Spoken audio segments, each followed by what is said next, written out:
Lord of Mysteries, Fire of Destruction. By author, The Witness. Chapter 461 to 483. The Reason for Treason. With Dabrio's words, Laofu and David's pressure went from being only physical to spiritual. Chains with thorns bound their spirits, causing immense pain and destroying and drowning their wills. Arg! Cries of pain echoed through the forest, and both men shook in their bonds like snakes in oil, their skin opening and bleeding. After a few seconds, the lightning in Dabrio's eyes faded.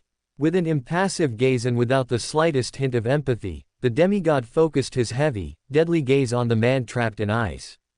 An invisible whip formed from his will, this deadly tool striking David directly in his spirit, stunning him heavily and knocking him out. Dabrio's amber eyes did not waver from the man in ice as he walked until he was a few steps away from Laofu. Unconcerned by the rain, he repeated his question. "Why did you betray us?" His words were accompanied by a flash of lightning in his eyes and the return of the suffocating pressure. Laofu could not fight Dabrio's command, no matter how much he wanted to. Foam came out of his mouth, and his eyes threatened to turn white. But before he lost consciousness, the pressure on his soul eased a little. It didn't abandon him, it just gave him space to breathe and fill his lungs with much-needed air. "We had no choice. It was Wach." Arg! Amber flashes of electricity shot out of Dabrio's impassive eyes. The combination of psychic piercing and lashing destabilized his target's spirit and mind, forcing them to reveal the information they had. With his divinity restored, his abilities had returned to normal after rest, so Laofu's attempt to resist was futile. Huff, huff. It took a few moments, but Laofu spoke again, his eyes bloodshot and his voice wavering. 3 years ago, Julio Caesar, a normal person and a junior member of our branch, expressed the desire to become a Beander to help the family Wach. From among the formulas we offered him, and despite Mr. Christian's attempts to advise him and make him change his mind, Julio did not change and Gritting his teeth, Laofu forced his mouth shut. His body began to shake, and the wounds covering his torso worsened, his skin breaking open slightly. At this sight, Dabrio's brow furrowed ever so slightly. Adrian, who had been watching everything with his shoulder leaning against a tree a few steps away, raised an eyebrow suspiciously. Being from the same pathway, the suppression effect is much greater on him than David, yet Laofu is managing to hold out for a few seconds of interrogation. This is no longer something that depends on his will, but also on his willingness to sacrifice his own being. It can never be simple, can it? There always have to be layers to problems. The redhead let out a silent sigh. His gaze moved around a little, and he noticed that even though the sky was lit up white, the sound of thunder didn't reach here. Dabrio had sealed this space and used various commands so that outside influences wouldn't affect what happened here, adding to the passive effect of Hunter's Hallow. Adrian wasn't too worried that what they were discussing here would be noticed. His eyes moved around boredly. Of course, that's not counting the fact that the church is watching all of this. Having no patience to deal with this, a quick psychic piercing made Laofu jump with a cry of pain. Unable to defend himself, completely helpless and powerless to do so. The message was clear.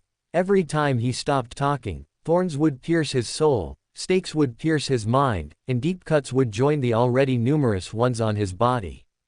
A few agonizing seconds passed before Dabrio stopped his attack, and when he did, Laofu sang. Huff, huff, arg. Despite Mr. Christian's words, Julio continued with his decision and chose the path of the mystery prior Wach.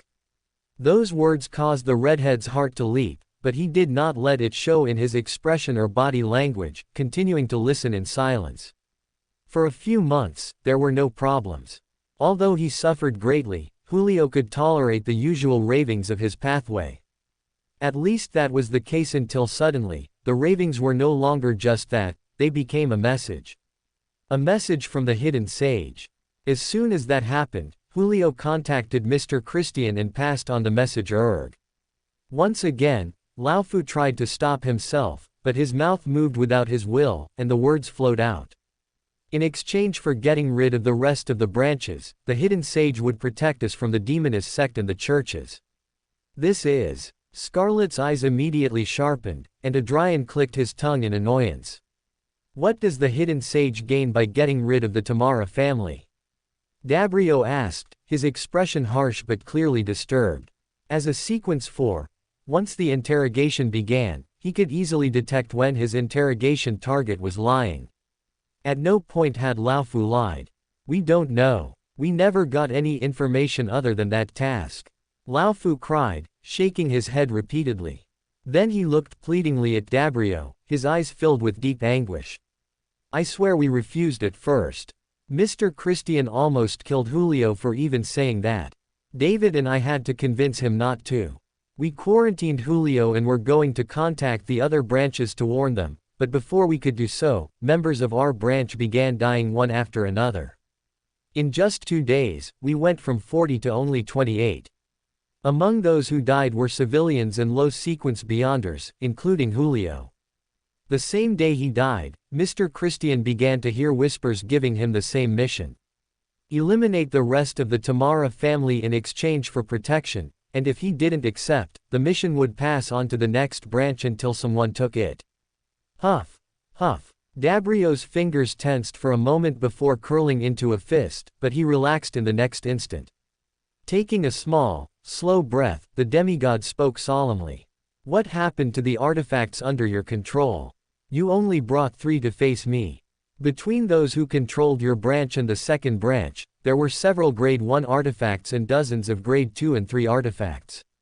What happened to them? This was one of his biggest questions, and with the information he was receiving, it was becoming more difficult to make sense of it. Why had a group with the mission of killing a demigod brought so few resources? Even if the artifacts they had brought were quite strong, it wasn't enough to comfortably kill a demigod without enormous risks. It went against logic and common sense. This time, there was no attempt to resist. Laofu responded immediately. Because we rejected the mission once, the conditions for being protected had changed. Now we not only had to eliminate the rest of the branches, but in order for a member to be accepted, we had to hand over several artifacts for each one. The number of artifacts changed depending on whether they were a normal person or a Beander, and it also increased depending on their sequence. For a normal person, it was 4 Grade 3 artifacts. For a low-sequence Beander, it was 8 Grade 3 or 2 Grade 2. For the mid-sequence, it was 5 Grade 2 or 1 Grade 1. And for the demigods, 1 Grade 0, no less. We used almost all of our artifacts to pay for the other members, leaving us with only a few to ambush the second branch. Holy shit. Is this how the big leagues blackmail people? I have to level up. As incredulous as he was amazed, Adrian's mouth hung open a little, barely stopping his hands from clapping. To help Dabrio Tamara, he had only asked for everything these guys had on them, including their bodies and characteristics. If this had been a competition to see who had exploited the Tamara family the most, the top 3 places would have gone to the hidden sage. If this had been a competition to see who had exploited the Tamara family the most, the top 3 places would have gone to the hidden sage. That thing isn't just a pervert whisperer, he's also a master exploiter. Have you no shame? Unable to help himself, Adrian felt his respect for this mysterious existence grow a little as an uncomfortable feeling filled him. This time the hidden sage is much more active. Damn it. Dabrio looked at his family with a difficult-to-read expression, his eyebrows raised slightly. The information revealed was complex to swallow and much more confusing than he could have ever imagined. With the death of the second branch, David and you should have been accepted. So why did you follow Christian? Your debt was already paid. Laofu's bloodshot eyes dimmed a little, his lips twisting into a sad smile. We didn't want him to carry the burden alone. If we had to sin with patricide, as the closest members, it was our responsibility to accompany him. How considerate of you. Adrian snorted and rolled his eyes without grace. Despite the severe exhaustion, the large wounds on his body, and the assault his mind and soul were suffering, veins bulged in Laofu's neck. A curtain clouded his vision, and words flew out before he could control them. Don't talk as if you understand what it feels like to kill your own flesh and blood, you bastard. An orphan like you would never understand. You miserable son of Arg. The disciplinary paladin's body convulsed, rivers of crimson spilled down his cheeks, lost in the rain. Horrible lacerations appeared on his body, reaching down to the bone and breaking it. An invisible whip moved through the air, dancing with amber lightning bolts, alternating between the two or entering simultaneously to break and ruin the man's body, mind, and soul. Dabrio, screously. The lightning bolts in the demigod's eyes stopped. He closed his eyes and, placing a hand on his chest, bowed deeply and respectfully. Forgive me, Lord Adrian, I could not allow such disrespect to go unpunished. It's not like the guy told a lie. Shrugging his shoulders disinterestedly, the redhead looked curiously at the paladin's condition. Now he could see bones protruding from the lacerations. The blood flowing from his body stained the ground and the ice trapping his limbs red. Although his body was damaged, he knew it was nothing compared to the state of his mind, spiritual body, and soul. Laofu's eyes were now white, and thick foam was coming from his mouth. If he wasn't brain dead, the damage he had suffered had undoubtedly caused severe mental damage. Shaking his head slightly, he turned his attention to the unconscious David. Should we interrogate him too? Dabrio looked at the bound man, barely moving his head to see. It's not necessary. I already got everything I needed from Laofu. I can sense that he has nothing to add to what he revealed. It would be a waste of time. I doubt those words are just for show. Can the imperative mages know if someone has useful information after interrogating someone related to the matter?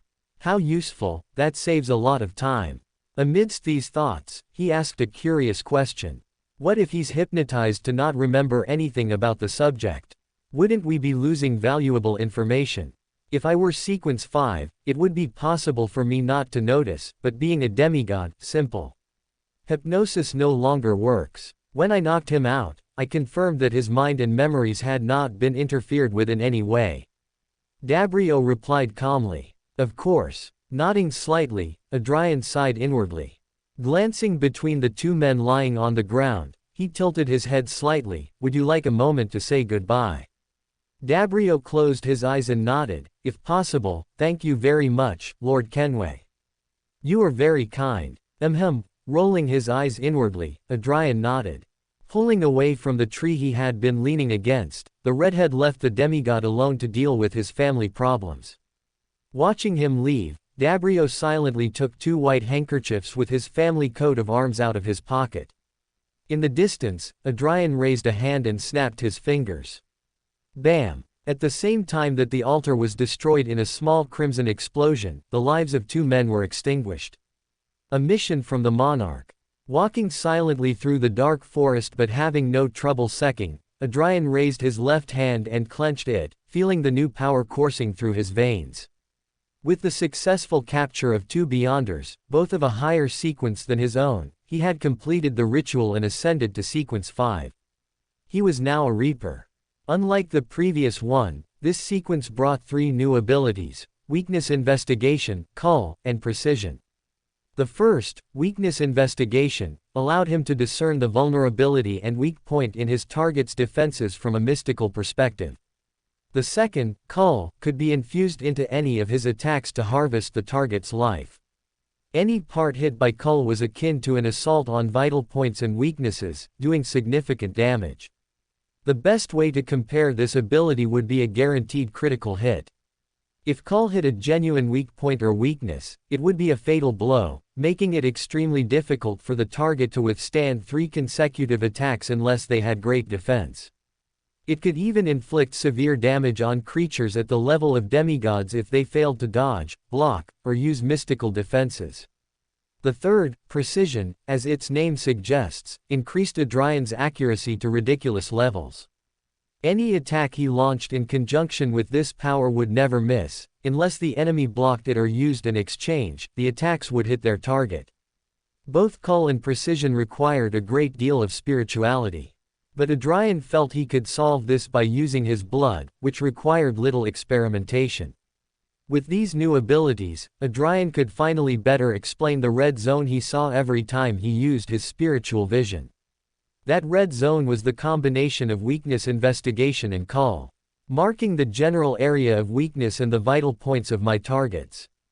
Sigh. It's a shame it didn't include precision in the mix, but I can't complain, that skill saved my life several times. Those were the skills Reaper brought.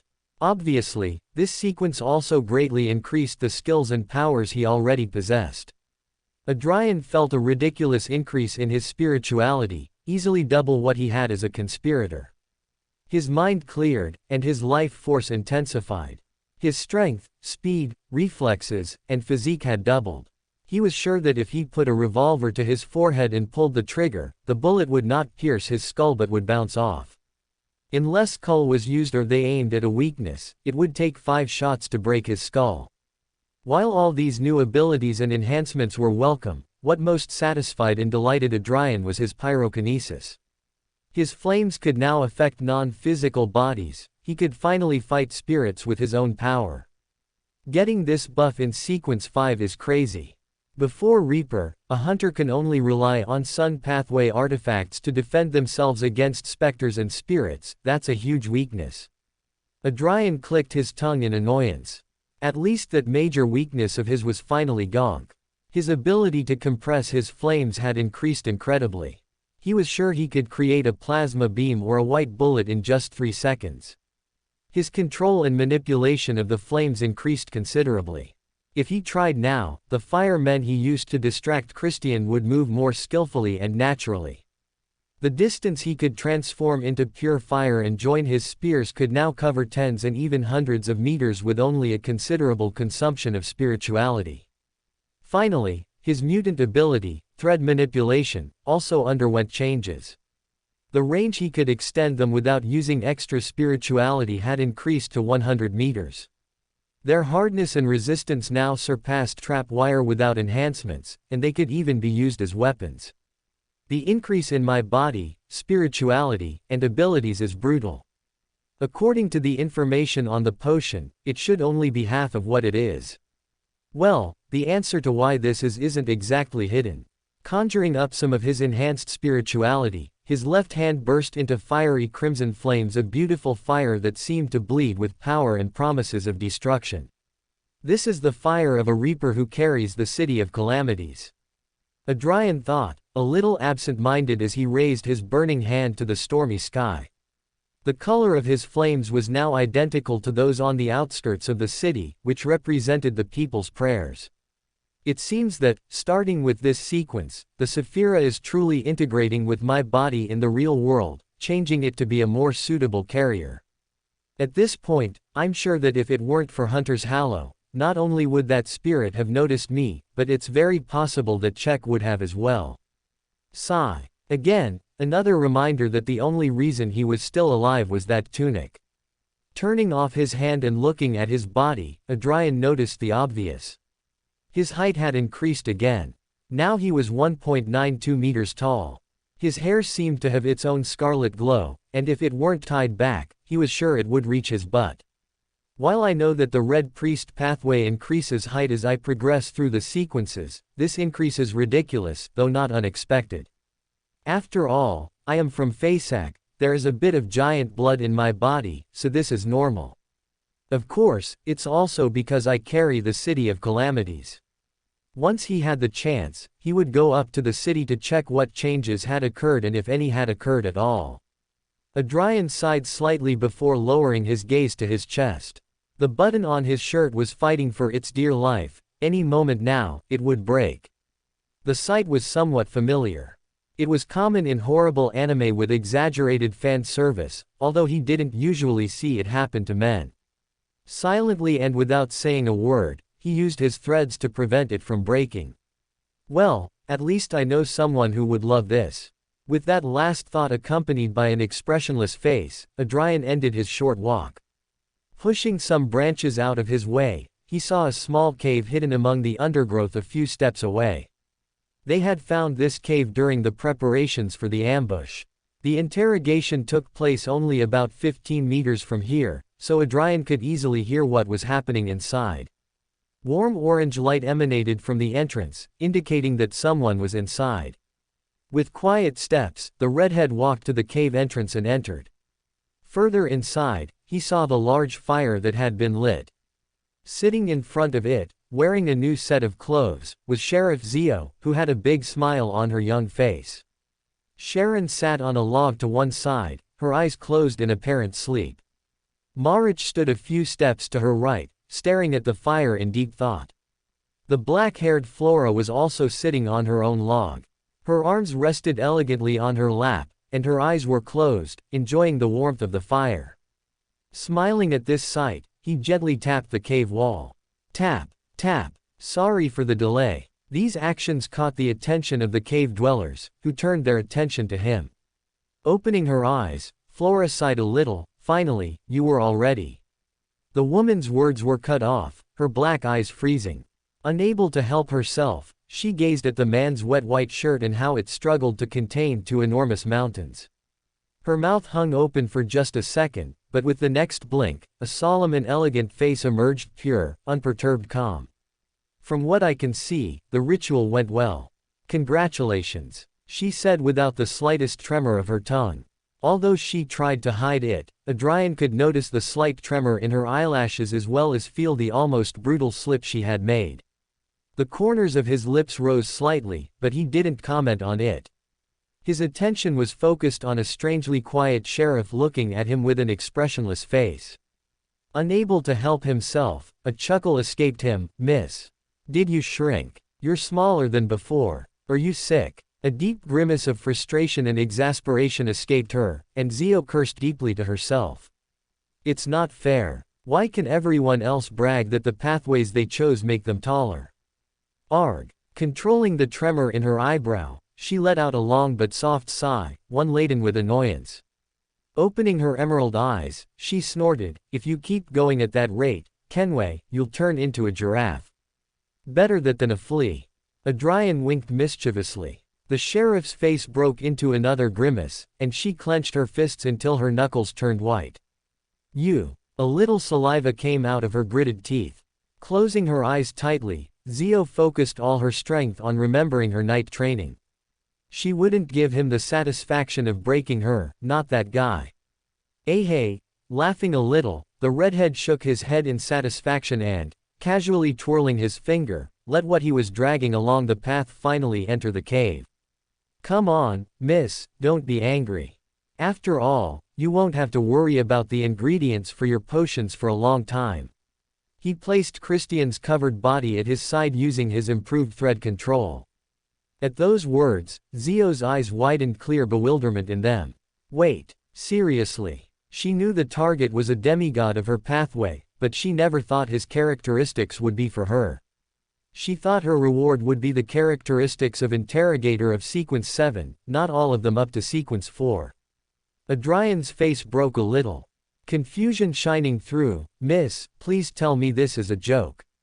Do you think that badly of me? Unable to maintain eye contact, Zio's eyes looked at the suddenly interesting ceiling. Not anymore. Deciding it was best to remain silent, the short woman casually returned her attention to the fire. Peesh cough. Barely having time to cover her mouth with her right hand, Flora quickly turned away and looked at the wall to the side. Frowning, the redhead could only sigh. Yes, I'm the worst. Just give me Loft's characteristics. Flora didn't even look at him as she threw a container, too busy trying to contain her laughter. Monarch, give me strength. Rolling his eyes with a small smile, Adrian casually caught the container and placed it on the headless body.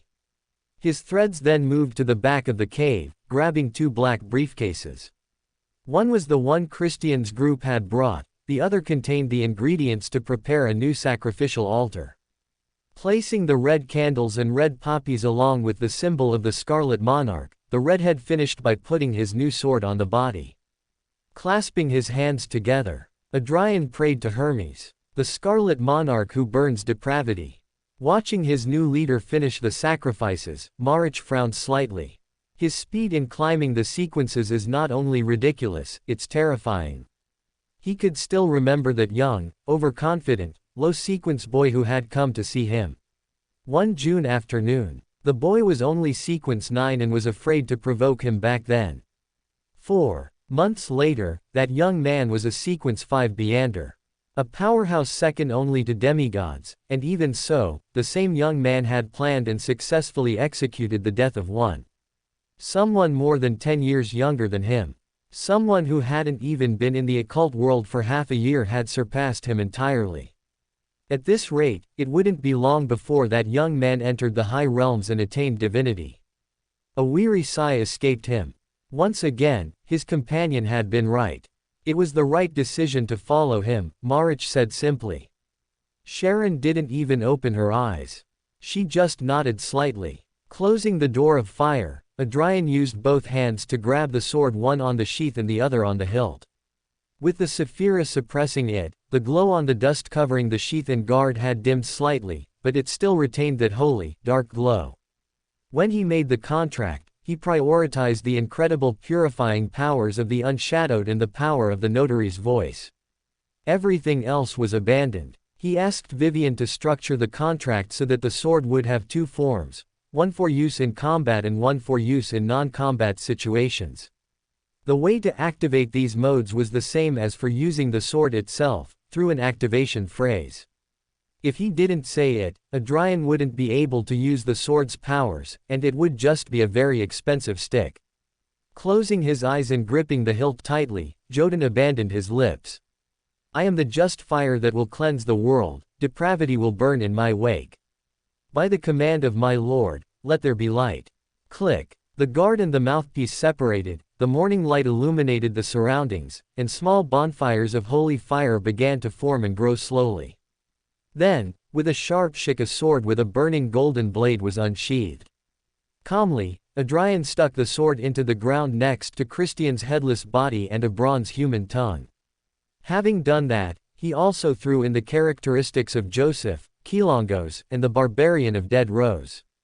Controlling the smoke to separate them so they wouldn't accidentally merge, Adrian finally scaled the place in a large bubble of yellowish golden smoke. Now there are only two more characteristics left, and then I have to wait for them to separate.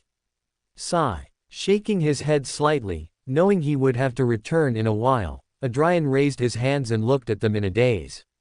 Now that he was inside the City of Calamities, he felt his connection to the Sephira had become deeper than he initially thought. His spirit was brimming with power, beyond what a sequence 5 should have. If I combine my spirit with the Hanged Man's card of blasphemy, I'm sure I can wield the power of a demigod.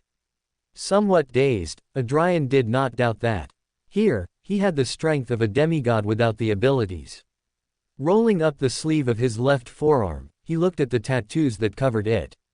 The tattoo representing Ignir and Weiss pulsed in sync, like an illusory heart that never quite came to life.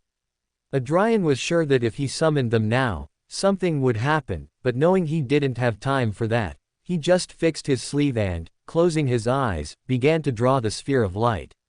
I'll see that later. Opening his eyes again in his body, and praising the Scarlet Monarch, Adrian did not clean the altar but left it ready for use. He could hear Dabrio approaching in the distance, so he would have to use it again soon.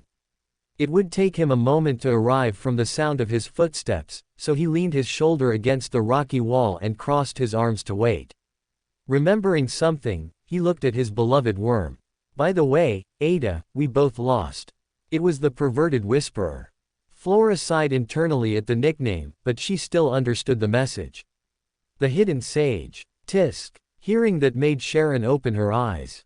Although they remained as expressionless as ever, a slight hint of disappointment could be seen in them. They were still at it. The corners of Zio's lips trembled slightly. When she had just arrived in Achid, those two had made a bet on which evil god was behind the third branch of the Tamara family. Adrian Kenway had bet that it was the primordial demoness, while Flora Jacob had bet on the dark side of the universe. The redhead chose the primordial demoness because part of the Tamara family had already gone over to her side, so it wouldn't be unusual for another part to do the same. The recruitment method also fits the style of the demoness sect betraying your own family. The black-haired woman, on the other hand, chose the dark side of the universe because the methodical and bloody style in which the second branch had fallen fit with the usual ritualistic style of most devil families sacrificing the life of a blood relative to live one more day. I think whoever lost had to do whatever the winner wanted for 3 days. Not even wanting to think about what they would do if they had won, Zio shut her ears and focused on warming herself by the fire. A short time later, a wet Dabrio Tamara entered the cave. Floating behind him were 2 bodies covered in white sheets. The demigod pushed his hand forward slightly, and the bodies floated until they came to rest a few steps away from the black-haired woman. His gaze paused on her for a moment, a little confused. Shaking his head, he said nothing about it. Placing a hand over his heart, Dabrio bowed elegantly. I have completed the farewells. Their bodies are now your property, Lord Adrian. Thank you. The now Reaper gave a slight nod in acknowledgement. He then focused his attention on his beloved worm. Would you? Flora gave a subtle nod. Rising from her place, she walked over to the bodies. The black glove on her left hand turned skin-colored with human skin texture, and a mouth with sharp teeth opened in her palm. Extending this palm toward the bodies, she activated the grazing function of creeping hunger. Crunch. The glove chewed happily, finishing the last bits of its meal. After a loud, final gulp, the palms, cheeks, swelled, as if something wanted to come out. Cough. Cough. 2 objects fell into Adrian's palm. One was a large golden iris, belonging to some kind of reptile that could expose the thoughts of everyone's hearts. The other was a glowing crystal, a pure and bright manifestation of holiness.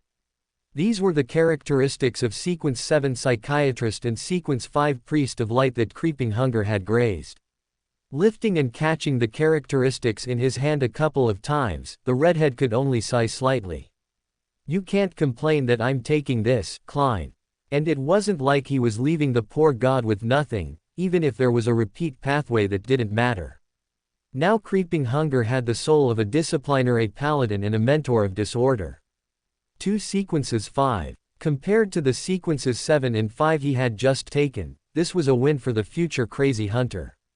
Well, not really. Once I purify these characteristics, I'll have at least 1 copy of Sequence 9 to Sequence 5 from the Sun pathway and Sequence 9 to Sequence 7 from the Spectator pathway. 3 end up winning. MCH, first come, first served. Shrugging his shoulders internally, Adrian sealed the characteristics in containers he had prepared in advance. What abilities did it get? He asked after sealing them. From the disciplinary paladin, it took verdict and punishment, and from the mentor of disorder, it took disorder, corrosion, and bribe arrogance, Flora replied, looking at the glove in her hand with a complicated look. She never believed that one day she would feel what it was like to have a glove eat from her palm. Adrian whistled appreciatively. Wow. Good job. It seemed that his beloved worm wasn't lying when she said that people with gray eyes were loved by fate. Once Creeping Hunger grazed a soul, it could take 1 to 3 powers from it, depending on luck. Not only had they touched the highest possible sequence of powers, but they were also powers with very good synergy. Already thinking of a way to reward the woman later, he turned his attention to a silent Dabrio who was looking at the bloody handkerchiefs on the ground. Sighing internally, the redhead controlled his threads. From the back of the cave, several small wooden boxes flew towards him. They were made of dark wood and had simple details. Taking the empty 2, Adrian knelt and put the handkerchiefs in separate boxes. Then he took the boxes containing Loft and Christian's handkerchiefs and handed them to Dabrio. Do what you have to do with them. Tamara said nothing, just nodded, and took the boxes. Once you contact your branch, remember to teach them what I taught you. Some of them are not praying for the monarch. Adrian spoke calmly. I will correct their mistakes, Lord Adrian. Dabrio bowed deeply and held the bow. The Tamara family will never forget what you have done for us today. I swear that once I return to them, we will all faithfully follow the Scarlet Monarch. The redhead just nodded gracefully, pausing momentarily before saying one last piece of advice. Don't forget to pray for the monarch's blessing on your way. The reason why the hidden sage wants your family dead is still unknown, so it's best to be cautious. Your family will also have to pray for the same, at least until the Scarlet Monarch regains more of his strength and can protect you better. My lord will make divination and tracking difficult, but the hiding will completely fall on you. We will do so. The man's bow deepened even further, his voice heavy with emotion. Controlling his breathing and making sure his body didn't show any reaction, Adrian finally unleashed what he had been planning since he heard that the Tamara family was looking for help. Your family has been trying to contact the Hermits of Fate. It is my lord's wish that a good relationship be formed between the Zoroast, Jacob, and Tamara families. There is a person of interest in the Jacob family. Her name is Flora Jacob. She is the only woman with white hair, you won't have any trouble finding her. Your duty will be to support her discreetly without drawing attention once more serious discussions begin. Help her gain ground in the Jacob family so that when the time comes to take the leadership, she will have no opposition. Adrian finished, his words causing the demigod to stand up straight. I will do as you say, Lord Adrian. Dabrio nodded, his amber eyes shining with the campfire. Freedom to do what you want, but what do you want to do? With his new missions accepted and after receiving the blessing of the Scarlet Monarch, Dabrio and the 4 wooden boxes disappeared from the cave, their destination, the remains of the branch in his care. Being back alone, Adrian was in no hurry to point out the pink elephant. He casually walked to the entrance and looked up into the storm. Kraboom! The roar of thunder could finally be heard. The commands and space ceiling that had affected this Aka no longer active. The corners of his lips lifted slightly. Looking into the air but at the same time at nothing, he spoke. I hope you enjoyed the show. The strong wind blew his hair. It was humid, and the smell of wet earth filled his nose. It was a refreshing smell that made the smile on his face grow a little bigger. I'm going to fix what I did if that's what you're worried about. Have a good night. Whether they had heard him or not, he didn't care. With nothing more to say, he returned inside the cavern. Focusing on the Gothic duo, he asked, have you decided what your loot will be? Sharon gave a slight nod. The sailor artifact they were bringing in 2 feet voice of law, charms. Adrian chuckled a little, and his gaze shifted to the zombie. It looks like someone liked being the voice of reason, The pent-up malice in the pale man's eyes danced a little, but aside from a twitch of the brow, Marich showed no other reaction. Closing his eyes, he nodded. All right. He lifted his bag a little and reached into the darkness generated by it. The next moment, he pulled out something. It was a hat with wide brims bent upward, forming 3 peaks. A large feather, one of a soft aquamarine color, adorned the top of the hat, one worthy of being worn by a ship's captain. Once we return to the Artelia district, I will ask Charlotte to prepare the charms. Sharon nodded, taking the outstretched hat. She pulled a silver coin from her pocket and placed it at her side. The next moment, her figure disappeared from where she was sitting.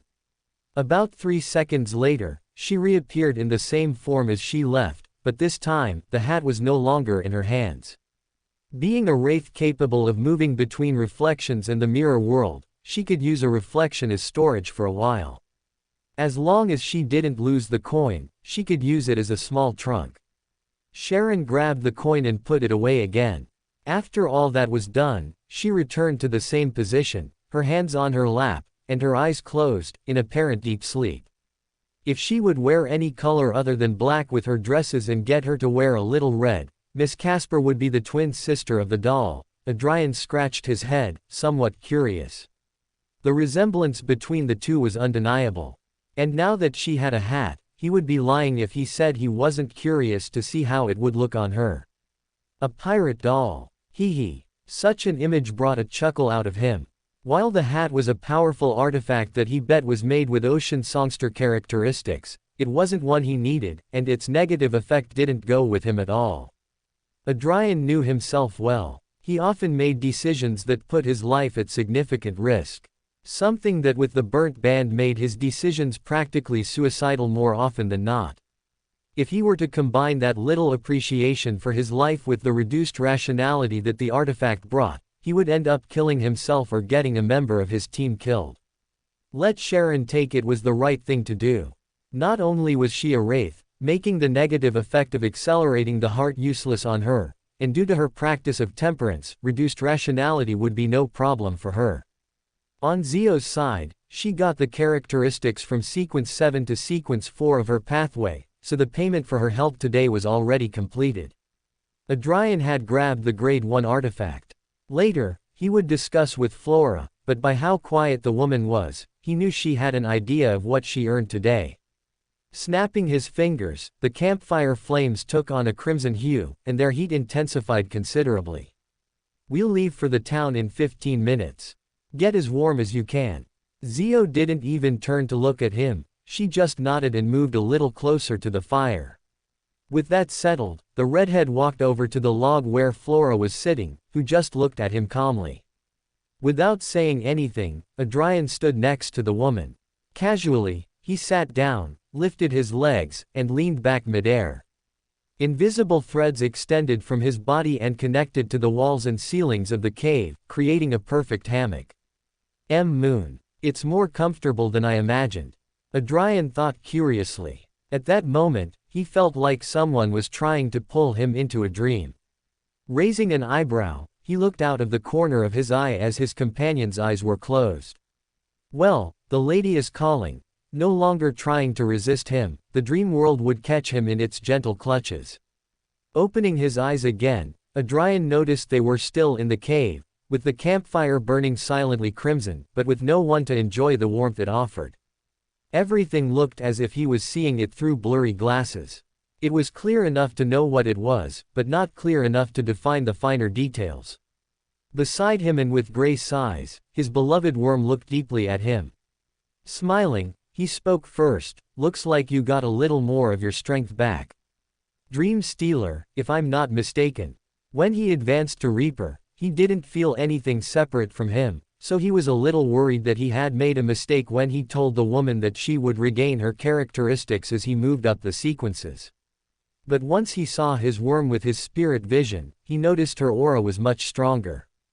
Those worries died. Dabrio also unwittingly reconfirmed it, seeing his confusion as soon as he focused his eyes on her. Flora was now sequence 5. With her actual appearance in the dream, the Jacob nodded subtly. After another few seconds in silence, she asked with a slight frown. What do you mean I'm a person of interest to the Scarlet Monarch? Exactly as it sounds, Adrian replied calmly. With a gentle smile, he added, Congratulations, Flora, you have earned my lord's attention. That was an answer she had expected, but she still failed to contain the shiver that ran up her spine and into her spirit. The sensation made her want to hold her stomach, but she controlled herself. The attention of a god.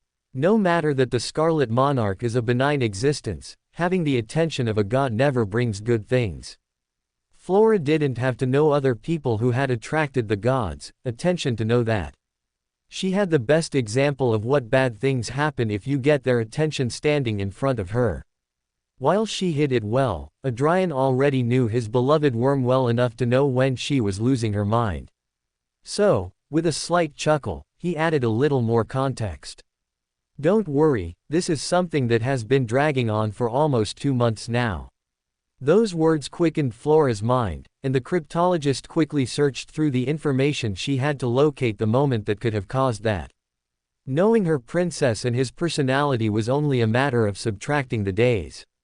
The moonless night, Flora said, somewhat confused. You were never rewarded for that, remember? Laughing a little more at the stunned look on his worm's face, the redhead tilted his head to the left. Haven't you noticed something strange I've been doing lately? He murmured mischievously. The woman's stunned expression was immediately replaced by a flat one. Everything you do is strange, princess. That's like asking me if I notice the sun during the day or if the moon is red.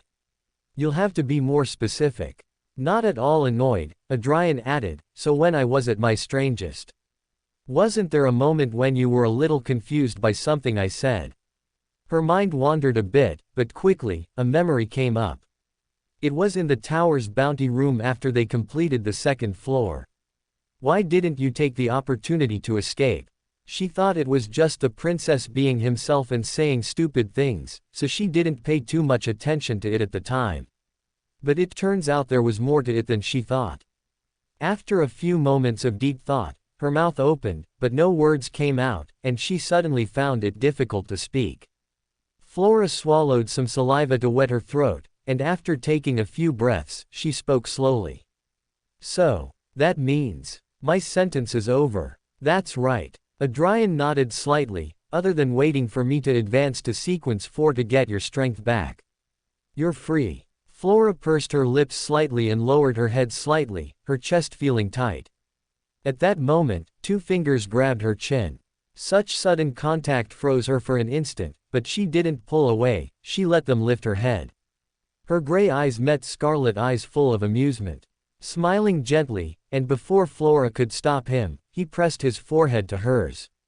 Why the long face? While you're free now, I don't plan to let you go, my dear worm, he whispered mischievously. The closeness stunned the woman a little, but recovering, she snorted and smiled back. Not one to be left behind, she placed a hand on the taller man's cheek and laughed softly. Her eyes sharpened. Oh, why do you think you can suddenly let go of me? You're my property, Princess Tomato, don't forget that. Those words drew a chuckle from the man, his hand moving from her chin to her cheek and brushing a few stray hairs with his finger. That's my worm. Rolling her eyes and ignoring the heat on the tips of her ears, Flora patted his cheek a couple of times. Stepping back, she looked at him curiously. So, how am I supposed to dethrone Florella? She's been the head of the Jacobs for over 70 years, even with the direct support of the Tamara family, it will be complicated to take her place. You're hungry for power, it shows. But there's no need to rush. Adrian chuckled. You're the direct descendant of Jacob, aren't you? A little more pride. Being one hasn't given me as many advantages as you think it has, you know. I even got picked on for it growing up. Flora sighed and shook her head. That may be, but white hair isn't what I'm referring to. Adrian hummed a little. That broad has no desire to grow up or take risks. Look at her. 10 years without seeing her, and she hasn't moved a single step from her place or done anything. Compared to you, who not only found the family treasure but is willing to take it regardless of the risks. Fiorella is just as lazy as our Miss Ryder. Snort. When we were still kids, she used to get in trouble for oversleeping in class and not turning in homework. Flora couldn't help but laugh softly. Oh, how many times she had seen her cousin walk around idemping from her parents' punishment. Glorious. That absence of ambition we can take advantage of. Adrian smiled and then crossed his arms. But we'll do this calmly, there is no need to rush. While we are ambitious, unnecessary risks are not worth it. You don't need to say it. I'm older than you remember. Flora reminded with a raised eyebrow. I know and I love it. Adrian winked coquettishly. Pressing 2 fingers against her forehead, Flora sighed exasperatedly. That one was her fault. Knowing that the conversation would go nowhere, she just threw up her hands and clapped her hands. Clap, clap, crack. By the second clap, the dream was broken, bringing her back to the real world. Knowing she was already back in her body, Flora did not open her eyes. She knew that if she did the first thing, she would see the smiling face of the princess. I am free. Those words repeated in her mind like a hymn, an invisible weight lifting from her shoulders.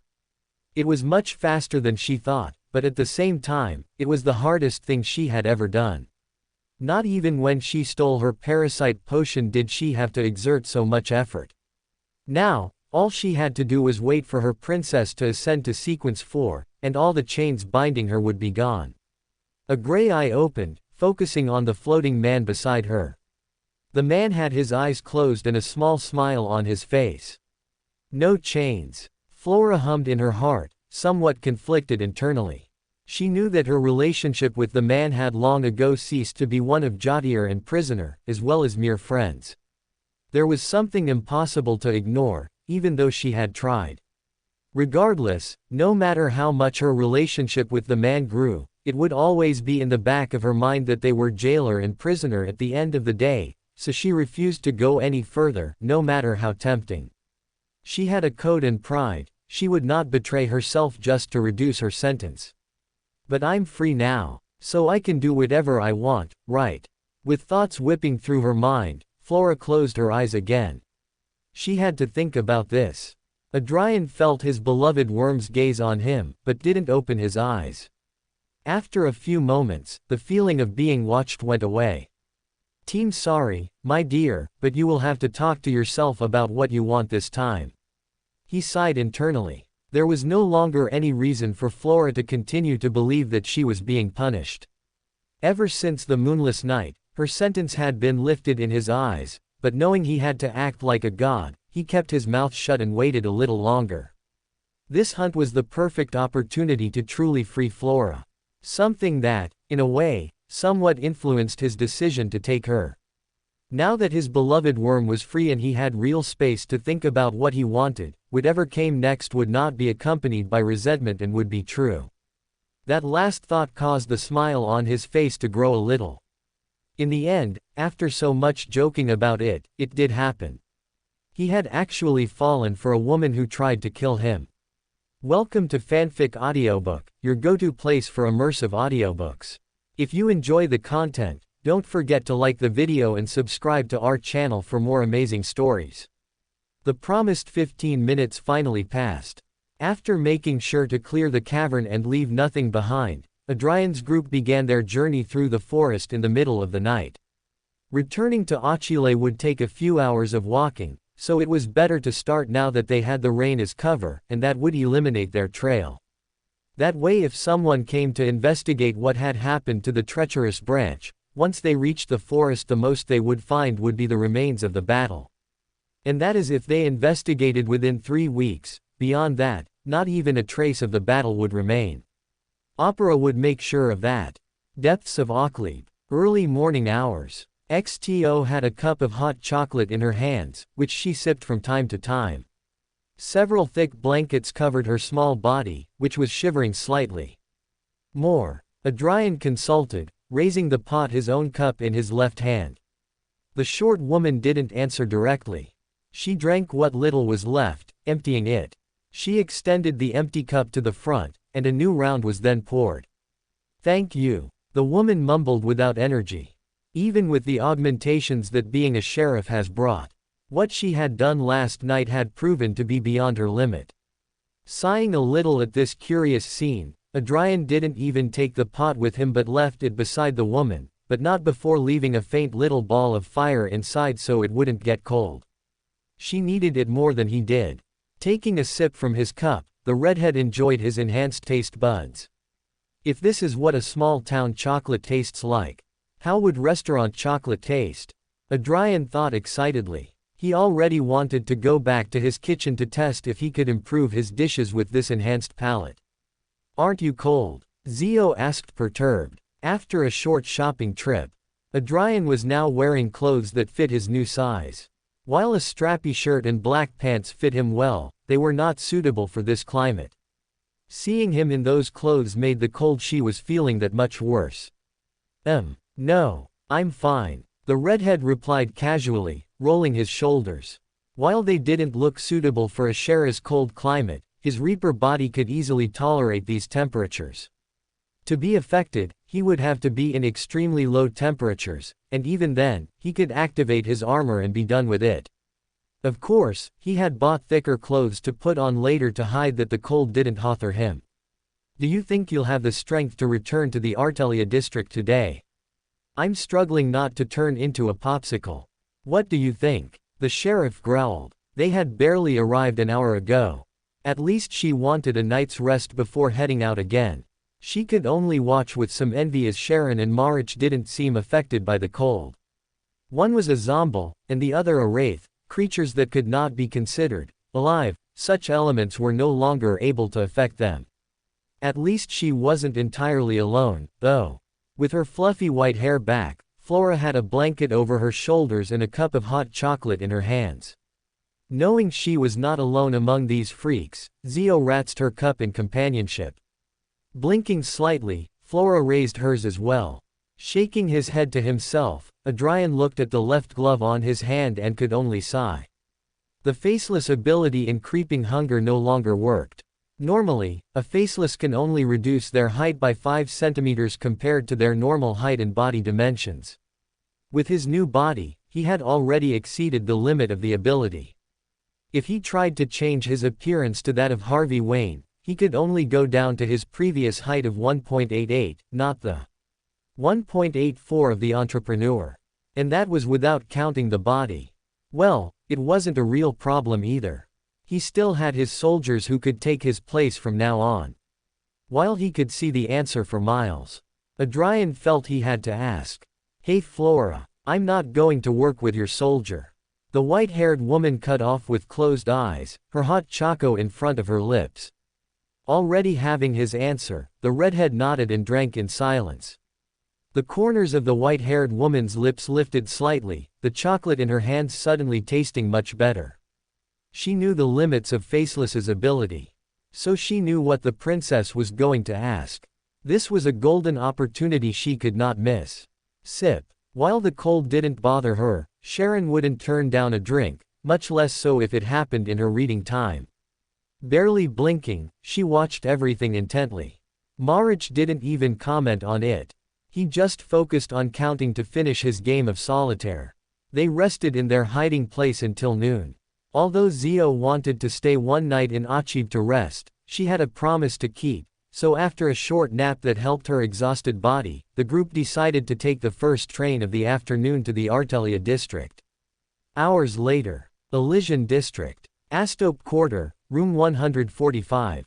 Out of the darkness of the room, a black-haired Adrian and hooded Flora stepped into their apartment. Finally, pulling down her hood, the white-haired woman wasted no time and hurried to her room. Her goal, a heavy shower. Switching off Creeping Hunger's faceless mode. His hair and stature returned to normal. Adrian glanced to the side where Harvey Wayne and Abigail Rhodes looked at him with straight backs. Welcome back, sir. It's good to see you. The redhead smiled and nodded, good job. Did anything happen recently? Ignir, acting as Harvey, shook his head. Since what happened with musician Cordis D, there has been nothing else. The young boy is integrating well and, apart from a few odd situations, is blending in well with the company. Wets, now Abigail, nodded. No one who saw young Ademisol enter the building that day recognizes him, not even Mr. Eleanor. No one suspects anything. In the time he had been away, the young robot had already begun working at Wayne Enterprises. His introduction had been entrusted to Ignir and Wells, so Adrian wasn't worried that there would be a problem with that. Still, it was reassuring that the kid was doing well. Smiling at his soldiers, Adrian nodded back. Again, you did a great job.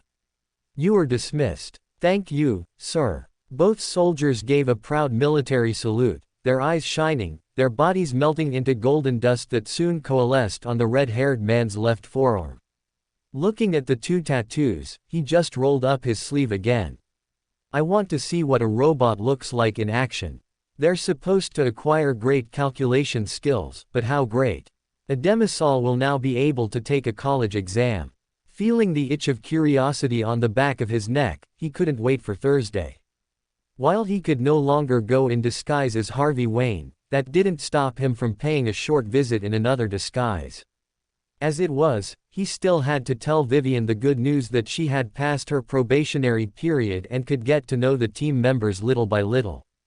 Knowing that his beloved worm would take her time to shower, Adrian decided to take advantage of it and do the same. Arriving in his room and closing the door, he took off his clothes. Leaving them in the laundry basket, he entered his bathroom naked. Turning on the faucet and letting the tub of water fill, Adrian sank into it and closed his eyes with a satisfied sigh. In his mind, the sphere of light finished drawing. Opening his eyes on the outskirts of the city covered in smoke, the redhead took a moment to take a good look around. The fire soldiers were coming and going in their designated zones, completing the jobs he had given them or in the deeper parts of the city, continuing what they had been doing since who knows when. Closing his eyes, Adrian inhaled and exhaled slowly, feeling the power in his spirit and the Reaper's potion. Digestion is less than I thought, but still pretty good. A third of the potion has already been digested. Now that I'm in the city, I can feel how tiny parts are slowly digesting. I wouldn't have noticed in my body, but here I can. That must be because of what I did in East Barot. Though there I'm better known as a knight, not a reaper. Satisfied with this, he opened his eyes and summoned some of the city's power, calling a group of soldiers who were doing nothing to come with him. Watching the fire humanoids in rusty armor, some taller than him. Adrian extended his hand to the first one in front, who took it. His spirituality turned, and the soldier melted into golden dust, joining his forearm and generating another tattoo. He repeated this with the next one, and the one that came after. Grabbing the hand of the next soldier in line, he poured his spirituality into it, but no matter how much he poured, nothing happened. Not disappointed, Adrian released the hand of fire and looked at the remaining group, which was considerably smaller than before. "Thank you for your time, you may return to your posts." With a firm and perfect military salute, the remaining soldiers departed. Returning his attention to his forearm, the redhead nodded somewhat dazedly. Contrary to when he became a conspirator, the number of soldiers he could take out as a reaper had multiplied. 12 soldiers. I can take out 12 soldiers. The feeling I had with the previous soldier is not like the feeling I had when I was a sequence 6 of trying to get water through a wall, but rather it was getting it through some cracks. I'm sure if I digest my potion fully, I'll be able to get 2 more out. If his soldiers could count towards his sequence 4 ritual, that meant he had already completed it. Wasting no time, Adrian summoned a mirror to his side and, cutting off the tip of his finger, began to write with his blood what he was looking for while repeating it in ancient Hermes. Soldiers count for the ritual of iron-blooded night. Soldiers count for the ritual of iron-blooded night. After repeating this 5 times and making the symbol of the Scarlet Monarch his final point, he gazed attentively at the surface of the mirror. After about 5 seconds, the surface of the mirror trembled like water before returning to its previous calmness. Positive. The soldiers could be used in the ritual. Now all that would be left for me to do is to get the formula. The mere thought of that problem made him want to punch a wall. As far as he knew, the iron-blooded knight formula could be obtained from very few places. First of all, the Sauron and Ernhan families had the formulas up to at least Conqueror, but as the royal family in Fasak, he doubted they would give it to him willingly. Then there was the evil spirit in the useless writer, who simultaneously carried the card of blasphemy of the Red Priest pathway. Adrian, while he knew these 2 were in Lindbergh, he knew it would be suicide to try to confront them. While Adrian now had a grade 1 artifact from the Sun pathway. That useless writer not only had the evil spirit, who was himself an angel, but he also had a grade 0 artifact. It didn't matter if he was trying to steal the card of blasphemy, the best case if he faced them would be to be possessed. That left 4 of the 5 possible places he could get the formula. That left him with one option, the one that, while it was the safest, was also the one that, if something went wrong, it would not be he who would pay the price but his entire team. Joining the Iron and Blood Cross Order. A newly founded secret organization, established about 200 years ago. This organization believes in the true creator.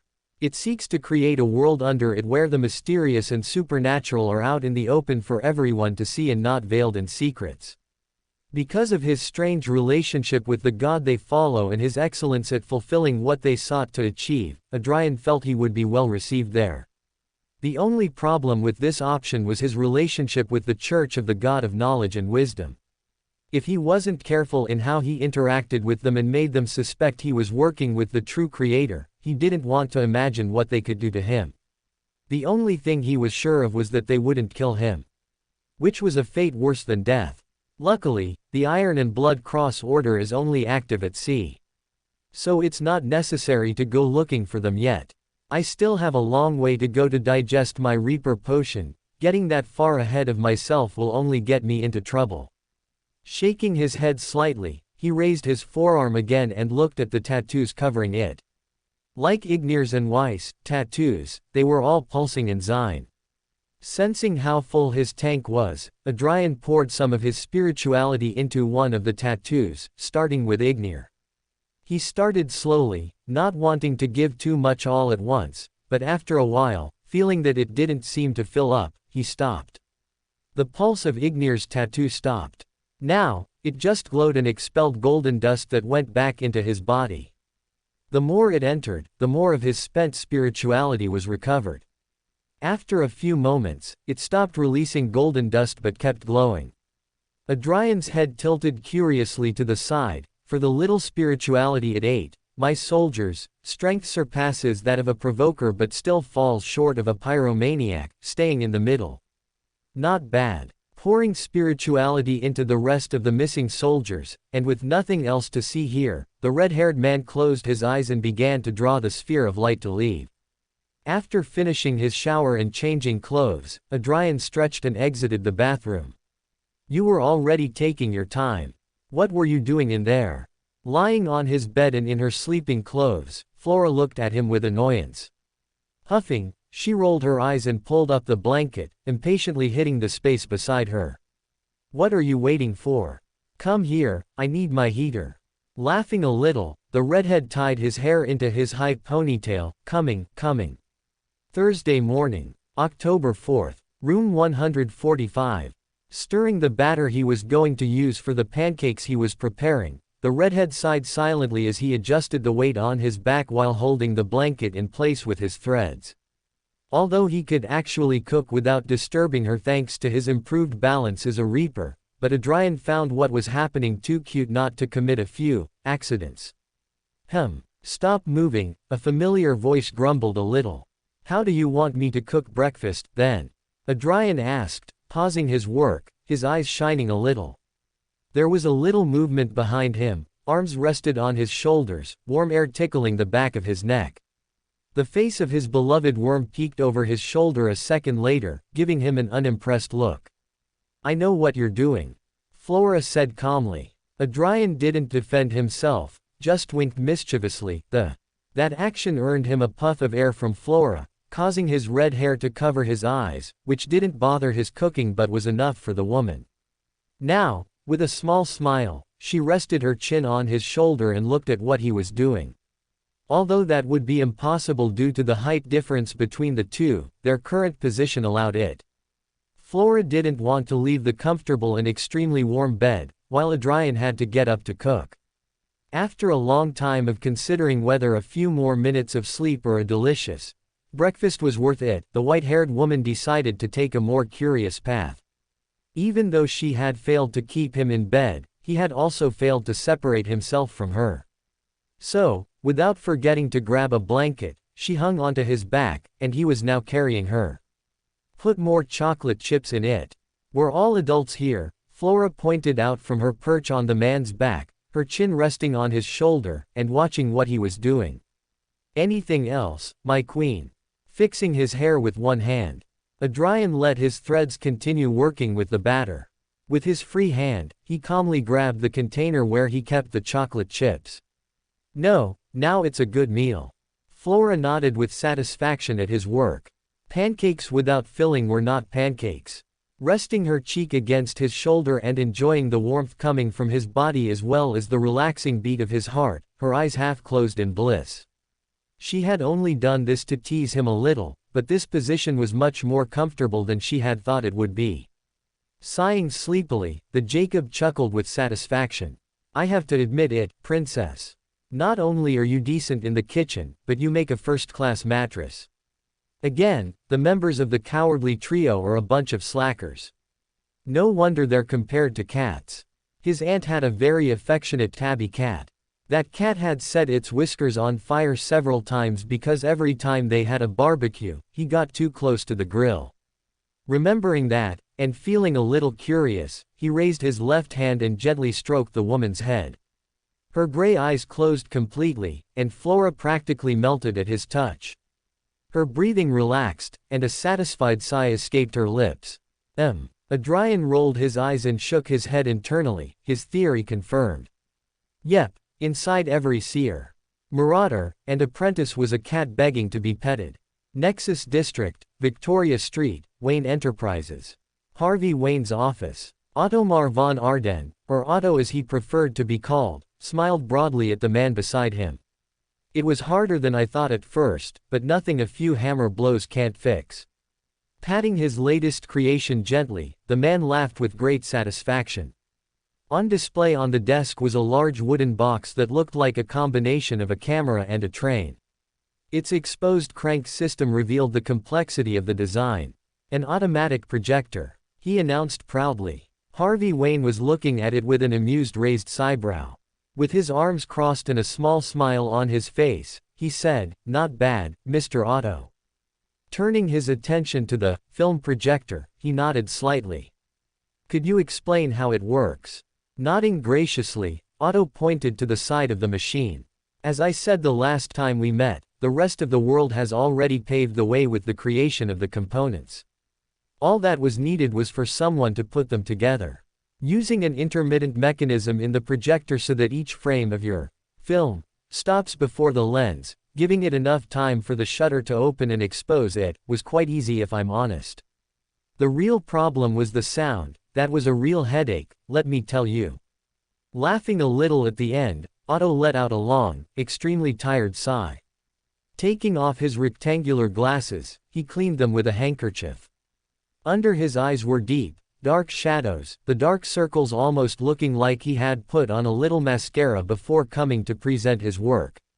"In the end, I had to design a special phonograph that, once connected to the automatic projector, would transmit the sound to the speakers. Connecting them was a real nightmare, but I managed to simplify the process." Breathing a little, Otto put his glasses back on. "If you have a roll ready, we can try it out." Harvey smiled and nodded, looking away. "That won't be a problem." The white-haired Abigail nodded back, holding a simple briefcase containing the first few minutes of the short film and the audio. Watching the woman approach them, Otto frowned slightly but quickly recovered. He could have sworn she looked a little different. Maybe it was her nose or her eyes, but maybe it was just age catching up with her. After all, the woman had barely said or done anything that prevented him from getting a good look at her the first time they met. Meanwhile, in the basement, Eleanor held some notes and looked at them critically. Adding up the numbers and making sure for the fifth time that no numbers had been skipped and no symbols had been misplaced, he nodded with satisfaction. Looking up at the boy in front of him, Eleanor closed the notebook. "Everything's in order, good work, Saul." "Thanks." Although he replied, the boy's gaze was fixed on a spider crawling across the ceiling. Sighing silently, Eleanor tucked the book under his arm and scratched his forehead. Although the young man could only speak Lonus, that wasn't a problem. Like all Lindbergers, he was fluent in 4 languages, and due to the proximity of the Loan Kingdom, it was natural that one of them was Lonus. Looking at such a strange person, he couldn't help but be a little curious. With dark green eyes, brown hair, and chubby cheeks, the young man in front of him was in the prime of his youth, not even an adult yet. His name was Saul, and he had come from the Loan Kingdom looking for work. Although it was unfortunate that he could only speak 1 language and had a somewhat strange personality, he made up for it with his math skills. In the little test he had given him, Saul hadn't made a single mistake.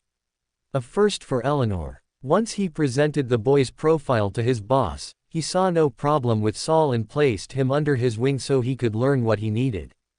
Due to how much he moved around, this was the best way for Saul to learn as quickly as possible, in the words of Harvey Wayne.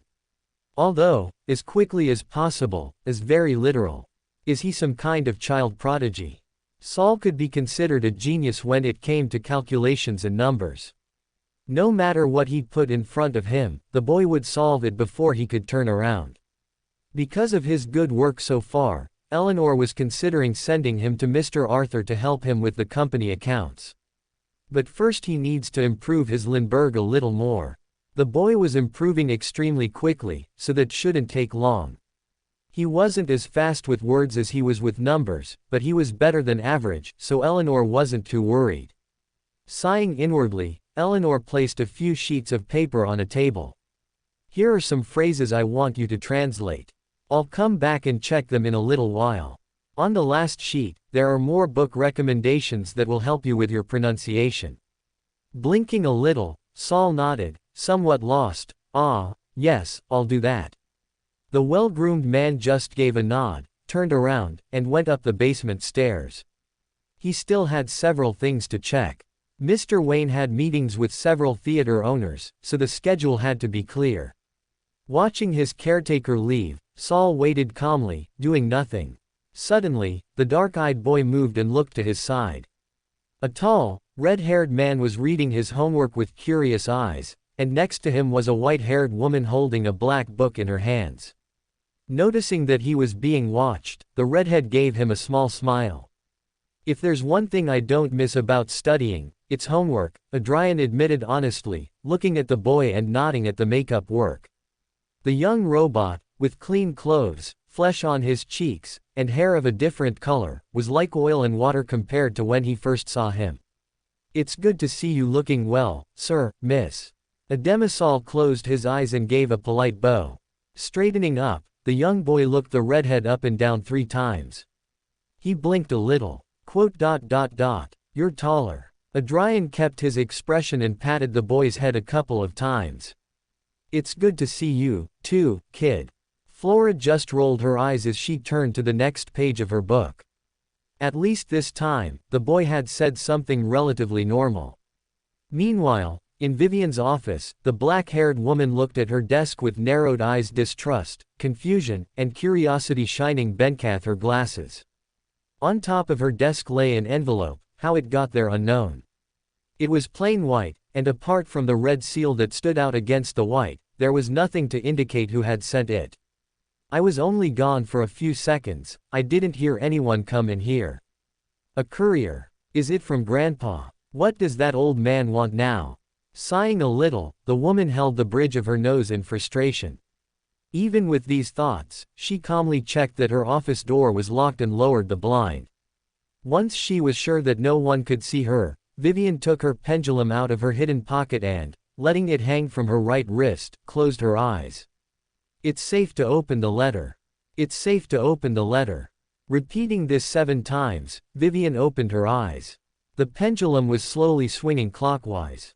A somewhat positive result. She raised an eyebrow in doubt.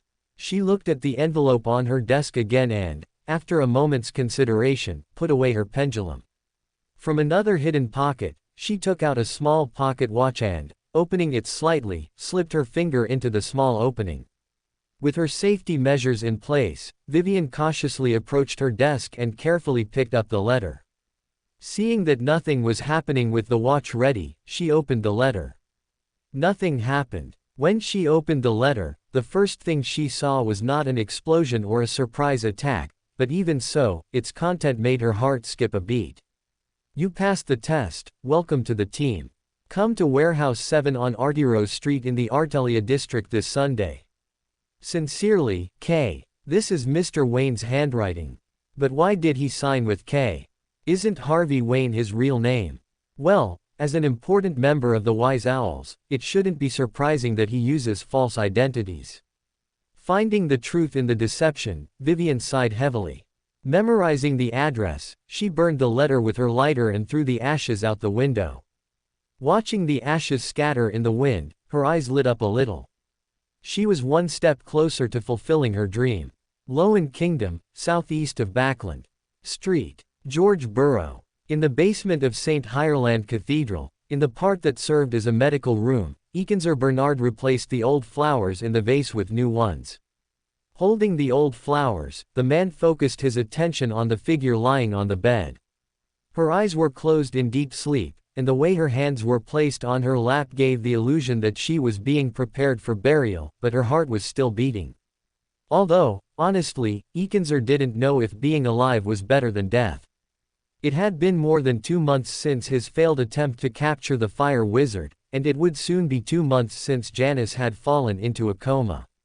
He sighed again. Even though they had special artifacts that suppressed their target's best escape skills, they had committed the sin of underestimating their opponent and had paid the price.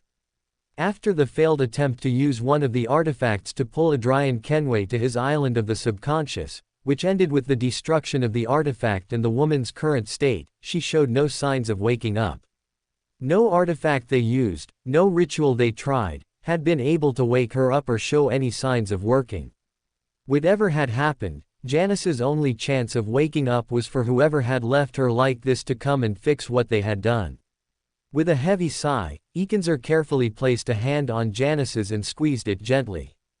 Closing the door behind him, the man threw the old flowers into a nearby trash can and left the basement.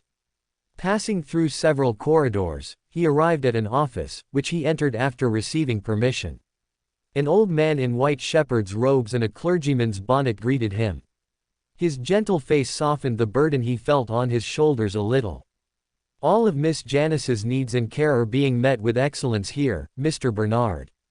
While it is a kind gesture of you to visit her every day, it is not necessary. Archbishop Haramic Haydn said softly, his eyes looking at him quietly. It was my lack of planning that caused this, it's the least I can do. Ekinzer replied with a respectful bow while drawing a triangle on his chest with his hand. Haramic repeated the same gesture, drawing the sacred triangle emblem on his chest.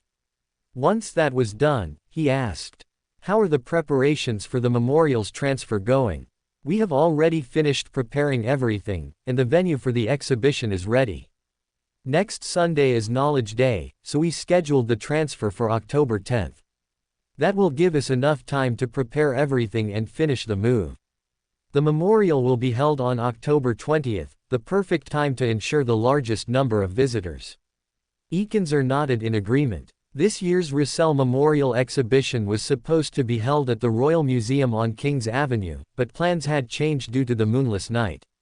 The memorial will now be held in Lindbergh. Although the change was very sudden and the dates were very tight, Lindbergh had been asking for this memorial to visit for a long time. This meant that once it was decided that Backland was no longer suitable for the memorial, the next location was logical. The only downside was that Lindbergh had the upper hand in the negotiations, but due to the tight schedule, it had to be accepted. Haramic nodded as he scratched his long white beard. "Excellent. At this time of year, the country is quite cold, so I recommend a good coat." "Thank you for your concern." Ekinzer nodded. Since he was in charge of that area after the fiasco with the fire wizard, it was his responsibility to go with the memorial.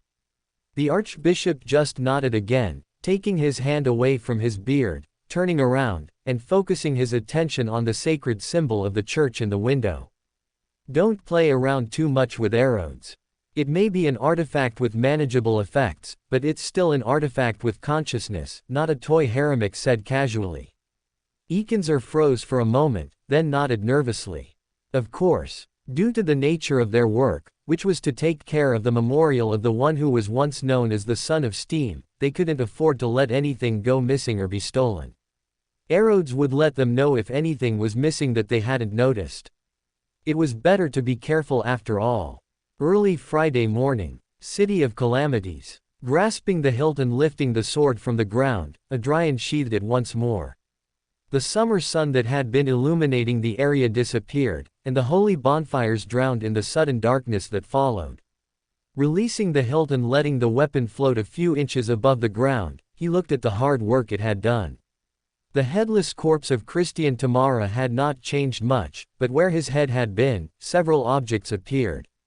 Yellow stones, translucent hexagonal pillars with streaking bolts of lightning inside, gold seeds, bronze tongues, and a piece of metallic bone that looked like a hammer.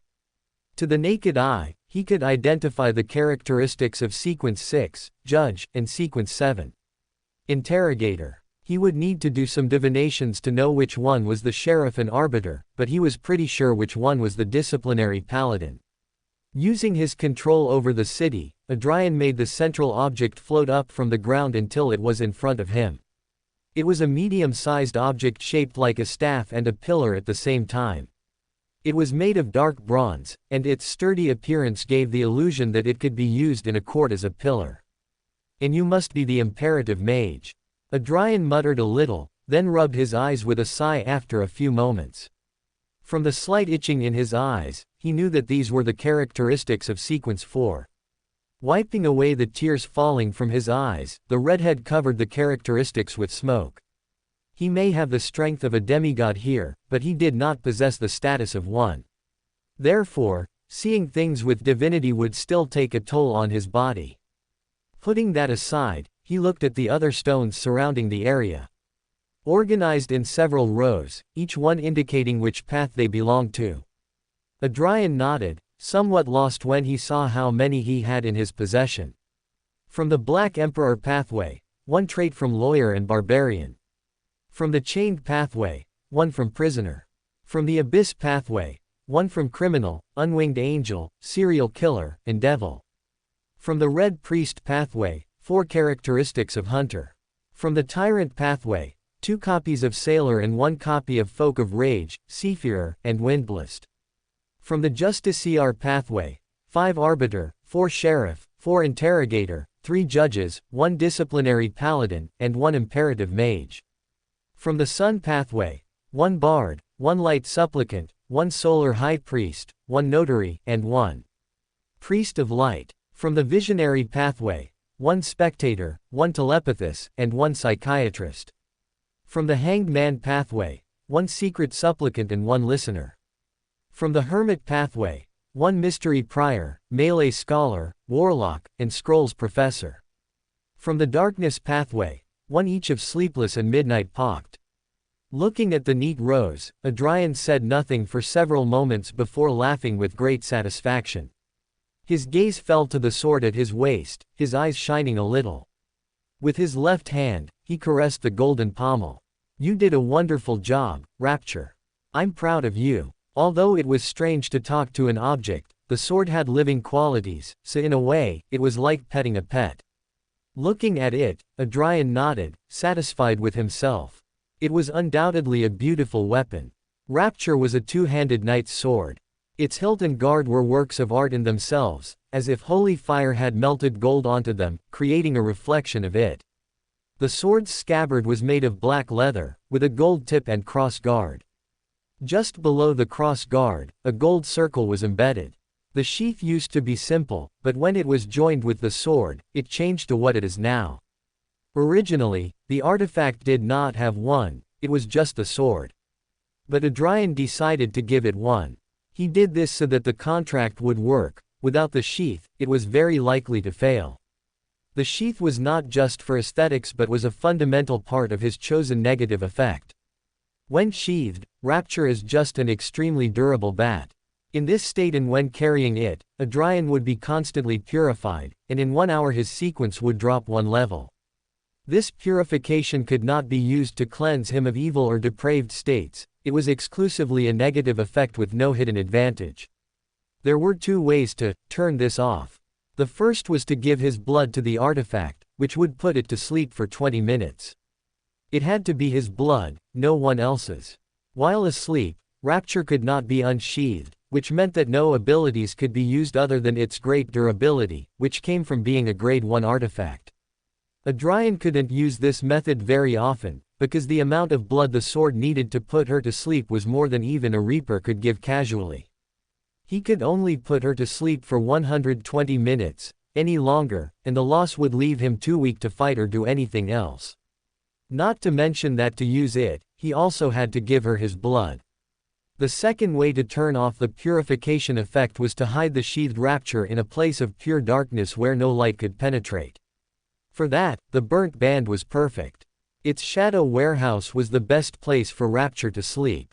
Leaving that aside, Adrian looked again at all the characteristics he had and could only sigh a little. Setting aside and marking the ones he would take later, he curiously held a hunter characteristic in his right hand. With all the ones I have here, I can make a separate team. Narrowing his eyes, he looked at the soldiers in the distance. Before, he didn't have the confidence to try this. But now that he not only had the strength of a demigod here but also a powerful grade 1 artifact, it was time to experiment. As he poured spirituality into one of his tattoos, Adrian changed the characteristics of a hunter to those of a solar high priest. The soldiers connected to him already had the strength of a sequence 8 provoker. If he really wanted results, he had to use at least sequence 7 characteristics. Unfortunately, I don't have any pyromaniac or witch characteristics. I'd be much more comfortable trying pathways related to the city. Clenching the hilt of Rapture with his left hand, the redhead looked at the fire soldier in front of him. Ready, soldier. A military salute, with his back straight and proud, he shouted, "Yes, sir." With nothing more to say, and his heart racing a little, Adrian released the characteristics of Solar High Priest. The crystal pulsing with its own light flew from his hand to the fire soldier. After a moment of uneasy pause, it entered his chest slowly, as if it had fallen into quicksand, slowly being consumed. The flames on the humanoid's body began to turn yellowish. Orange and gold fought for control, and the soldier's humanoid figure trembled and expanded for a moment, like a balloon about to explode. Adrian just watched without doing anything, his threads intertwining to form a mesh, and a layer of crimson fire began to cover him. The next moment, before it could explode, the swollen soldier froze. Quickly, his figure began to take shape and regain its form. In 5 seconds, he had regained his shape, only it had changed. The flames that made up his body were now golden, with only his eyes burning orange. This holy fire soldier stood up straight and saluted. "Str." His voice was now a soft chant. Observing the result of his experiment, the crimson flames covering him disappeared. Adrian brought a hand to his chin and tapped it for a few moments. After a few seconds, he calmly commanded, "Show me what you can do." Following his words, multiple straw dummies appeared in the distance. The holy fire soldier saluted again and immediately followed the orders given. A few meters from the first dummy, he raised his hands to the sky, as if trying to embrace the sun. A golden light descended from the sky and struck the dummy directly, setting it ablaze with golden flames. He moved on to the next one and extended a hand forward, clenching it into a fist. The dummy was instantly covered in dense, holy golden flames. With his hand still raised, the soldier lunged forward in an explosive display of strength and power toward another dummy. His blows and attacks seemed to be accompanied by a cutting motion, which in a few movements completely destroyed the poor dummy. Not only has the soldier acquired the strength of a true Sequence 7 Beander, but he can be considered a Truck Solar High Priest. With his eyes shining a little, Adrian called his soldier, who stopped the demonstration and returned with him. Watching him, the redhead couldn't help but feel somewhat disturbed by the success of his experiment. With mirror divination, he knew they could be used for the Iron-Blooded Knight ritual, but their strength was only Sequence 8. This was neither ideal nor acceptable to Adrian. The state of his soul would already make promotion risky, adding divinity to that was a recipe for disaster. He preferred that the ritual was completed as best as possible to avoid problems. Only by filling the soldiers with spirituality could he overcome this, but the amount required to even reach Sequence 7 was something he could not afford and could not consider adequate by his standards. Given the current outcome, he could give them characteristics to increase their level and abilities corresponding to the ones given. Although he had confirmed that soldiers could take characteristics and use their abilities, this fact bothered a lot. Every characteristic has the remnants of the previous bearer's will. Not only do the soldiers not go crazy or explode when one is inserted, but they are also capable of suppressing it. Doesn't that mean that, in a way, they have a will of their own? His brow furrowed slightly. It was one thing for the soldiers to be intelligent, capable of following orders, adapting to the situation, and reacting accordingly, perfect machines, if you look at it that way. But for them to have a will indicated an awareness of what they were doing, an understanding of themselves. The soldiers were not mere mindless servants. With this realization, a long sigh escaped Adrian. It was a mistake to think that the natural inhabitants of a Sephira would be so simple. Nothing ever is with these abandoned treasures. Staring at the holy fire soldier, Adrian felt a small urge to ask him a question. He wasn't sure if he should follow through or not, but the kind of reaction it might provoke could be something he couldn't easily suppress. After careful consideration, he sighed again and extended his hand forward. "Good work, give it back now." He would ask that question when he had true divinity. With the control he would have over the City of Calamities at that time, he was confident he could face whatever happened. Adrian had already learned what could happen if he let his curiosity control him. He would not make the same mistake twice. The golden soldier nodded and, putting his hand on his chest, took out the clear stone. His flames turned orange again. Taking back the Solar High Priest's characteristic, Adrian made the notary fly to him. He repeated the same process as before, placing the characteristics in the soldier's chest. The same process was repeated. The orange and golden flames fought for supremacy, and the soldier's body swelled and lost its humanoid form. But unlike last time, his form did not stabilize and continued to inflate, unable to contain it. Not wanting to wait for it to regenerate or see such a loyal soldier explode, Adrian reached out his hand into the air and pulled. Puff! The notary's characteristics were separated from the soldier, who, after a few moments, shrank back and returned to his humanoid form. Once he recovered, the soldier stood up straight and saluted as if nothing had happened. Sir, it seems the limit of the characteristics they can take is sequence 7. But maybe that's on pathways that aren't adjacent to the City of Calamities. Maybe with Conspirator and Pleasure it's different. Although I don't have any with me at the moment. Tapping his chin a little, Adrian made a note of this for future experimentation.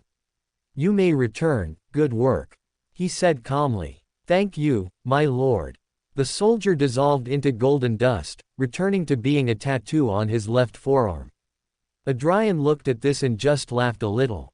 For a second, the thought crossed his mind whether he should try to save a soldier while he had a trait inside him, but as soon as it appeared, he crushed it.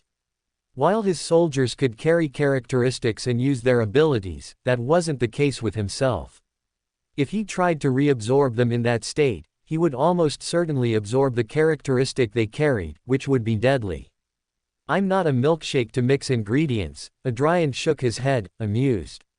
The best way to use them would be to carry some characteristics with me at all times so that when I send out a soldier, I can give them one.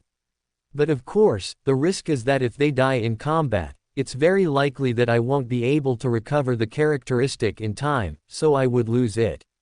While it's a method of empowering my soldiers, it comes with considerable risks.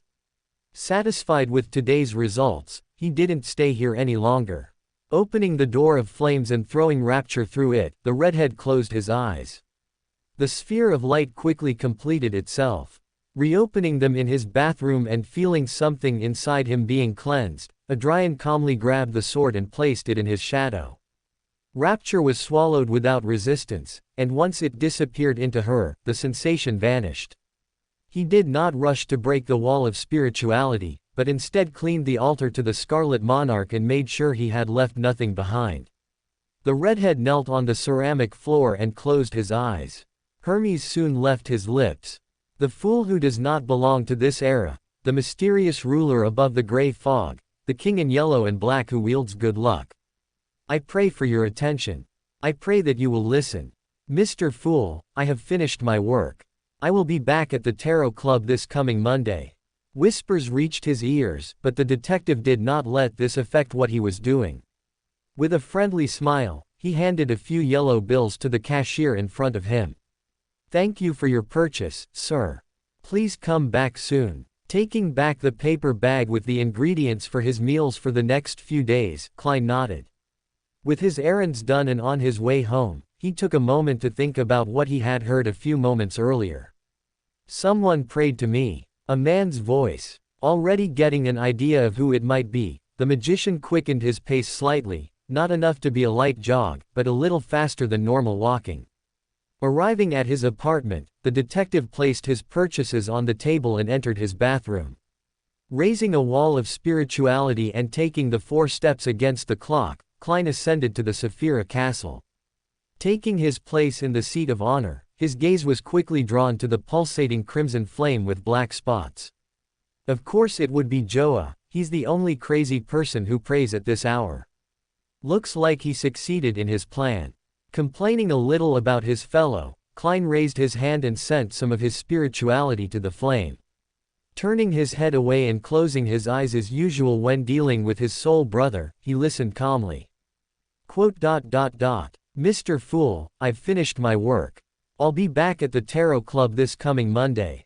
This madman succeeded in hunting down a demigod. That means he completed his ritual and is now a sequence 5.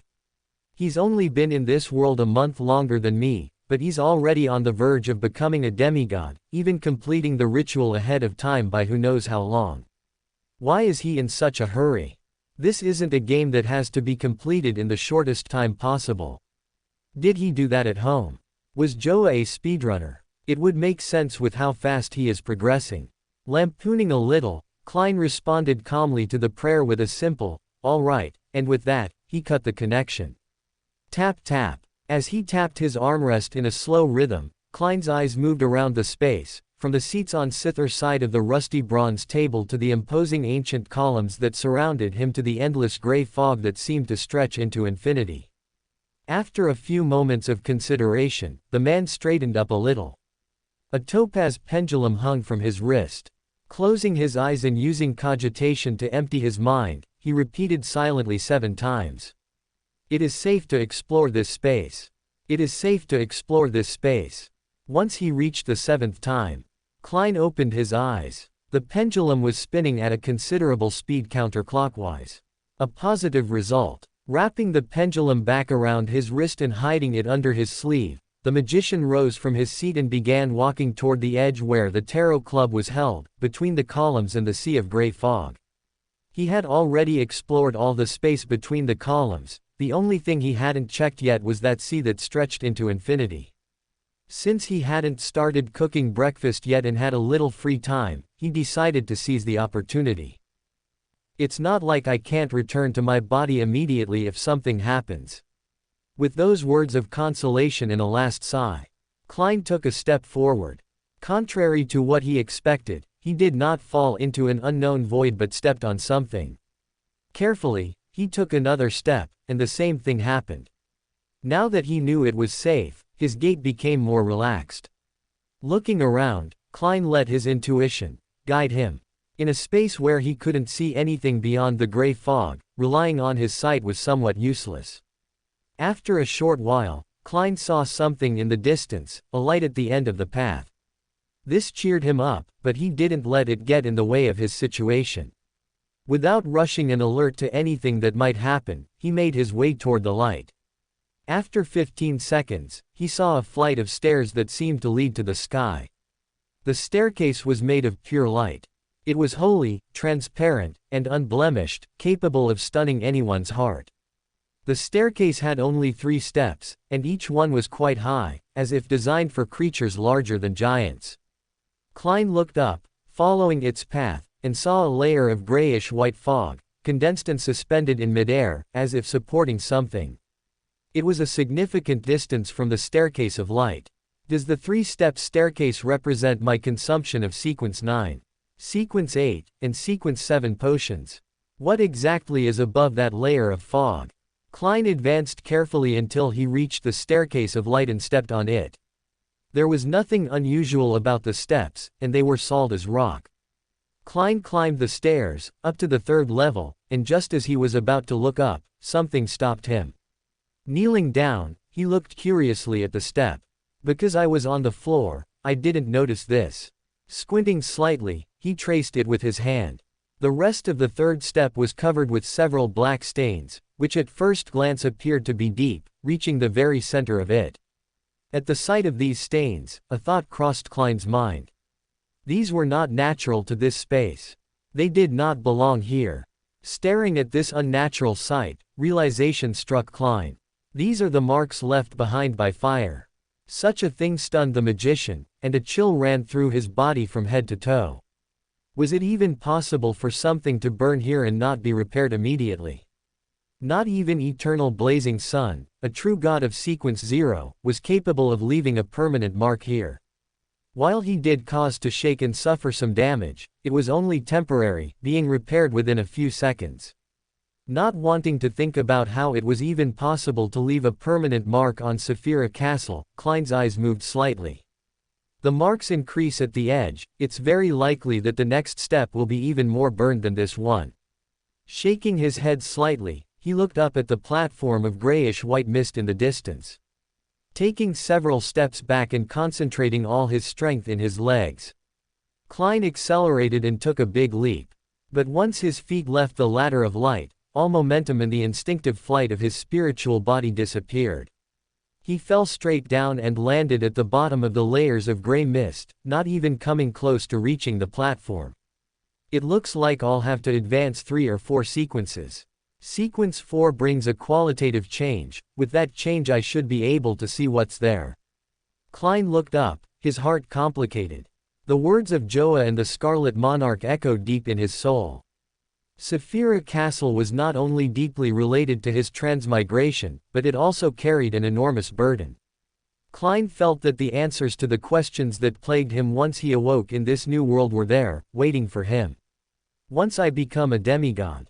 Repeating silently in his heart, Klein stared at the platform for an unknown amount of time, as if he could see through the fog that covered it and its secrets. Using all her willpower not to look down, Trickmaster Furs, who was wearing simple yellow robes with light blue accents, clenched her jaw slightly. "What are you doing here?" Again, shouting so loudly in her mind that she stunned herself, the writer gulped. Sitting next to her on the comfortable sofa, her best friend and sister from another mother and father, Zio Derecha, held the bridge of her nose and sighed heavily. Since she only worked until noon on Saturdays, she wore more casual and comfortable clothes. Tunies that came down to her knees, cotton slacks, and shoes. Looking up, the sheriff looked flatly at the man on the opposite couch. "What are you doing now, Kenway?" With an unbuttoned shirt showing a bit of his chest and his rusty collar. Adrian Kenway, with his red hair tied in a high ponytail, rolled his shoulders. "I'm bored," he said casually, turning to the next page. "Bored." XTO and Furs looked at each other, sharing the same thought. "If you're bored, why do you have to come to our house?" Neither of them said what they clearly thought, but their expressions said all they needed to. "Are we that much fun to bother?" The writer failed to keep her eyebrow from visibly pulsing. Her lips tightened a little. "Yep." Adrian clicked his tongue and cheeks with that, the corners of his lips raised in a smirk. Easily smelling the annoyance in them. Being that he could no longer act like Harvey Wayne or go as often as he was doing, he and Flora had nothing to do other than sleep and eat. Something that while it was extremely comfortable and he honestly enjoyed, he knew that a little variety was necessary. At least not to melt into bed from the time they spent lying down. Oh, and speaking of his dear Warren, the manuscript in his hands disappeared at some point, its apparent destination apparent once his eyes naturally moved to the white head. Flora, who was sitting next to him on the couch and wearing purple robes, leaned back boredly on the free armrest. "Like all Faceacs, you read too slowly," Jacob commented, turning the pages of the manuscript with decent speed.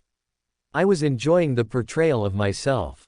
"What's wrong with that?" The redhead chuckled a little and rested his cheek on his knuckles. Honestly, he could tell that Furs Wall was a talented writer.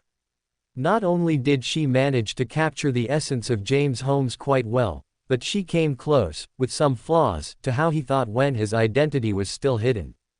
Although, some things brought a little chuckle out of him. Even on ink and paper, it was clear that the woman was still terrified of him. Something that he found very funny and amusing, he couldn't lie. Remembering that, he couldn't stop the smile on his face from growing a little bigger. "Hey." A horrible shiver went up her spine, and the writer pursed her lips a little. Did he not like what she had written? She had heavily relied on Jerry and Serena's testimonials to complete it, so if an error or inconsistency had crept in, it wasn't her fault. Of course, she doubted the man was truly upset or anything of the sort. Being familiar with his personality, Furs knew that what he was doing was only to scare her. Knowing this truth and like a master at deflecting attention being a trickmaster, she said with elegantly concealed nervousness. "By the way, Mr. Kenway, apart from your boredom, is there any other reason why you decided to come precisely to us?" Discreetly, Zio glanced sideways at her friend. Her face didn't show much emotion apart from slightly raising an eyebrow. The smile on Adrian's face softened a bit, becoming a normal, calm one even. "Because I want to have a better relationship with both of you, of course." There was a moment of silence in the room. The pair of Trickmaster and Sheriff looked at him, their eyes a little dazed. Thinking about his words, they managed to see sense in them. Of all the members of the group, the two of them were, in a way, the most distant from him. While not to the point of being strangers, they didn't know each other well enough to be anything more than good acquaintances. While Zombie Marich and Wraith Sharon's personalities and paths isolated them a bit, they had a good rapport. with Furs getting help from the Wraith to trick Alan Campbell and Zio for the mission to deal with the Tamara family problem. That's not counting the visits of little Jerry, Opera, and Serena and Nathan to discuss the manuscript. Their relationship with Adrian Kenway hadn't grown much. Zio frowned a little. No, it's not like that. Not counting or forgetting everything he had done for her in Backland.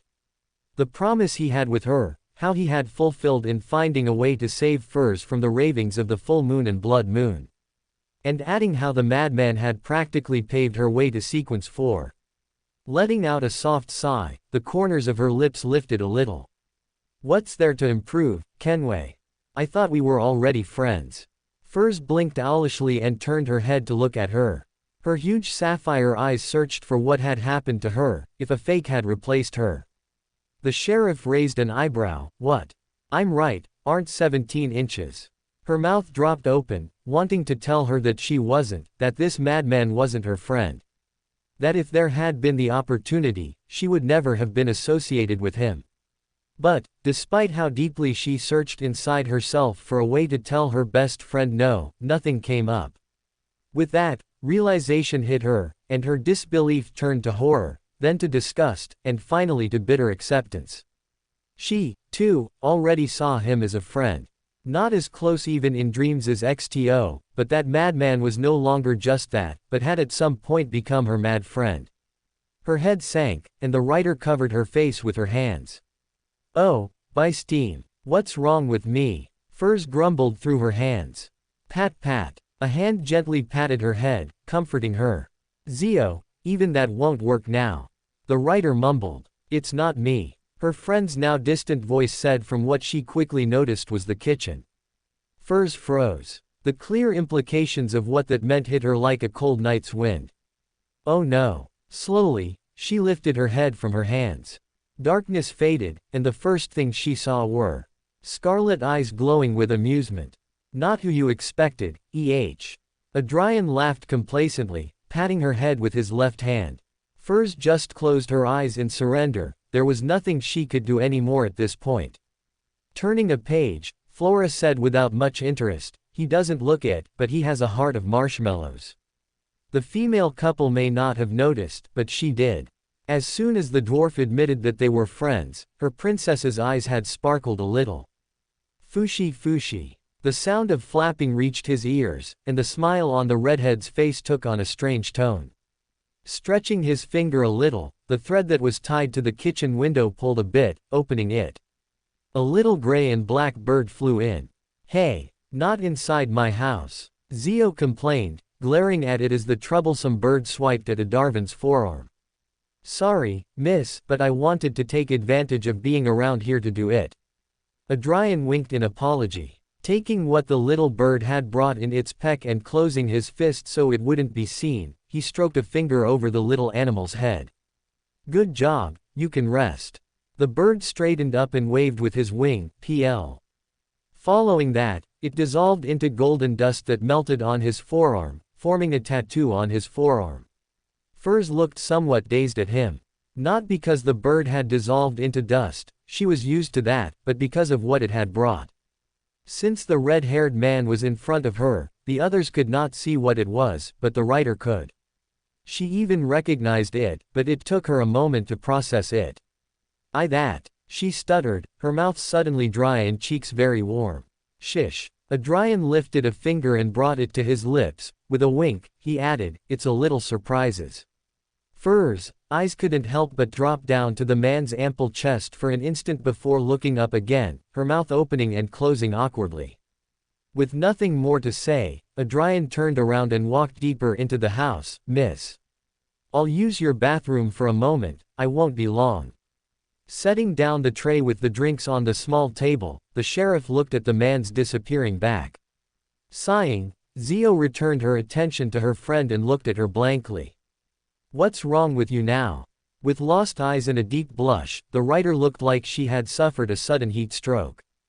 Cug. Cough. Nothing, nothing. I'm fine. Coughing into her hand a little, Furs looked away, still clearly in disbelief. Flora looked at this and narrowed her eyes slightly, her gaze moving to where the princess had disappeared. Whatever the soldier had brought certainly stunned the writer. While there was no warning of her spirituality, the Jacob knew it was somehow related to her. She had managed to see that it was something golden, but no more. It wasn't valuable, her marauder instinct didn't warn or point anything out. It's a strange thing, but how strange is it? To make a writer like salted fish react like that, it has to be something quite personal. While it wasn't an important detail at first glance, considering the kind of books Furs Wall wrote, it revealed much more. She wrote mostly romance, with everything that went with it. There was a part of Flora that wanted to steal it for a moment to see what it was. All she had to do was reach out, and what the princess was hiding would be hers. Why bother with that, though? With her current level of decryption, she could easily figure out what it was. Something extremely simple for her current self, and yet, Flora chose not to do it. This will be interesting. The corners of her lips turned up slightly in amused curiosity. It was something that was related to her in some way, and, honestly, she wanted to see what nonsensical thing the princess would surprise her with this time. Twisting her wrist, one of the cups on the tray disappeared and reappeared in her left hand. Taking a soft sip, she lowered the manuscripts to her lap. I don't have much to say other than it's considerably better than Stormville Mountain Villa. You need to try to avoid using descriptions so similar to the rest. While the story was entirely centered on the princess being a white knight, some of the people who appeared were very familiar.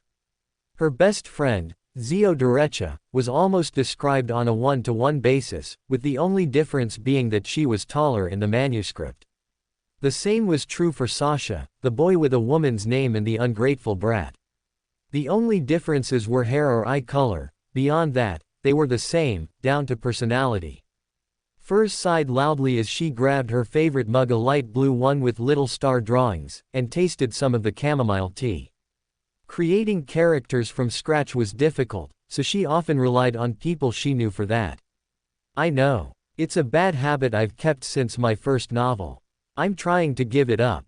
You don't seem to be, Zio said without much ado as she sat down, her cup in hand and a paper bag at her side. Are you sure you're not my enemy just in case? The writer grumbled. Already knowing how to deal with this, Zio extended the wrapped package towards the blue-eyed woman without opening her eyes.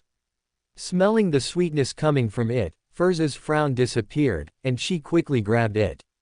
Oh, what is it? The writer chirped with clear happiness as she opened the bag and peered curiously inside. Before answering, Zio took the paper bag from her hands again and placed it on the table, much to the grimace of the writer, who watched curiously as she removed its contents and placed them on the table. There were several handmade pies. The dough was golden, with a lattice pattern in the middle and red sauce grated underneath. They were perfectly sized to fit in her palm. Zio took one and popped it into her mouth. She took a bite and enjoyed the strawberry candy. She nodded and finally replied, "Pastafrola." Furs nodded somewhat absent-mindedly as she grabbed one and took a bite. She paused for a moment and looked at the pie in her hand, her eyes shining. It was delicious. While it was sweeter than she was used to, it wasn't excessive. The dough was still warm and quite soft. She didn't have to try to bite into it. Pastafrola. That's one of Lindbergh's typical foods, isn't it? One of their desserts. Being a writer in a new environment, absorbing details of where she was going helped a lot in her writing. Taking another bite, this time larger, Furs looked curiously at the redhead. Where did you buy these from? I didn't buy them. Furs paused. Huh. Zio held up a finger and pointed at the man coming from the bathroom. Seeing them, Adrian laughed indulgently. Oh. You're already trying them out. How are they? I may not be a dessert master like opera, but there are still some one can make. Furs said nothing, she just looked deeply at the pastafrola in her hand. Silently, she closed her eyes and took a slow bite, ignoring the origin of these. They were too tasty not to finish them. You have to make them more often, princess, and in larger numbers, Flora said casually, dignified as always. A few crumbs on her cheeks. The redhead took his place on the couch and nodded, a small smile on his face. I'll keep that in mind, dear. While his grandmother's tongue favored more salty foods, she also knew how to make a few desserts, the same ones she taught him how to make. Grabbing one of the pies and the coffee cup, he ate one. Nodding internally at the taste, still somewhat disappointed. When I go to the South Continent, I have to look for guavas. Strawberries are a good replacement, but a pastafrola is not one without guava candy. Would the fruit even have the same name? Well, it's not like it's an Casey fruit to confuse either. The smell alone was enough. Late at night, Serena's house. Wearing a red and black dress and tunic combination, Serena Williams took a slow breath and lowered the fountain pen, setting it down next to a yellow-covered notebook. A cup of black tea rested next to a plate of toast, a small snack she had taken a liking to. Taking it, she took a small STP as she looked at what she had written. The sentence lines in the notebook consisted of her thoughts of the day, what she had done, or what she had gone shopping for. A diary of sorts. There was a moment of contemplation. Her reflection in the black liquid in the cup in her hands greeted her. Its eyebrows were slightly raised, and its eyes were a gleam of life. Write. I can write. Light murmurs left her lips, her gaze becoming somewhat misty. While her handwriting still left a great deal to be desired, she could now write, something she never thought possible to be capable of. Not only that, but she could now read and speak decent Lindbergh, no longer needing to be accompanied by Opera or Sasha to shop. That she spoke Lindbergh naturally meant that she also spoke Fasak, though her accent in this one was much more noticeable. In the short time she had been a Beander, she had learned 2 new languages. Honestly, that wasn't too far from what she expected once she took the potion, but the choice of languages was. But once she asked the Scarlet Monarch why she wasn't learning Hermes or some language that is capable of moving nature. He chuckled and said, "Children should learn to walk before they run." She never questioned the languages taught after that. After finishing her simple but filling snack, washing the used silverware, and putting it away, Serena grabbed her diary and took it to her room. Closing the door, she put the journal in the drawer of her nightstand. Then, she calmly walked to the corner of her room. Once there, she pulled a bronze knife out of the sleeve of her robe. Pouring her spirituality into the tip of the knife, pointing it at the floor, she formed a wall of spirituality, sealing off the room. Being a secret supplicant, she did not need tools such as silver or bronze knives to form walls of spirituality as others Beyonders did, being able to create them with her hands alone. Creating private places to request secrets from great existences was part of the secret supplicant's abilities. One could not always be in the best places to ask for secrets or information, so if necessary, they could create a secret space. But to avoid drawing too much attention to her pathway, she decided to use a bronze knife. Serena never forgot what the Scarlet Monarch had ordered her to do, all she did was fulfill it to the best of her ability. With a small sigh, she put the knife back in her tunic and walked to her closet. Opening it, she gave a respectful military salute to the altar hidden within. Praise the monarch. Followed by that, Serena repeated what she had been doing every day and night since she took the potion. After forming another wall of spirituality around the altar, she knelt down in front of it, rubbed her fingers, lit the red candles with her spirituality, clasped her hands together, closed her eyes, and prayed in a soft voice. The Scarlet Monarch who burns depravity, you are the calamity forgotten by time, you are the stranger who comes from the unknown. Your faithful servant prays for your attention, I pray for revelation. Picase revealed to me the history of the 4th epoch. The flames of the red candles took on a faint crimson hue, the air around them warmed and the chill from the low temperature faded with them, a warmth that warms the soul and clears the mind. Amidst this sudden calm, a serene, yet powerful voice echoed through her, and he laughed softly. Let's start at the beginning, shall we? In this era, the gods walked the land and frequently performed miracles. The primordial demoness, the hidden sage, and the god of craftsmanship better known as the god of steam and machinery were born in this period, with the latter two towards the late stage of this epoch. Various current-day secret organizations were formed around this time, including the Moses Ascetic Order, the Secret Order, the Blood Sanctify Sect, and the Demonist Sect. The start of the epic was 112 years after the Cataclysm and before the founding of the First Solomon Empire, the Warring Era. The second blasphemy slate appeared in this period, and many angels saw it. Later, it was taken by a particular spectator. The Solomon Empire once ruled over the northern continent, led by the Black Emperor in the fourth epic. As the Scarlet Monarch spoke more and explored the subject more deeply, Serena's eyes opened wider and wider. For a moment, she forgot how to breathe. Not only was the information revealed heavy, but the implications beneath it were enough to make her heart stop beating. The Warring Era, the First Solomon Empire, the betrayal of Trunsoest and Tudor, the founding of the Trunsoest-Tudor United Empire, its subsequent division. What stunned by far the most were two words. Out of all that was said, two words stood out like thorns cutting into her flesh. Sequence O. Serena knew she was not bright or intelligent, but even someone as low as she was knew that this information should not be shared or spoken. Gods could be born. Wouldn't that mean they weren't always existences beyond mortal? Spreading this information would generate a war of its own. Beyonders of paths with sequence 0 not yet occupied would fight even more fiercely for the position, innocent blood would be shed for the chance. This knowledge was not to be spread to the common person, even demigods were not to possess it. But she now possessed this blasphemous knowledge. The weapon had been given to her, and whether she used it or not was up to her. When the crimson tinge of the candles disappeared and darkness returned to the room, Serena did not rise from her place in front of the altar.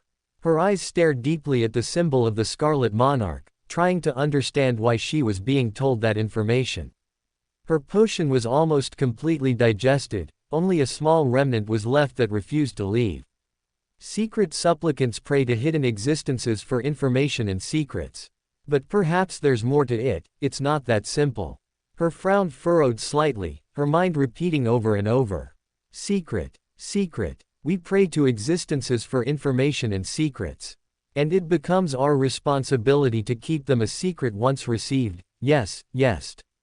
The secret part refers to the fact that one must keep one's status hidden and the revealed information a secret. No matter how horrible or burdensome it is one's duty to keep it a secret. Take the consequences that knowledge brings and carry them on their backs without saying anything, complaining, or revealing what weighs on them. That was the true core of the secret supplicant, the secret seekers and protectors. At that moment, Serena felt something inside her break and melt, merging completely with her being. The woman closed her eyes and enjoyed the incredible sensation, a realization that came with a better understanding of what it is. After 5 seconds, her lips lifted into a hugely happy smile. The potion. I have digested the potion. She could now advance to sequence 8. Quickly, Serena took advantage of the fact that she was still in front of the altar and closed her eyes. The Scarlet Monarch who burns depravity. You are the calamity forgotten by time. You are the stranger who comes from the unknown. Your faithful servant prays for your attention. My lord, I have digested my potion completely. After finishing her prayer, Serena held her position. With her hands clasped and eyes closed, After finishing her prayer, Serena held her position. With her hands clasped and eyes closed, she waited for God to speak. She didn't have to wait long, the familiar crimson ink in the red candle flames returned along with the voice. I'm glad to hear that, Serena, good job. I'm proud of you, my lord. Serena pursed her lips tightly, but before she could thank or say anything in respect, the god continued. Adrian is already about to collect all the ingredients for the listener's potion. While he finishes with that, use these days to rest and prepare your condition to drink it. By your will. Serena prostrated herself and made a faithful bow to the altar. With the candles finally extinguished, she carefully cleaned the altar. Once she was sure it was free of dust, she released the wall of spirituality and closed the closet. Releasing the wall of spirituality in her room, the woman did not rush out but sat on her bed, her gaze on nothingness. The following sequence to secret supplicant, listener, was a dangerous one. The Scarlet Monarch had warned her about it, and the priority would be to digest it as quickly as possible. If the Lord saw fit to warn me, then it is very certain that I could die if I make a mistake. Sighing a little, she raised her hands and looked at them. Her fingers were trembling, and her heart was squeezing. She didn't want to die without giving back everything her hero had done for her. That was not the way she wanted to take her last breath. Clenching her fists tightly, she clenched them together and prayed fervently. Whenever her will trembled, there was always a pillar she could lean on. Give me strength, Monarch, give me strength to rise and face a new day. Closing the flame that showed Serena, Adrian let out a small sigh. Turning and looking at the soldier who had tutored the woman, he slightly nodded. Good job. With the praise done and giving him the directions of what was next, the red-haired man walked away from the spot and, summoning his beach chair, took a seat. Resting his chin on his left palm, he tapped his cheek with his finger a couple of times. It's been almost 2 weeks. Little Sun should have already managed to get the remnants of the shadows from a Forsaken, so this Monday, I will get the material, and Serena can advance to Sequence 8.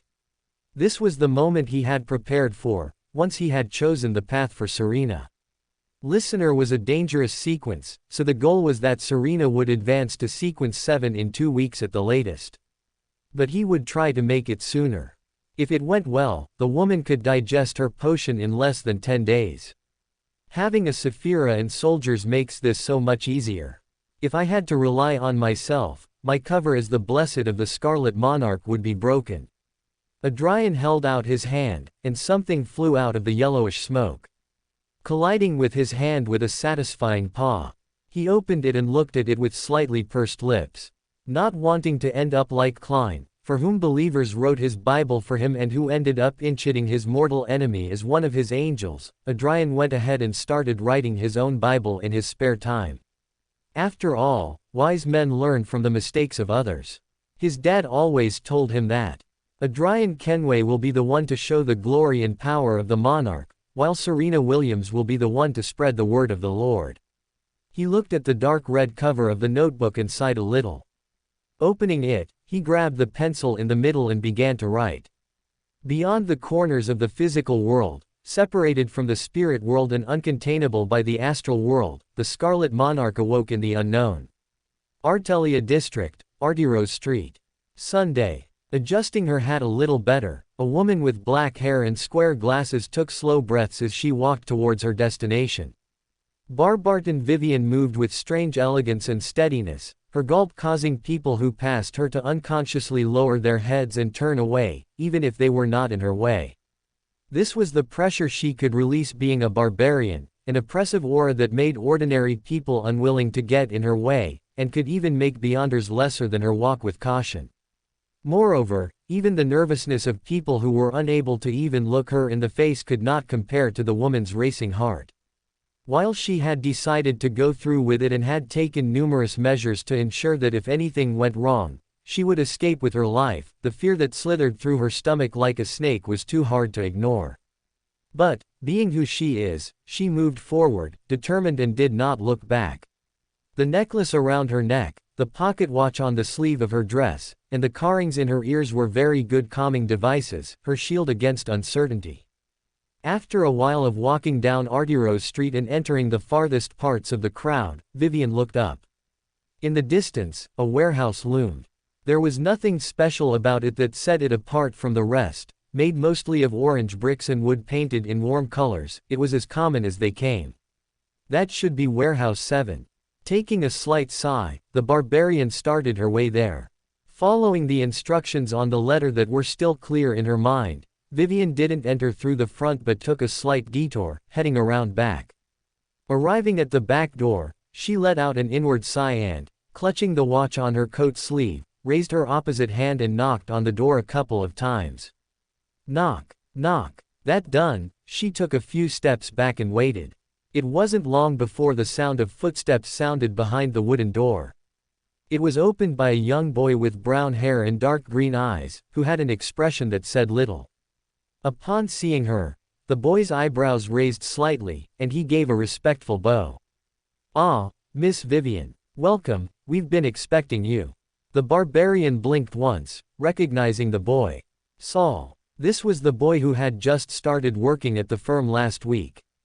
It turns out he was also a member of Harvey Wayne's team. Isn't he too young for that? He can't be older than 16.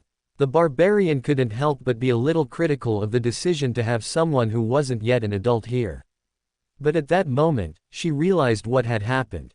The nervousness bothering her was now barely showing, almost gone, the shock of seeing Saul here stealing the scene. Sending the youngest member to greet me, possibly with the intention that if I find myself alert or nervous seeing someone so young on the team will throw me off or confuse me. That way I'll forget for a moment that I was nervous, and when I realize it, I'll have better control over myself. Vivian noted with mild interest this method of the wise owls. At being named, the young man straightened up and nodded again, blinking a couple of times. Al, yes. That's me. The boy paused for a moment before turning around and looking at her over his shoulder. Mr. K hasn't arrived yet, but he shouldn't take much longer. You can wait inside if you like. The rest of the team is already here. For a moment, Vivian looked at the boy without saying anything, her expression hard to read. She looked up at the cloudy sky, seeing the dark storm clouds, returned her attention to the boy, and nodded without much significance. While this was suspicious and common sense said this was entering the lion's den, the woman with the square glasses was calm and collected, unlike her inner turmoil. She knew that if they had wanted to attack her, they would have done so sooner, there being vastly better opportunities than inside a simple warehouse. Lead the way, kiddo, Vivian said, a faint smile on her face. The watch on her sleeve was already half open. Of course, while she was calmer, that didn't mean she would let her guard down. Following the boy into the warehouse, she discreetly looked around, alert to any sudden or out-of-place changes. Passing through undetectable corridors, Saul soon stopped in front of a door and turned to look at her. The rest is here, he said without much haste. There was no attempt to open the door, he just looked at it without adding more. He's waiting for me to give the go-ahead to come in. She understood the look the boy was giving her. He gave her the horse's leash so she could decide whether to proceed, making her feel in control. As her eyes moved to the door, Vivian couldn't hear very much. But if she strained her hearing, she thought she could make out some distant voices. Not commenting on the matter, she just nodded. With the go-ahead, Saul grabbed the handle and opened it, stepping inside without looking back. Vivian followed a few steps behind, and what she saw upon entering was a decently busy room. The several couches arranged to one side were occupied with various people, some chatting with each other while others just listened.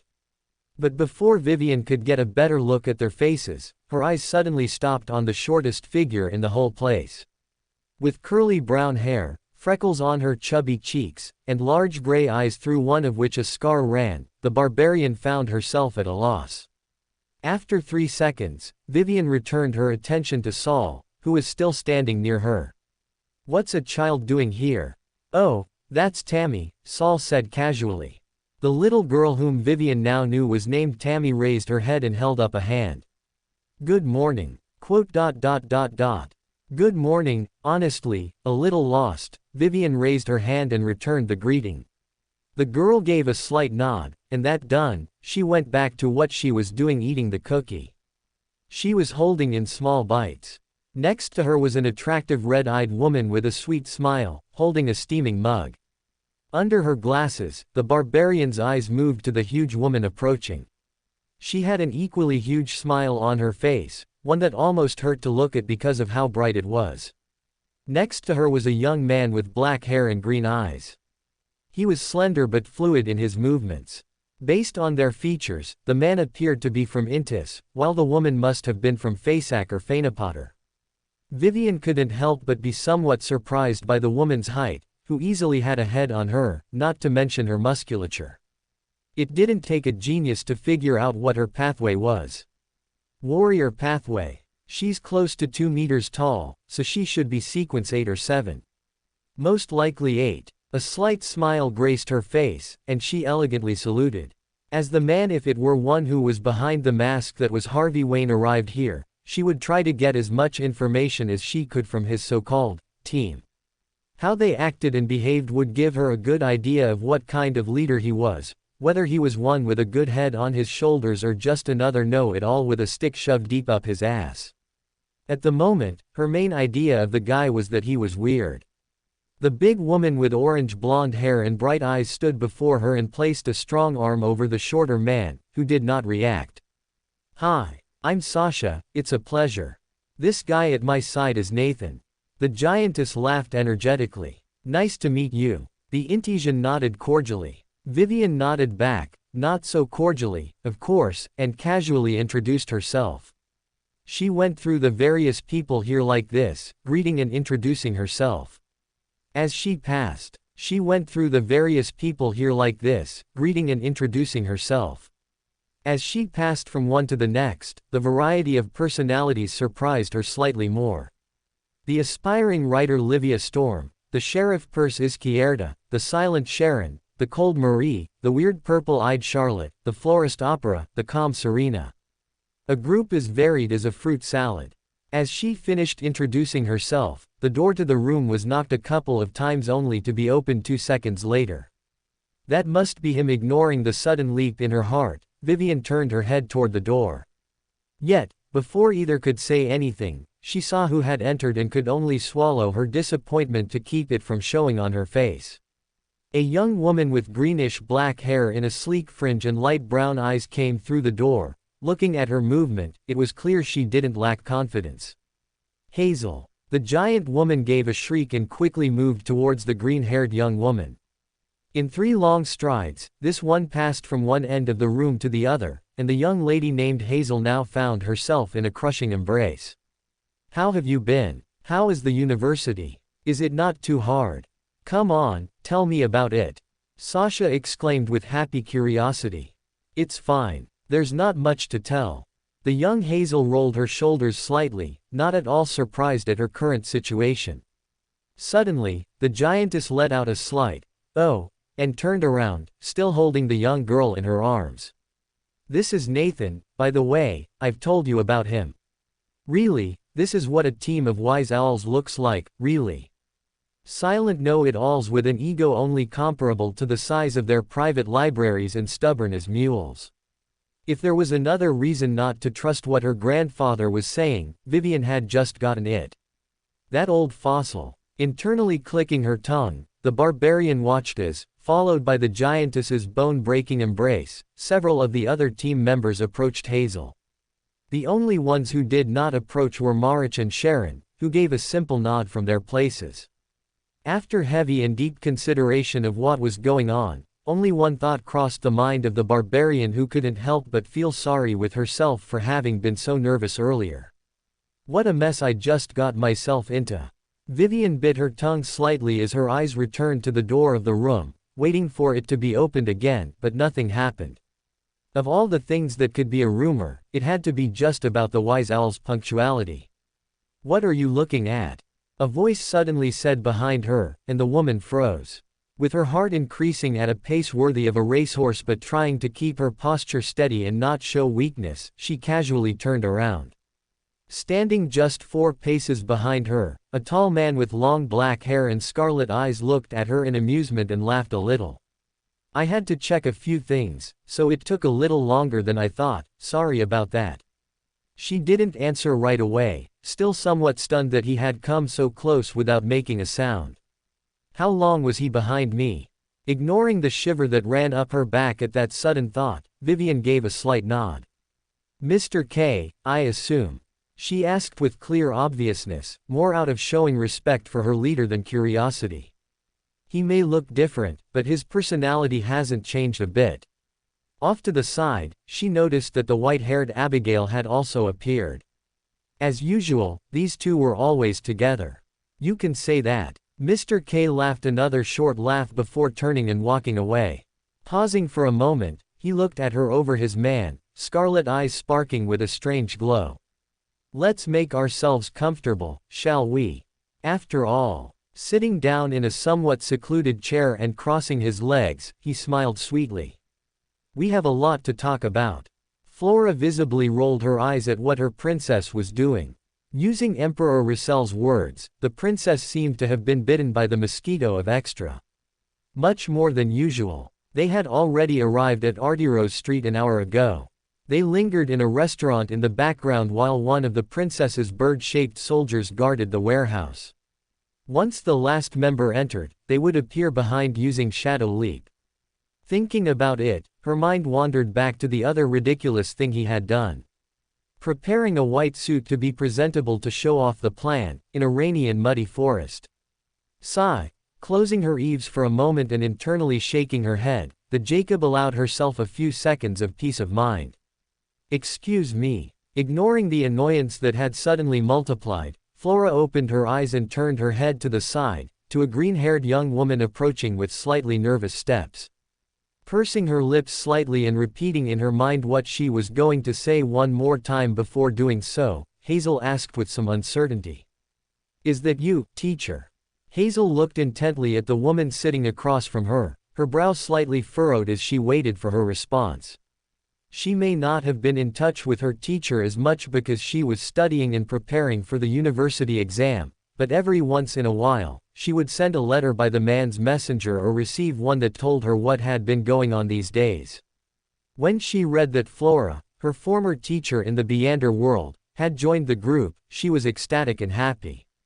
Not only did her joining them mean that she had recovered from her injuries, but it also meant that Hazel would finally be able to meet her face to face. Yet, for that very reason, the young match was now genuinely confused, as the strict and judgmental woman was nothing like she had imagined her to be. Hazel had imagined her much older, with some wrinkles and gray hair, with deep-set eyes and a permanent frown. But even though she had white hair, she did not look old. Finally, after looking at her quietly in silence, the white-haired woman closed her eyes and nodded elegantly. "He told me how you have been doing. Good job." Simple and to the point, just as she remembered her. Hazel's brown eyes sparkled, and she almost let out a squeal of delight. As a noble lady, she quickly grabbed the reins that almost slipped out of her hands. Smiling until she showed a bit of her teeth, she laughed softly and said honestly, "I see you've recovered well, I'm glad." Internally, Flora raised an eyebrow.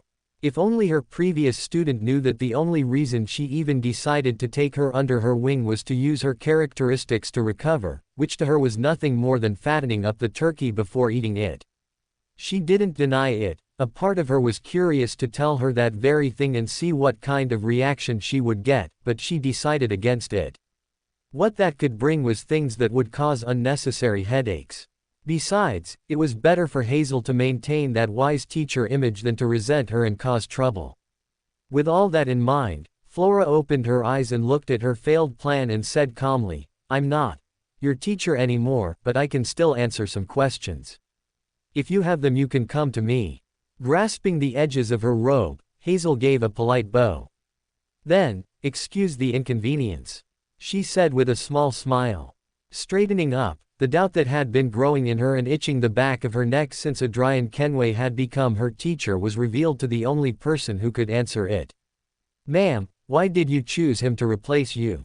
Not only is he not part of the same path, which somewhat limits what he can teach me, but his situation made him potentially dangerous." Raising a hand, she quickly added somewhat apologetically, "I have no complaints, Mr. K is a great teacher. I just find it strange that he was the one you chose. There was no one else more appropriate. Or did the situation make it impossible? If there had been a Choti, that guy wouldn't even have been in the room." Keeping her face calm, Flora took a moment to really think about the question. There was no way she was going to admit what really happened that night, ever. To this day, she still has chills when she remembers it, but there is a bit of melancholy in that as well. I would still be searching for the treasure without knowing that he was there, waiting for the end of the play that has been going on for millennia. Once I entered, the play would close the curtain and Flora couldn't bring herself to finish that train of thought, the answer obvious. If she hadn't met the redhead that night and tried to kill him, which caused her to become trapped in his body, it was very certain that she would still be a rat now that was on her way to a death trap while losing herself more and more because she was parasitizing an animal, all this caused by a single being, just for his amusement and pleasure. Without knowing it, only two fates were awaiting her. She would end up losing control because she was parasitizing a rat, or she would no longer be, her, a fate worse than death. Yet, amidst all the bad that happened that night, what came next shone like a rising sun after a moonless and starless night. While she had lost her purpose that night, she had gained a new one. No, rather, she had been forced to build a new one. Her gray eyes moved from Hazel to the long black-haired man in the distance. He noticed immediately that she was looking at him, and her scarlet eves met his. Adrian winked in her direction and continued his conversation with the lawyer. Returning her attention to Hazel and ignoring how amused his current expression was, Flora said, "Honestly, because he's the only one I trust." The young noblewoman looked at this somewhat stunned, her mouth opening and closing a couple of times. From the letters, she knew the two of them were close, but she never thought it was to this extent. The strong hang out with the strong after all. A slight blush covered her cheeks, and coughing slightly, she pulled out a handkerchief and wiped her mouth. "Forgive me, I didn't know you had that kind of relationship." The slight smile that had appeared on Flora's face at some point grew a little bigger. "It's no problem, we made it official a little while ago." This piqued the young woman's curiosity. "Oh, really? Congratulations." Pausing for a moment, Hazel added, "When?" Flora smiled and lowered her voice a little. "Tonight." "Oh my." The young noblewoman brought a hand to her chest, eyes wide as saucers. She didn't think her previous teacher was so bold. On her side, Sharon, who had kept her eyes closed, snapped them open and looked at her deeply. After 5 seconds, she looked at the black-haired man in the distance, who had frozen. Satisfied with what she had seen, the wraith nodded imperceptibly and closed her eyes. While her expression and posture remained unchanged, Marich had known her for years and could notice any changes. For this reason, the zombie also closed his eyes and sighed lightly. "She's happy." His attention moved for a moment to where she had been looking, at Flora and the Hazel girl. They had spoken too quietly for him to hear what they had said, but considering Sharon's reaction, he could get an idea of what had been spoken. Observing what was going on the other side of the room, Adrian laughed a little. "Well, are we done with this silly game now?" Vivian grunted a little, a grimace on her face. Since the guy had shown up and separated from the group, all they had talked about were meaningless questions or things that didn't matter at all. "How are you doing? How are things going? I didn't make you suffer with the contract on Saturday, right? What did you eat Tuesday night? What did you have with it, wine, juice or water? Did it taste good? What time did you sleep?" How she hadn't lost her mind until now was unknown. "Foo-foo, it's your fault for being so stiff." Laughing some more, Adrian tilted his head slightly to the left, mischief shining in his eyes. "But I'll give you the point, why don't we start from the beginning?" Her fists clenched unconsciously, and a vein began to throb in the back of her neck, controlling her breathing, which had become raspy. She scuffed a little. Again. This was the third time already. The black-haired man winked. "Yup." Vivian's face broke, the corner of her lips pursed into a scrunch as one of her eyebrows quivered. Knowing he only needed one word to break it, Adrian considered the game over and laughed softly. "For now, I'll just be Mr. K. It's not because you didn't do a good job, you excelled at everything one asked you to do. It's just that, well." Pausing for a moment, he looked her up and down with a raised eyebrow. "Honesty can't be returned, being that you're standing before me wearing a mask." Instinctively, Vivian tensed for a moment more, but just as quickly, she relaxed. She was surprised, but at the same time, she was not. Needless to say, if the wise Aoi knew her identity was false, he would also know she was using an artifact to change her appearance, however small. This was something she already knew and accepted an unspoken fact. What surprised her was that Mr. K mentioned it directly. Raising an eyebrow, Vivian looked deeply at the man before her and said, "And you say so?" With a rather plain face, free of markings, and a pointed nose with long flowing black hair. Aside from his red eyes and large stature, Mr. K's current appearance was unremarkable. It was clear that he was also using an artifact to do the same as she was. This simple man held up his hands and waved them in amusement. These are precautions, you will understand in the future. His ruby eyes then moved around those present in the distance. Besides, aside from me, everyone here is as they have come into the world, Miss Barbarian. Vivian's brow lowered, her gaze deepening for a moment before refocusing. If Mr. K was the only one who changed his appearance, that meant he was someone recognizable, much if he believed that by seeing him, she could recognize him. This only proves that he is a high-level member of the Church of the God of Knowledge and Knowledge. A very high one. Bingo. The reality that she had someone famous in front of her made the corners of her lips turn up in a small smile, her eyes gaining a certain gleam of recognition. Controlling herself, Vivian crossed her arms and looked at the wise owl calmly. So, if I show you my true face, you'll do the same. Maybe, or maybe not. Laughing a little, he continued, your face or your real name, I don't care which you choose. If you give me one of the two, I'll do the same. What do you say? Vivian earnestly tried, but was unable to contain the snort that escaped her. Just that. I thought it would be something more interesting. That said, without wasting a second, she reached up with her right hand, calmly removed her glasses, and placed them on the table beside her. Then, Vivian sunk her fingernails into her neck and pulled, peeling away a layer of skin. Instead of blood coming out or showing pink skin, the peeled layer took on a deep gray color and was losing its human features, leaving only a flat mask. With a dry puff, Vivian ripped off the mask, whose colors turned from gray to brown as if it were wood. Holding the mask in her hand in boredom, the barbarian raised an eyebrow. Her hair remained black, but everything else changed. Her face became angular, and her nose shrank a little. Her eyes took on a soft, honey-like color with wide lids and a naturally sharp, hawk-like gaze.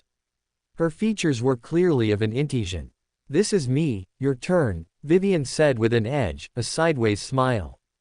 The red-eyed man raised an eyebrow in doubt and said in confusion, turn for what?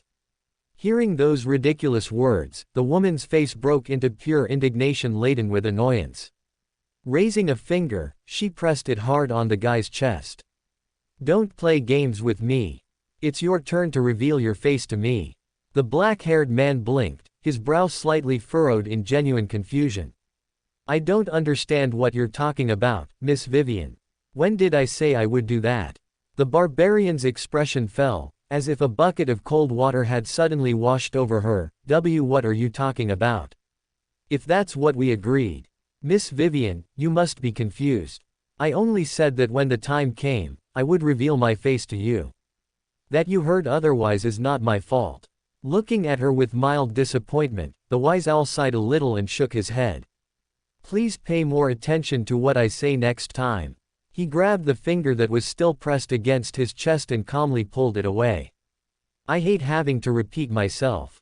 The man finished with his voice dropping a few degrees, causing the woman to tense up. Stupefied, Vivian stared at nothing in disbelief, her mouth opening and closing wordlessly.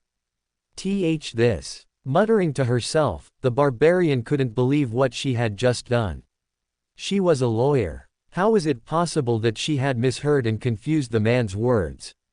It didn't make sense. I'm sure he said I had to choose between saying my name or showing him my real face. That's what he said, right?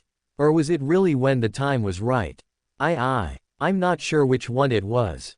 What is it? Vivian bit down hard on the inside of her cheek. The more she thought about it, the less sense it made. It was as if her mind had suddenly tried to follow a thread and, by an oversight, it got tangled repeatedly until it was a ball of yarn, not knowing which was the beginning or the end. Frowning, she brought a hand to her forehead and massaged it in slow twists and turns, then went into semi-cogitation to calm the headache. I knew I was pushing myself too hard. Complaining internally, Vivian cursed herself for neglecting her condition. After a moment and more normal, she nodded to the man and bowed slightly. Excuse me, Mr. K. I guess I haven't been resting well these days. I'll pay more attention next time. I'm glad to hear that. Mr. K smiled slightly, just like a grandfather watching a child do something funny. Foo-foo, that smile twisted into one worthy of a fox. You know I was lying, don't you? Vivian blinked, as did her mind, genuinely at a loss. Yet, that confusion quickly turned to magma on the verge of exploding. Veins of seething blood stood out on her forehead. I simply wanted to test how much a skill had really changed after advancing to sequence 5. Sorry about that. Rolling his shoulders shamelessly, the guy winked. I really had you fooled, he chirped self-satisfiedly. Adrian could barely contain his laughter. The increase in his gaslighting was much more interesting than he thought. Not even lawyers, at least sequence 8 and down, could defend themselves against his tongue, and he had held back. It took the woman a few seconds to process the information, but once the second 6 arrived, a vein throbbed. For an instant, for a single instant, she stepped forward, almost lunging forward and wrapping her hands around the neck of the unhappy man, but she stopped. This was because just the man's last words echoed in her head, which were the best painkiller at that moment. Sequence 5. If the leader is such a high sequence, then the rest must be at least sequence 7. Controlling her breathing, she frowned slightly and stepped back. She didn't say anything for a moment. After 10 seconds passed in awkward silence, she said without much assurance, "So, the deal was as I said." Even if she now knew that it was all a hoax, she wasn't sure if it was really the truth. Yup, accompanied by the pop of his mouth and satisfied with his welcome gift for the new team member, Adrian turned off Creeping Hunger's faceless mode. He kept that same foxy grin as his face contorted, and his black hair quickly took on a bright red hue. The woman's honey eyes widened slightly. Within 5 seconds, Vivian watched as the man who had once been someone simple without much of a standout quickly became someone straight out of romance novels. A little younger than I prefer myself, but oh, mama likes what she sees. She dragged her tongue, looking him up and down like a prime piece of meat. Her words made the corners of the redhead's lips tremble slightly. Watching this prince, the woman bit her lip and winked flirtatiously. The offer of drinks still stands, pretty boy. In case you want to follow. The smile on the red-haired man's face tensed for a moment before he looked at her flatly. I'm not interested, Adrian sobbed, internally stunned. Russell wasn't exaggerating when he said that the women of Intis were bold. He added in his heart. Vivian rolled her eyes and stepped back a little with her hands twirling disinterestedly. Even your voice is tolerable to listen to now. TCH, you're lost. Vivian then placed a hand on her hip and leaned back a little, looking up at him from below. So, Mr. K, what's next now? Simple, now that we know our true selves, isn't this the best time to show what we're looking for? The redhead said calmly. The man's scarlet eyes moved steadily to one side, looking at the group in the distance. Passing each of them and the story he had with each one, he nodded. He motioned for her to follow him, walking toward the group and stopping in front of them. With his arrival, the sound of voices stopped, and all the members' attention focused on him. Vivian stood beside him, appearing unperturbed on the outside, but the pocket watch in her hand was slightly more open. After a moment of silence, Mr. K began to speak, his attention still on the group but occasionally glancing at her. While we have the same ultimate goal, the paths we chose are different, as are the reasons they decided to join. Some joined to survive because they had nowhere else to go, others to find a reason to live as well as a reason to die. Others try to pay a debt that cannot be repaid in money. Others for revenge, and others to not leave close friends alone. Others because they have their own goals to fulfill. He then turned his attention back to her and continued. I'm not asking you to tell me your life story or anything like that, that's not what I'm asking. If you want to tell your story in the future, that's fine, but to ask that now would be hypocritical of me. Right now, I'm only asking one thing of you, a small truth if you can call it that. The redhead paused for 3 seconds before saying calmly, why are you here, Miss Vivian? What are you really looking for by joining us? Vivian didn't even blink when she spoke, her honey-colored eyes becoming deep and dense like amber. Truth. I'm looking for the truth. Oh, Mr. K looked at her with slight interest, tilting his head slightly to the left and raising one eyebrow. Vivian didn't take long to answer the unspoken question. Every child born in the capital of Intis, Trier, has heard of the urban legend of Emperor Russell, of his madness in recent years, and why he fell from grace with the Church of the God of Steam and Machinery. Vivian was about to speak when she suddenly stopped, but gathering her courage, she continued. I'm sure it's not just a legend, and I want to prove it. Peef covering his mouth quickly, Nathan controlled his expression and coughed to hide his accidental slip. Even with his powers to control his expression and body from being a clown, what the woman had said was so ridiculous that he could not contain the laughter inside him. Seeing that he had earned the attention of those present and a particularly hard look from Sasha, he gave a polite smile and, placing a hand on his heart, bowed. I'm sorry, Ma'am Vivian, that was disrespectful of me.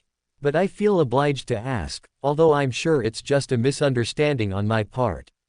You're not talking about that legend, are you? The barbarian raised a hand and waved it dismissively. Never mind, I'm used to that reaction. And yes, I am talking about the Emperor's sunset. Sigh. That's what I was afraid of. Nathan sighed slightly. Looking between them, Sasha raised a hand and said curiously. Excuse me, but what are you talking about? What is an urban legend? And what is the Emperor's sunset? I've never heard of anything like that. Silently, Opera and Jerry nodded in agreement. Adrian also looked curiously at this, one hand on his waist and his attention focused on the two Intesians in the group. It was the first time he had heard of this, too. Not even the memories of his current body had anything about it.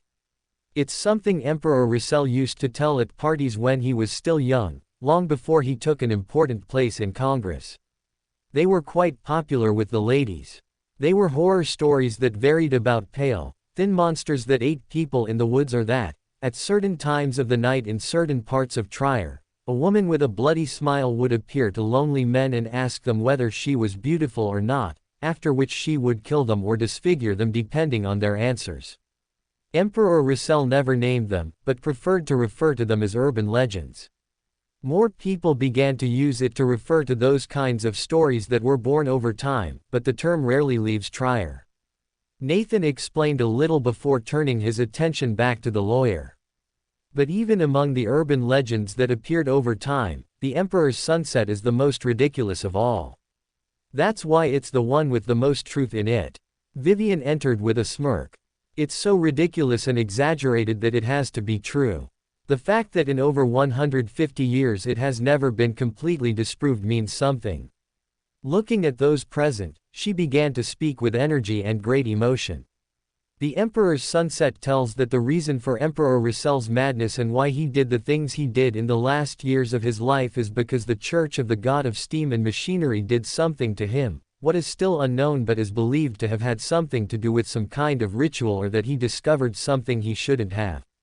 Her eves sparkled, and she quickly added, honestly, I think he discovered something he shouldn't have.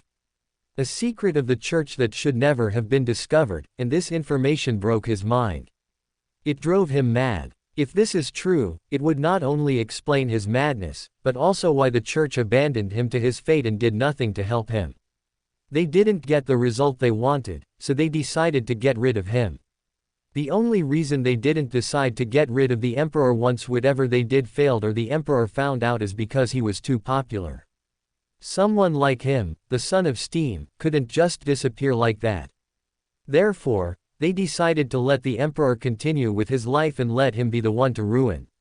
Huff, huff. Breathing heavily, the woman looked around her with eyes shining with a strange glow.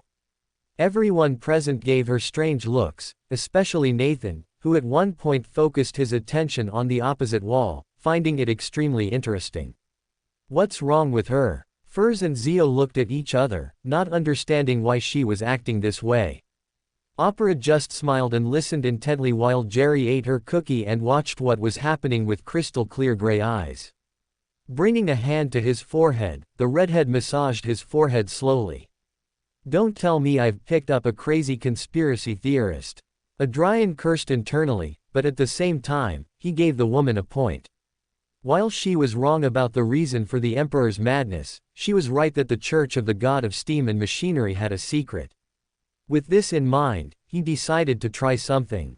And you decided that the best way to prove this was to accept my invitation. Wouldn't it be better to join the machinery hivemind in that case? How could I investigate them like that? Vivian looked at him as if he had said the sky was green.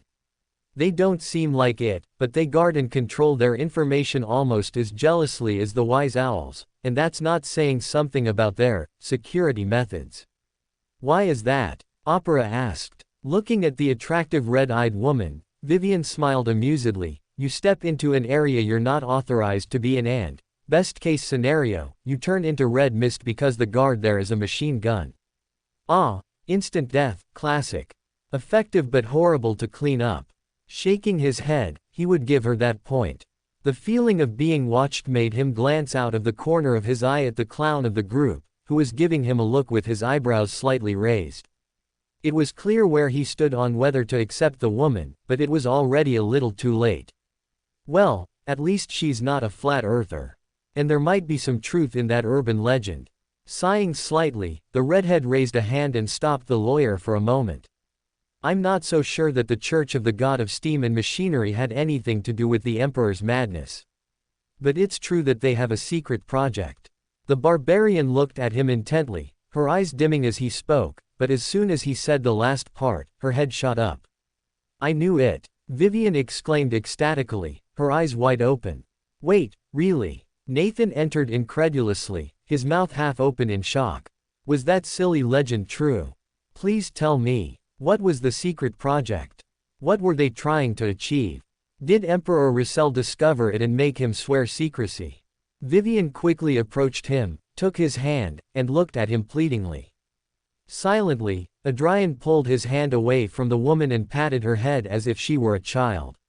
Now, let's not get ahead of ourselves. Okay, do you understand me? Vivian blinked for a moment, taken aback by the movement, but nodded slowly. Seeing that it had worked, he sighed. First of all churches have secret projects, so whatever the Emperor's Sons refers to, it's not that special. It's just one of many. Besides, it may not even be the same one. That said, Adian paused for a moment before continuing, this one in particular is rarer than usual. Whatever it is, it happened during the fourth epoch and its code name was Project C. Beyond that, I know nothing. Project C. Vivian brought a finger to her mouth and bit her nail slightly. After 3 seconds of deep thought, she shook her head. I have no idea what that could mean. Her words may have sounded sad or disinterested, but the way her eyes shone showed that Vivian was happy that she had finally found something she had been looking for a long time. Shaking his head internally, the redhead approached the small table, took one of the cookies Opera had prepared, and began to eat it. As he had promised, he would not pry into her life story. He would give her time to settle into the group and share it at her own pace. But this urban legend about the Emperor was certainly interesting. Who spread it, and why didn't the Church of the God of Steam and Machinery stop them? Did they create it themselves? Why? If it wasn't them, who did it and why? What did they gain from it? To worsen the relationship between the church and the people.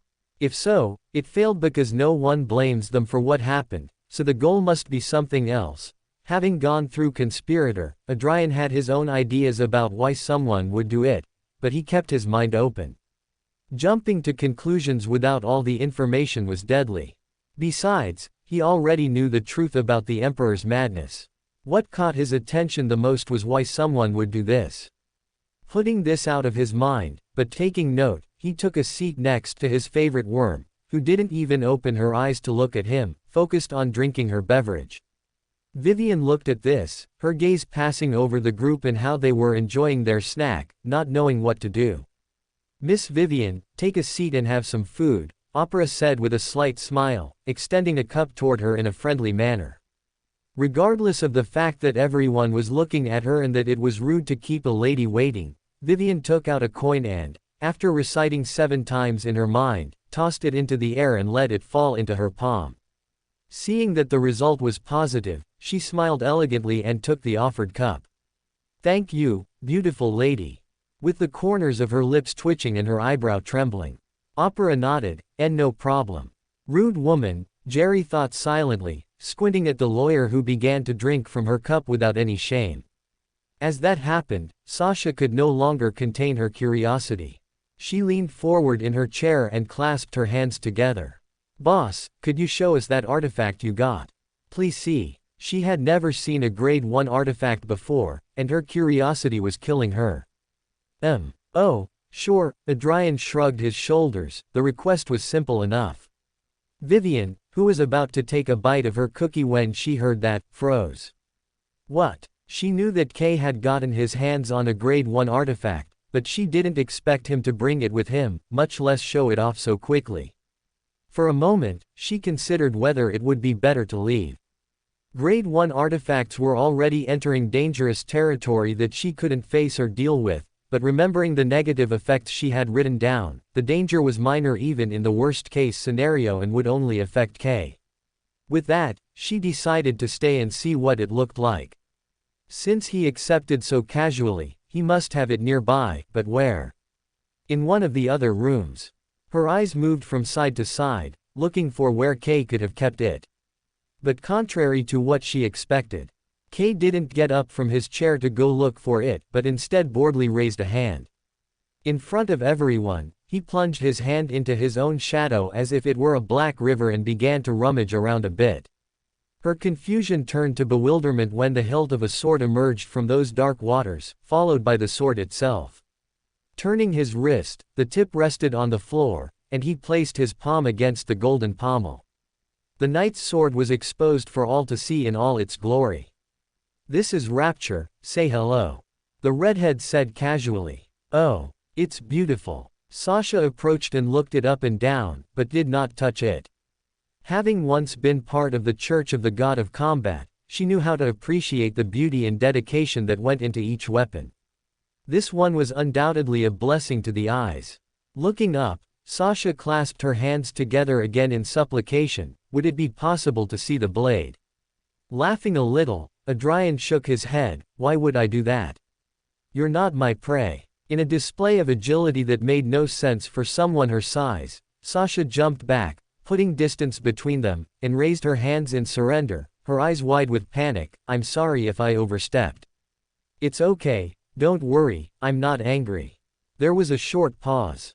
Seriously. Adrian's expression flattened. I'm not your mother to lie like that, Sasha. I'm not going to hit you for something like this. Jerry stared at the sword in a daze, coming out of her spectator mode. Her eyes shone, and her mouth opened in a silent, oh. That sword was as tall as her. No, it was taller than her. So cool. Furs covered her mouth and looked away before she was caught, her cheeks swelling with laughter. It's taller than Zio. The writer shook violently, trying and almost failing to contain her laughter. She was sure that if she looked at her friend right now, she wouldn't be able to hold it in. Zio, for her part, only raised her eyes slightly to look at the sword, her face expressionless. Still with his hand resting on the pommel of Rapture, Adrian turned to look at Vivian. Now that you're on the team, tell me, you know about the acting method, right? The lawyer stopped halfway to putting her third cookie in her mouth and looked at him in a daze. You act too much for it not to be noticeable, he said calmly. If you know about it, then fine, but if not, I can explain how it works and its universal rules. Slowly lowering her cookie, Vivian pressed her lips together slightly before shaking her head. Don't worry, Mr. K, I know what you're talking about. K raised an eyebrow. Are you sure? Vivian nodded and recited as if reading from a book, you're just acting. The redhead looked at her for 2 seconds before nodding, fine. That solves my problem, then. Watching the man, waiting for him to continue, the honey-eyed woman only saw him grab a cookie and eat it calmly. He's not going to ask me how I know. He's really not going to ask me about what he said before, that he wouldn't pry. Is he that carefree? Criticizing her new leader, internally, Vivian turned away and returned to finishing her meal. Every Sunday we meet here, usually at noon or in the evening, but we always give advance notice. Back to his black-haired, plain-faced appearance, Kay looked at her calmly. Remember, if you have a problem or have already digested your potion, it's best to come with us so we can coordinate getting the ingredients for the next sequence. I understand. Vivian gave a slight bow. See you next Sunday, then. Have a good day. Walking down Artyrose Street, Vivian could no longer contain herself and began to laugh softly. This was much better than I thought. Not only did I get information about the Emperor's sunset, but it's clear that Mr. K is a powerful figure in the church, not to mention that he most likely has the formulas for sequences 6 and 5 that I need. Kay knew the name of sequence 2 of her pathway, and he had told her long ago what he had just told him, that he would take care of the formulas and materials. She did not doubt that he was telling the truth because who would go to trouble for such a complicated lie? Her laughter grew a little louder, attracting the attention of passers-by, who gave her even more space. But Vivian couldn't care less what they thought. What did it matter that she didn't know his name? She had seen his facet. I just have to ask Grandpa to find out more about Mr. K. Since he's probably high up in the Wise Owls, I'm sure he'll find something. Besides, how hard can it be? How many Wise Owls are there with? Vivian's gait froze suddenly, as did the smile on her face, which was quickly fading. Her lips began to tremble and dry, and a chill ran down her spine. Why can't I remember his face? I can remember the faces of everyone who was there, but not Mr. K's. I saw him directly, so why? Looking around, barely able to avoid looking alarmed, Vivian pressed her lips together and quickened her pace to get off Artyrose Street as quickly as possible. I underestimated him. Damn it. Why did I think I could outsmart a Wise Owl? She still had a lot to learn. I hate having to agree with that old fossil. Sighing and entering a semi-meditative state to calm her racing heart, she continued on her way. Well, it's not like they can even find anything interesting about me. Seeing that the new team member had already left, Sasha turned to the now again redhead and raised an eyebrow. Boss, are you sure it was a good idea to show her your face? Miss Vivian may not have recognized you, but if she tells someone about you, won't there be problems? The corners of Adrian's lips lifted into a sideways smile. I said I'd show her my face, but when did I say she'd remember it? With that, he held out his cup to the white-haired woman, who gently clinked hers against his in a toast. That was easy, Flora said, casually looking at her nails, a satisfied smile on her face. Now that she was a dream stealer, what she could steal became more conceptualized, allowing her to steal thoughts, knowledge, intentions, ideas, dreams, and memories. And if the memory was very recent, no matter how much time passed, the target would never remember what was stolen. That was something she missed doing. It wasn't long after the weekly meeting ended, Cash One going to their respective homes to rest or prepare other things. In the living room of apartment 145 in Astope Quarter, two figures quickly appeared in midair. The next moment, Adrian in his true form and Flora walked out of the air, both holding hands after using Potter children's stories to move. The eyes of the once again red-haired man moved to a corner of the room, where a simple little bird slept hidden. Now that he could summon more than 10 soldiers, he took advantage of it and left one of them in the room sleeping, so they could always come here without relying so much on shadow jumping. Turning around and looking at the woman who was only now letting go of his hand, scarlet eyes sparkled with amusement. Well? Adrian asked with a small smile. He was extremely interested in what was to come. There was no need to mention what the woman had said to Hazel, they both knew that he had heard her perfectly. Flora pressed her lips together slightly, but, having already made up her mind, she straightened up a little more, her gaze suddenly gaining a dazzling brightness and depth. With a slow sigh, the white-haired woman looked him straight in the eyes. Adrian, we need to talk. At those words, some of the amusement in the redhead's eyes was replaced by calm. He nodded slightly, sure, right here. A little private, Flora shook her head, her gaze passing momentarily to his left hand. Understanding the message, he calmly switched to Creeping Hunger's nightmare mode. In a second, the simple black glove on his left hand changed to one made of red leather with black straps. Wouldn't you like to sit down first? I prefer to do it this way, it'll be easier afterwards. Flora didn't explain herself and just looked at him calmly, waiting to enter the dream. If you say so. Rolling his shoulders a little, Adrian boredly clenched his fist and soon fell asleep. Soon, the room they were in became blurry and filled with a strange mist. It was as if the colors that defined it had been painted over with a brush while still wet. Blinking, his vision immediately sharpened, and he sighed a little. Better. It's more suitable. Flora nodded lightly, walked over to the sofa, and took her favorite spot. Looking at him, she extended her hand to the sofa in front of her, inviting, we don't have all day. Come on. This is my home too. Adrian laughed a little and did as he was asked, sitting opposite the white-haired woman. With that done, he crossed his legs and rested his cheek against his right palm, looking at the elegantly seated Flora before him. The Jacob returned his gaze, breathing calmly, and closed her eyes briefly before opening them again. I know what the Scarlet Monarch is looking for. And what is that? Adrian kept a slight smile as he said this, his expression unchanged. The woman's response was much quicker than he had expected. War, Flora said, without blinking and in a calm voice. What led you to that conclusion? Without denying or confirming what she said, the redhead asked with interest. I'm just going by history, Flora explained without haste. When the Blood Emperor rose to power, he wasted no time starting battles and guerrilla warfare throughout the northern continent. And during the War of the Four Emperors, Il was the first to attack. A small smile formed on her face, but it did not break her calm demeanor. Since they are both from the same path, it is clear that sooner or later, the Scarlet Monarch will bring war to this world. That is precisely why he is interested in reuniting the angel families that supported the Blood Emperor in the now distant Fourth Epoch and uniting them under his banner. The Tamara family has declared its loyalty, only the Jacob and Abraham families remain.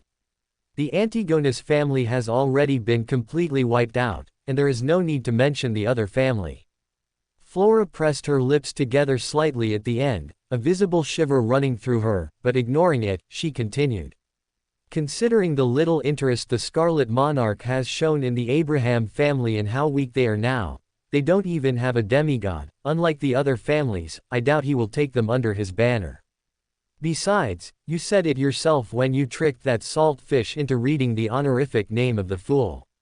Her destiny is not with the Scarlet Monarch, and since she is now a student of Abraham, doesn't that include them as well? Adrian looked at his beloved worm in silence. After a few moments, the corners of his lips rose slightly, and he nodded. The marauders are scary, there's no doubt about that. Keeping that smile, he asked curiously. Do you have a problem with the Scarlet Monarch preparing for war? Flora snorted amusedly, as if she had heard a good but bad joke. Seriously. War is already looming with the Intis Republic and the Loan Kingdom launching attacks in plain sight. What's one more? Besides. The smile on the woman's face turned into a smirk. I'm watching how the Scarlet Monarch is moving. In this coming war, he won't be a force to be reckoned with, rather. He'll use the chaos to move behind the scenes. What makes you say that? Adrian asked calmly. The fact that he is so interested in the Jacob and Zoroast family is proof enough. Since the end of the War of the Four Emperors in the Fourth Epoch, we have managed to hide and not be found by the 7 Orthodox churches. That ability to hide and move is of great interest to him. If the Scarlet Monarch really wanted to participate in the war directly, he wouldn't go after us, but after the Sauron family, who still want to regain the power they lost with the rise of the Emperor. They are far more powerful than us and have no angels. With that hunger for power, it wouldn't be a problem for him to get their support. Pausing for a moment, Flora raised a hand and, looking at her palm, closed her fist tightly. The weakness that will come after the war that ravages the world. That will be the moment he will make his move. The ground will already be prepared for his advance, and he will reap the reward after a fruitful sowing. Observing the slight smile on the woman's face, Adrian laughed softly. Once again, the marauders are scary. With just a few details, she managed to figure out most of my intentions. This is also the disadvantage of hanging out with smart people. One mistake on your part and all your plans will be exposed. However, Flora had failed in one thing, which resulted from the seeds he had sown from the first day he met her and his subsequent actions. The Scarlet Monarch is sitting in front of you right now. No matter how much he wanted to stay under the waters of chaos, he had to rise and bathe in that chaos to progress. There is no rest for the wretched after all. Smiling back, Adrian nodded to the woman. You're right. I'm always right, princess. I am a Jacob after all. Arrogance dripped from the lady who laughed softly. After a moment, he asked curiously. Aren't you upset about that? Why would I be? Flora replied, genuinely confused. However, understanding what he meant, she burst into giggles. What? You seriously think I'd be upset about something like that? Who do you think I am, Adrian? This is nothing. A red eyebrow rose, and he waited for the woman to explain herself. Seeing that he still didn't understand, Flora sighed in exasperation and shook her head. Really? I thought you, of all people, would understand. Never mind, it's pretty simple. Anyway. Leaning back a little and copying the redhead's pose, with her legs crossed and her cheek resting on her palm, the woman narrowed her eyes in satisfaction. Even in the days of the Blood Emperor, when we were still in power and could be considered dukes without the title, we always took advantage of opportunities to gain more power and influence, regardless of the danger. There's a reason we agreed to follow a mad god. Comparing what the Blood Emperor ordered us to do with what the Scarlet Monarch plans, it's paradise compared to hell. Moving under the noses of our targets, infecting them, and destroying them from within are things we do much better than direct combat. This is nothing. Ever since I was little, I was always told that I never knew when to stop. I'm hungry, Adrian, a hunger that won't be satisfied until everyone in the world knows what the Jacob surname means once again. You really are ambitious, Flora. Has anyone ever told you that? A big smile lit up the redhead's face, one that the white-haired woman coupled. What do you want me to say? Rolling her shoulders a little, she laughed happily. When opportunity knocks, I never stay behind. Foo amen to that, dear. Nodding at such wise words, Adrian tilted his head more to one side. There's still a long way to go, so let's enjoy these quiet days we have. I'm sure we'll miss them in the future. Oh ho, I'm enjoying them, believe me. Flora smiled, relaxed as she sank into the sofa. Smiling at the woman, Adrian closed his eyes and copied her movement, sinking into his sofa. At that moment, he felt a sudden weight on top of him. Opening his eyes, he found himself face to face with an expressionless Flora who was now sitting on his lap. In dreams, stealing distance is not a problem, she said calmly. That's why it's called Dream Stealer, isn't it? He said, looking into her eyes, making no move. They stared at each other in silence for what seemed like an eternity. Silently, Flora took his left hand and placed it on her cheek, closing her eyes and enjoying the contact. Moving his finger, he gently caressed her cheek. After a moment, she opened her eyes and looked at him deeply. What are we, Adrian? This question already had an answer, but Adrian still took a few moments to think. He couldn't help thinking about another big difference he had with Klein at this moment. The fool never formed deep relationships with people to avoid getting hurt even more when he found his way home, which became pointless once he discovered he had never left home. By the time he realized that, it was too late to fix his mistake. Any deep relationship he had would only put his loved ones at risk, so he could only bury his pain and move forward in silence and solitude. Adrian wasn't like that, no matter how despicable or heartless he sounded. When he realized where he was, he gave up on finding a way home. His goal became not only to survive but to enjoy his new life, no matter how much it hurt inside or broke his soul. With this truth in his heart, the redhead finally answered the question. It's obvious that we crossed the line from just friends a long time ago.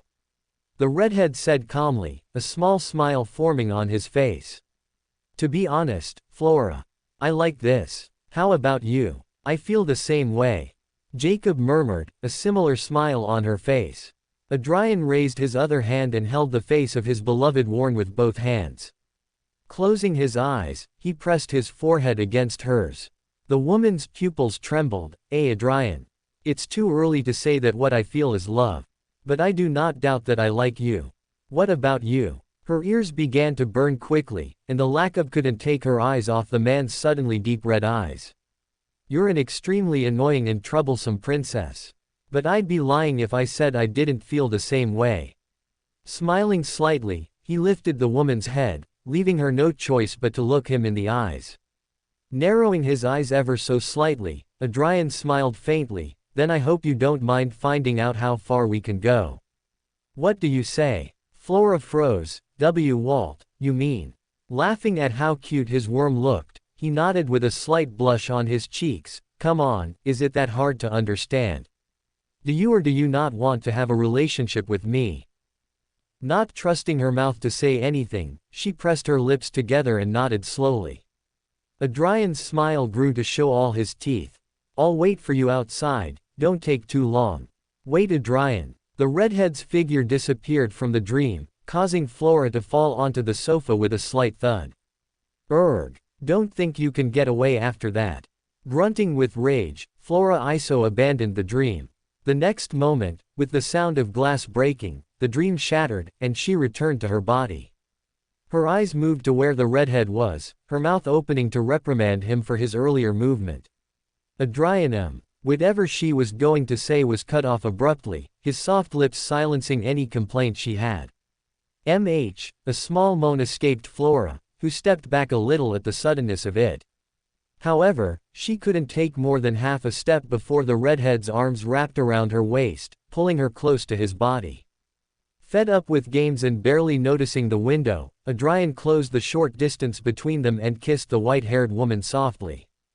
Being not only a Jacob but also a demigod with pride to uphold, Flora would say that she was initially outraged by such treatment and lack of respect.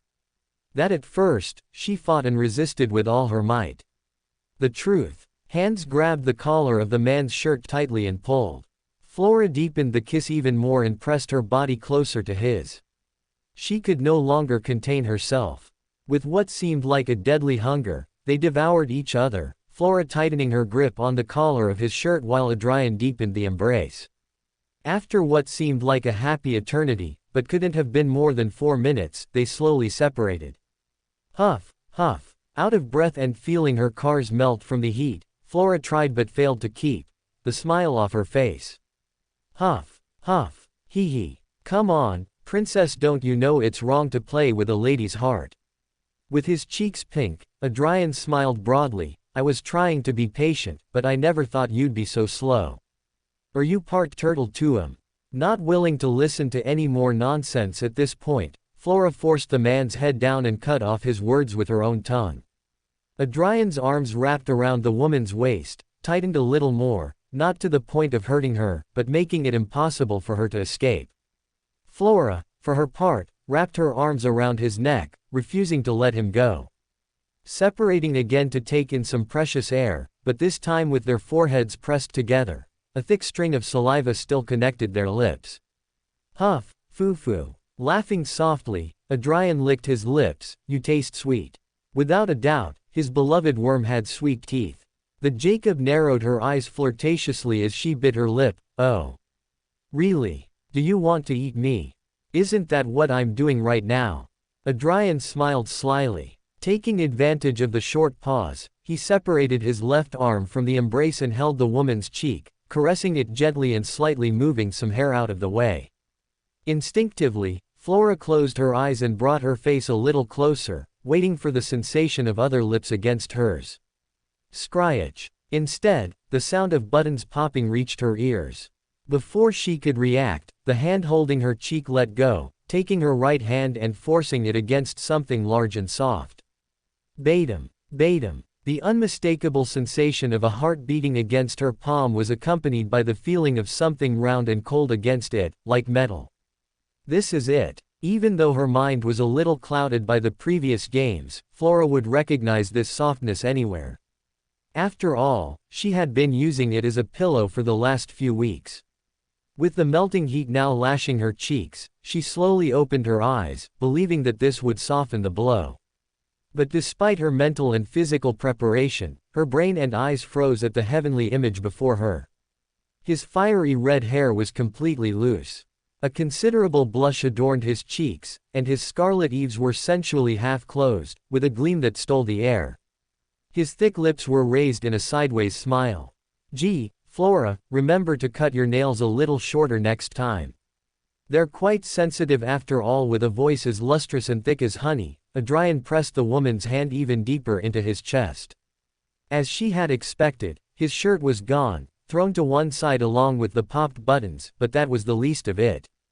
"I won," Flora stammered in a daze, not knowing what to do or where to look.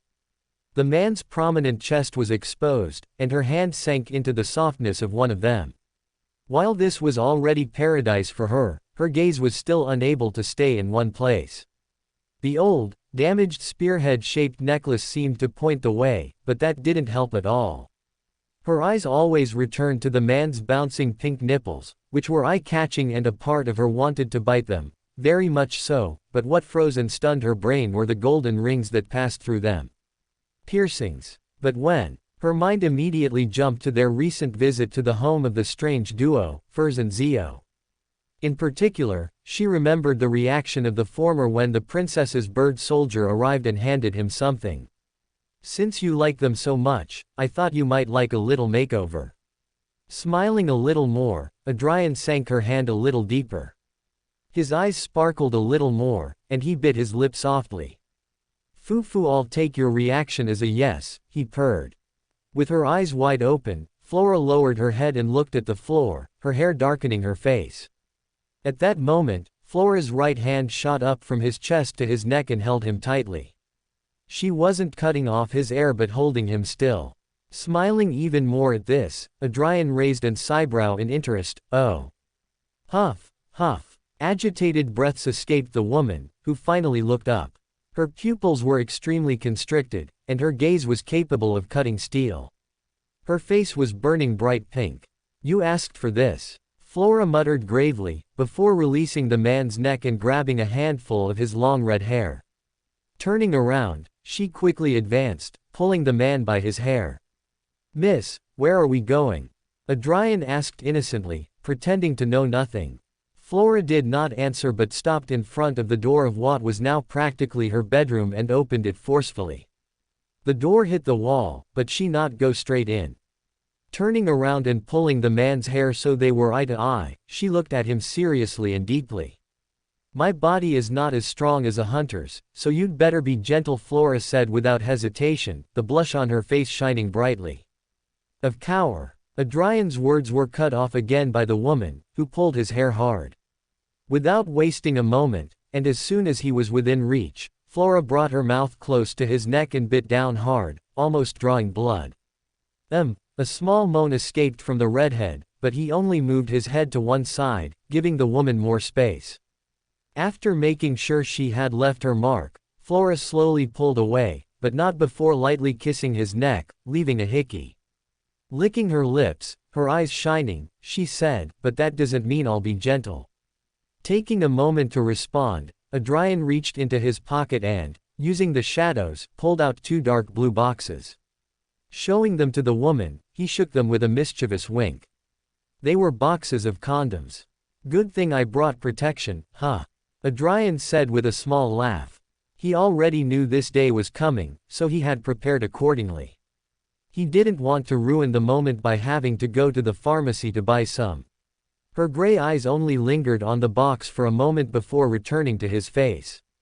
They looked at each other silently, but less than 7 seconds later, Flora threw herself at him.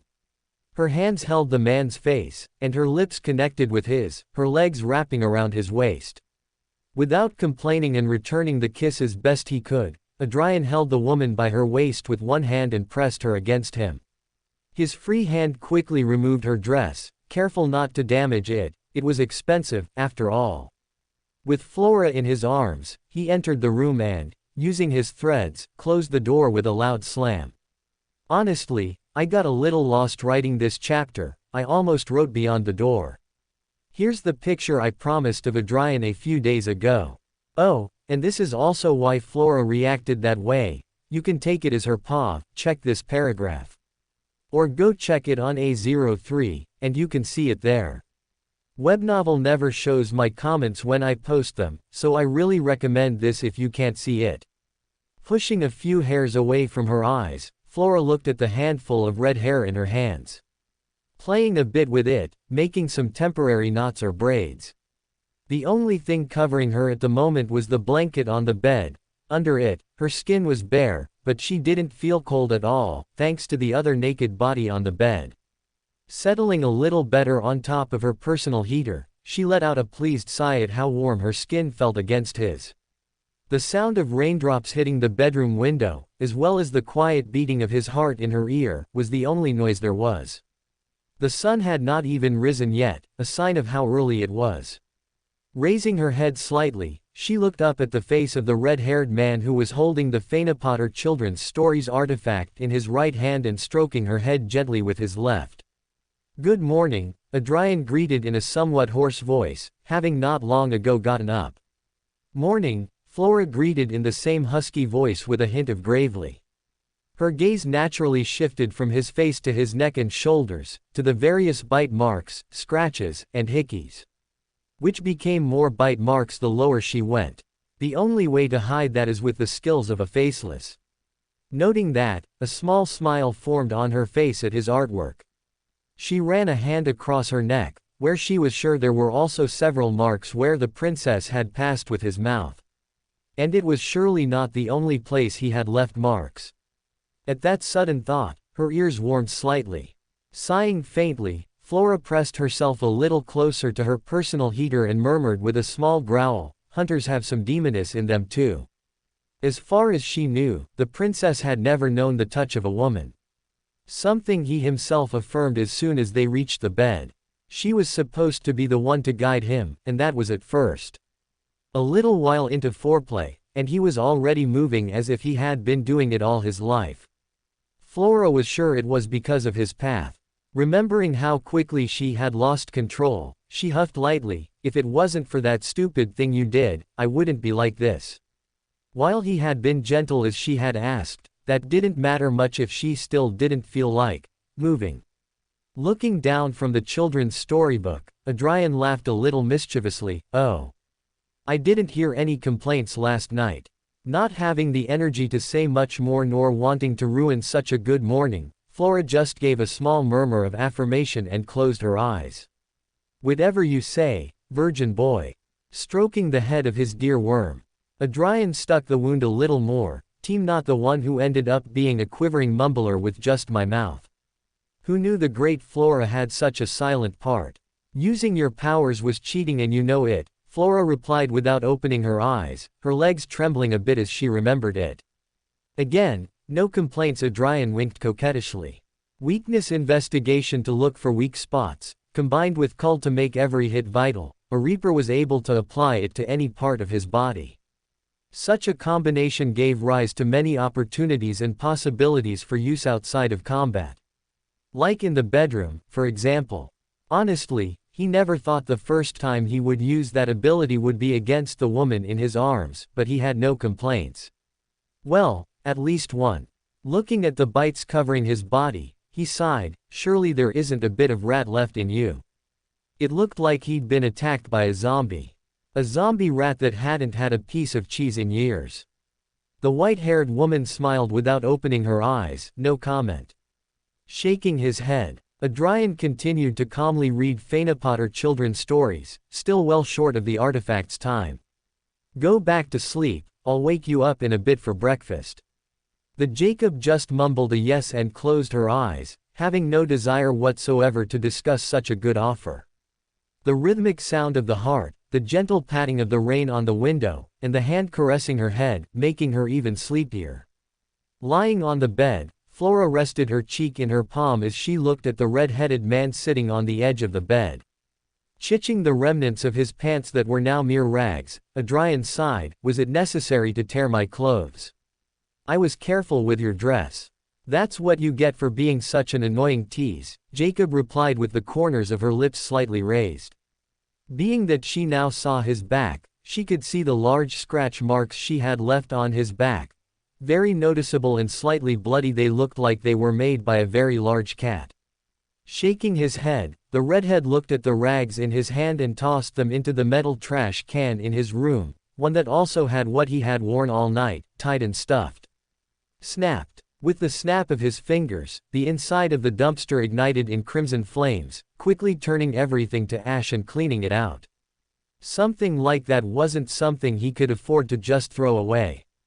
Just be more careful next time, Adrian said as he stood up from the bed and moved to his closet, still naked.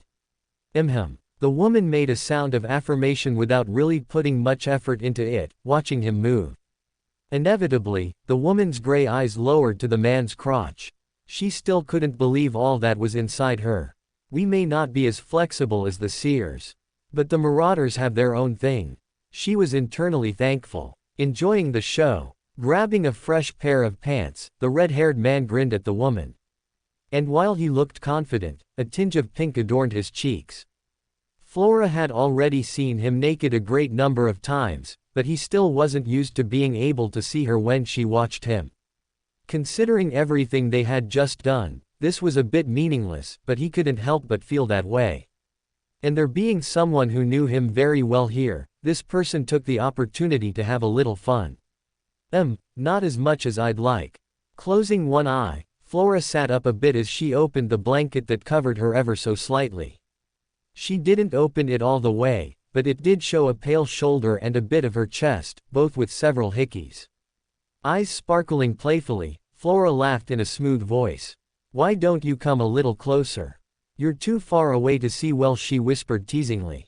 "You still have energy after last night." Adrian smiled and, tossing aside his pants, he moved closer to the bed. Seeing him approach, Flora let go of the blanket and let it fall, revealing her body. "We are Sequence 5 Princess, energy is something we have plenty of." It was one thing to be limp and exhausted. It was another to be so satisfied that you had no destre to move. Stepping back a little until her back hit the bed frame, she bit her lip as she watched him climb the bed slowly. Stopping between her legs, Adrian softly grabbed her thigh and gave it a small kiss. Fufu giggling a little, the white-haired woman placed a pillow under her back, prepared for what was to come. Giving small pecks to her thighs and slowly descending, Adrian looked up and smiled mischievously. His eyes took on a predatory gleam. "By the way, we'll just do this for now." The playfulness in the woman's eyes disappeared, replaced by curious doubt. "Why?"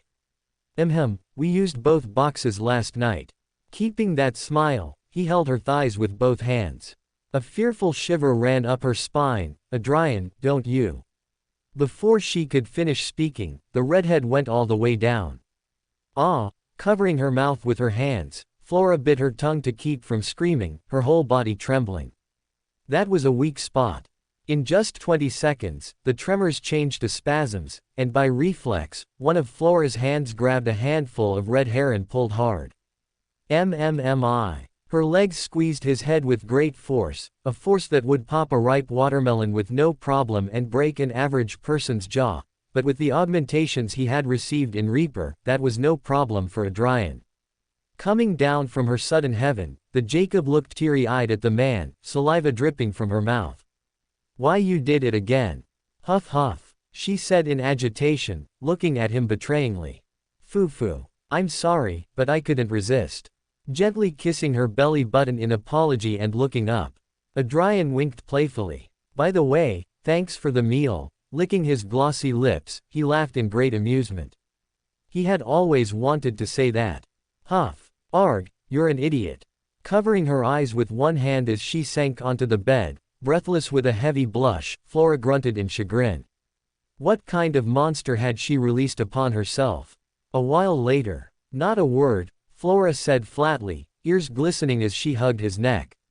She was now wearing thick, light blue robes that retained heat well. While, as usual, the redhead was wearing black pants and a simple white shirt with several buttons unbuttoned. "I won't." Laughing softly, Adrian continued his way to the kitchen, in his arms carrying a white hatred lady who looked like a real tomato, almost as red as his hair. And he didn't blame her, his movement earlier left her practically immobile. having to bathe together and needing help to get dressed. Arriving in the living room, he deposited his dear worm on her favorite couch. Quickly making herself comfortable, Flora looked at him disdainfully. "I expect a commensurate breakfast, princess."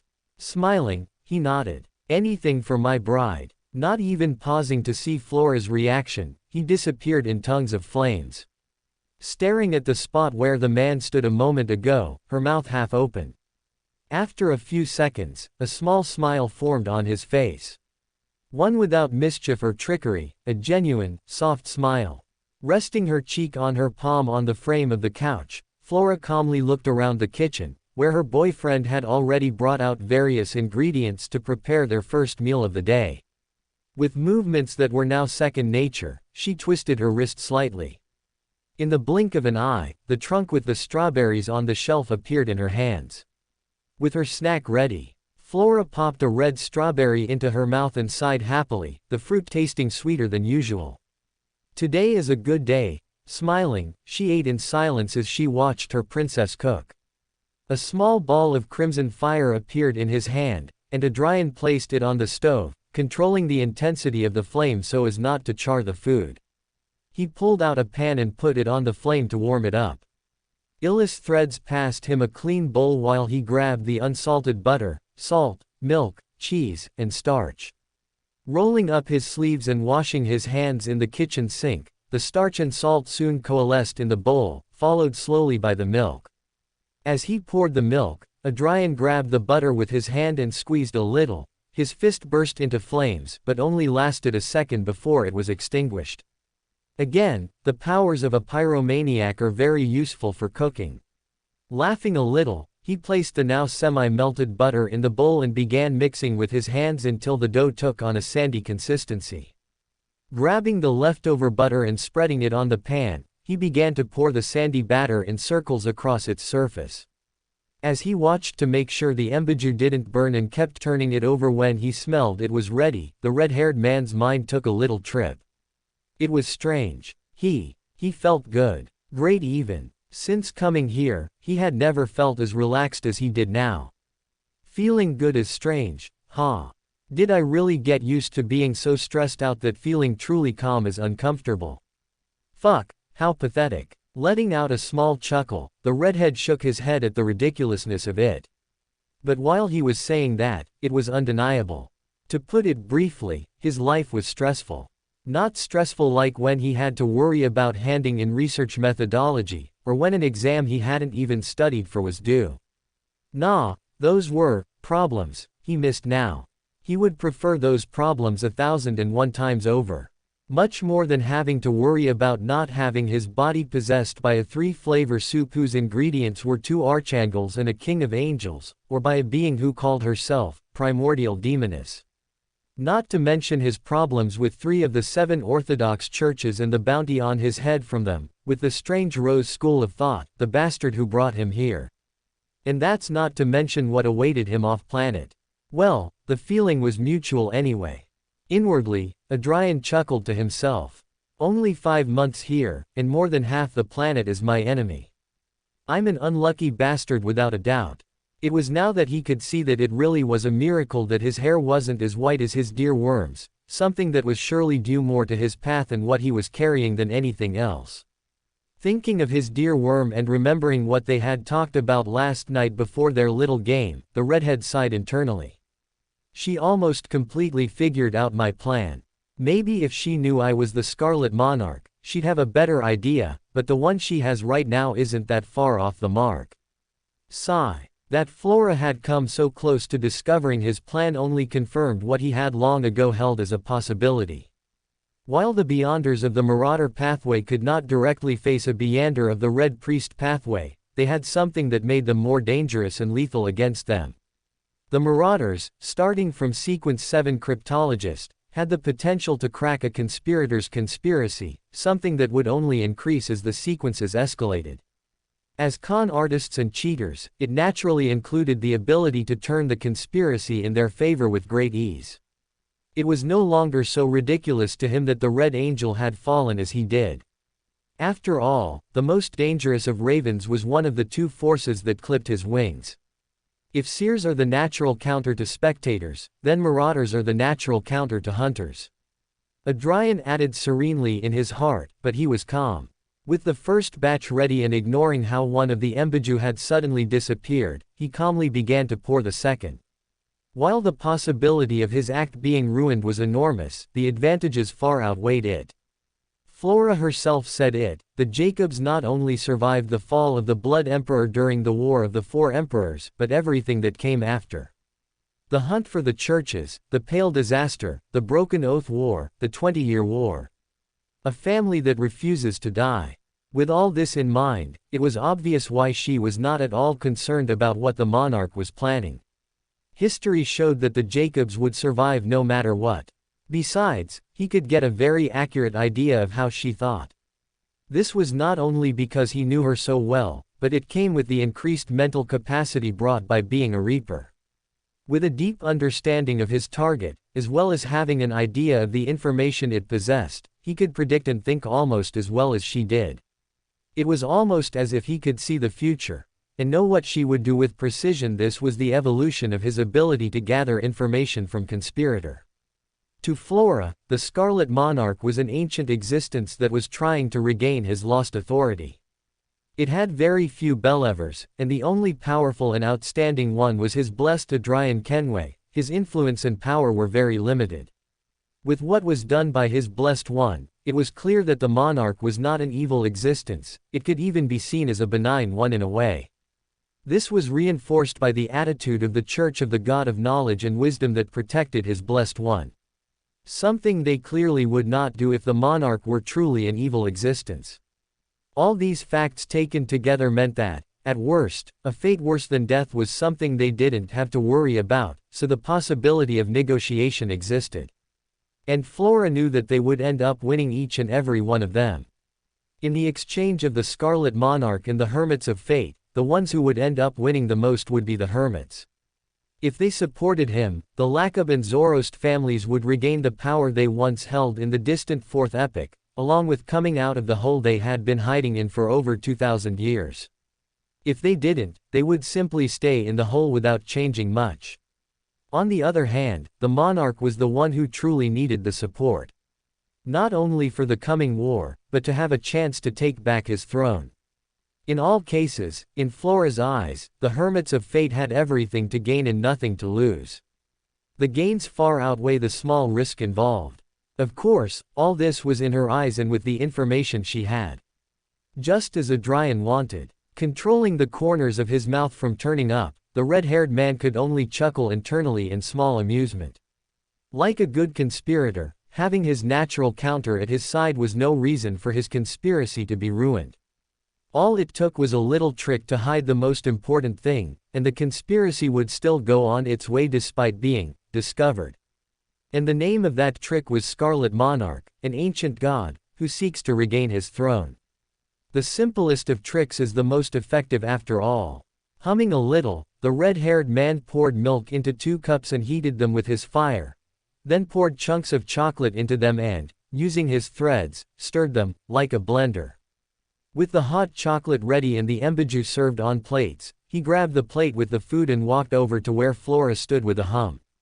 Breakfast is ready. Using a handkerchief, he had no idea where she got it from. Flora casually wiped her mouth looking at him with a raised eyebrow. She remarked, "That was quick." Taking a seat next to her, he grabbed one of the white discs and took a leisurely bite. It's embiju, 10 minutes is enough to make plenty for 2. And that was true, even if he couldn't directly control the intensity of the fire. Making them would never take more than 10 minutes apiece. It was a really simple meal. With the mug of hot chocolate appearing in her hand, Flora leaned her back against his shoulder and took a light bite of another embiju, which she had taken at some point. Relaxing for a moment at the warmth coming from his body, the Jacob sighed comfortably. Not bad. That gorilla mentioned this food a while back, how you did it for her and her chewed toy. Pausing to take another bite, she looked at the disc with mild interest. It's a curious dish. It doesn't look it, but it's pretty filling. I always put a little extra cheese on it when I cook it, it's how I like it best. Adrian smiled thinly, taking a sip of his chocolate. This was a good and classic Paraguayan breakfast. It would only be missing the chipa and quesito to make it perfect, but he couldn't complain. Princess Flora looked over her shoulder at him curiously. Why didn't you take the blood from that harlot like you did with that sanguine? Ignoring what she had called the barbarian, Adrian sighed a little. It was more out of my own caution than anything else. I have no idea what kind of artifacts she carries with her, so one might react if I draw blood or injure her in any way. Altering her recent memories is about as far as I'm willing to try my luck with her. Flora mumbled a disinterested, and looked up at the ceiling a bit absent-mindedly. Sipping some of her hot chocolate, she closed her eyes and leaned back a little better against the redhead, who, without saying much, settled in better to make her more comfortable. This was repeated a few times, ending with Flora now sitting between his legs, leaning against his chest as she drank from her cup and ate quietly. At that moment, the redhead rested his chin on her head and sighed lightly, a small smile on his face. Thank you for last night, Flora. I really enjoyed it. Flora snorted in amusement. Cars red, you didn't do too bad yourself, for a former virgin. Adrian laughed a little, hee. That's another thing you can claim you've already taken possession of. A small smile formed on the face of the woman who moved her head a little to look him straight in the eyes. It's good that you remember who you belong. Then, she raised her head a little and bit his neck with some force, just below his apple. Pulling away a little knot before kissing where she had left another bite mark, Flora laughed softly as she returned to the pose from before. Now, be a good boyfriend and warm me up, it's a little breezy in here. Rolling his eyes a bit, Adrian moved his left arm and wrapped it around his beloved worm's neck while warming his body temperature with his spirituality. Again, I've spoiled you, he said, amused. Flora hummed in agreement as she drank her chocolate and snuggled closer to his body, Laughing another little laugh, Adrian quietly ate his embiju with his right hand. Neither said anything else, enjoying each other's company and warmth on this cold but cozy Monday morning. Several hours later, in the palace of the glance bathed in the endless gray fog, a mysterious hand rose and followed by that, several crimson flashes appeared along the moldy bronze table. A moment later, a happy, youthful voice rang out. Good afternoon, Mr. Fool. A polar bomb is hitting my country now. We went from highs of 35 and lows of 30 to highs of 15 and lows of 7 overnight. And with this cold peeling my skin, I can only say that the envy one feel for Flora right now is suffocating. Not only does she have a walking campfire to keep her company every night in bed or to stick to when it's cold, but he's also part demoness. Some people don't know how easy they have it. At the happy, energetic voice, the corners of the red-haired man's mouth turned up a little higher than they already were. While he had missed that voice, Adrian went with the flow of the club and, rising, also saluted the figure at the top of the table with a respectful bow. Good afternoon, Mr. Fool. I knew it wasn't my imagination, that guy is taller now.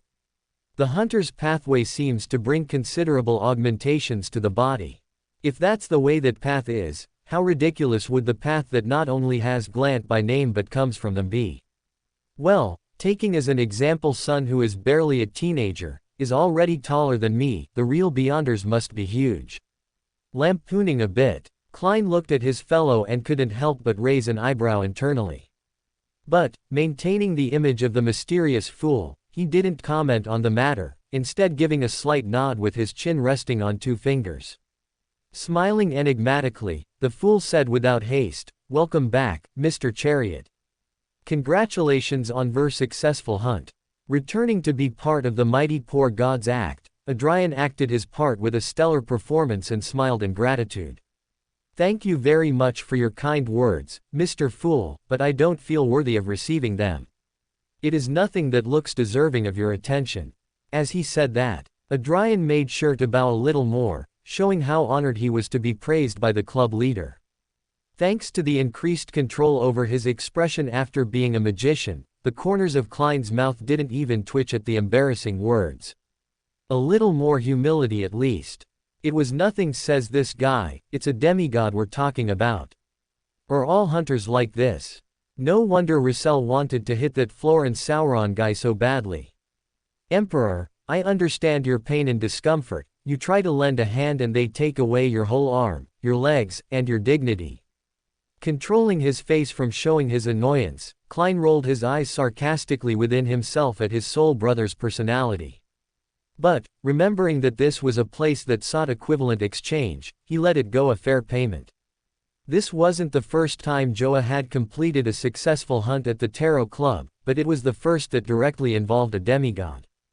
Being that one of the members was a significant part of it, for the mysterious and ancient existence that was the fool to casually mention it wouldn't raise suspicion and fall into his role. It would even be strange for me not to mention it, being that I congratulate a member for becoming a Beander and advancing to Sequence 8. I cannot present so much favoritism as a boss, it is not suitable. Adding in his heart, the fool Klein said nothing more and only nodded. Justice Audrey Hall glanced out of the corner of her eye at the back of the table. So he succeeded after all. I guess it makes sense that if anyone from the Tarot Club were to go up against a demigod and win, it would be him. Mr. Chariot seems to find himself in ridiculous situations all the time. Is it because he seeks them out, or is it just that he has a lot of bad luck? Sigh. Whatever the case, he always seems to know how to react accordingly. This is the skill of an experienced Beander. In a world like this, adaptation is survival. I wonder if I will ever be able to do that. What does it take to get to that point? Her short analysis and internal dialogue suddenly stopped. A little dazed, she had to control her expression with a little more attention.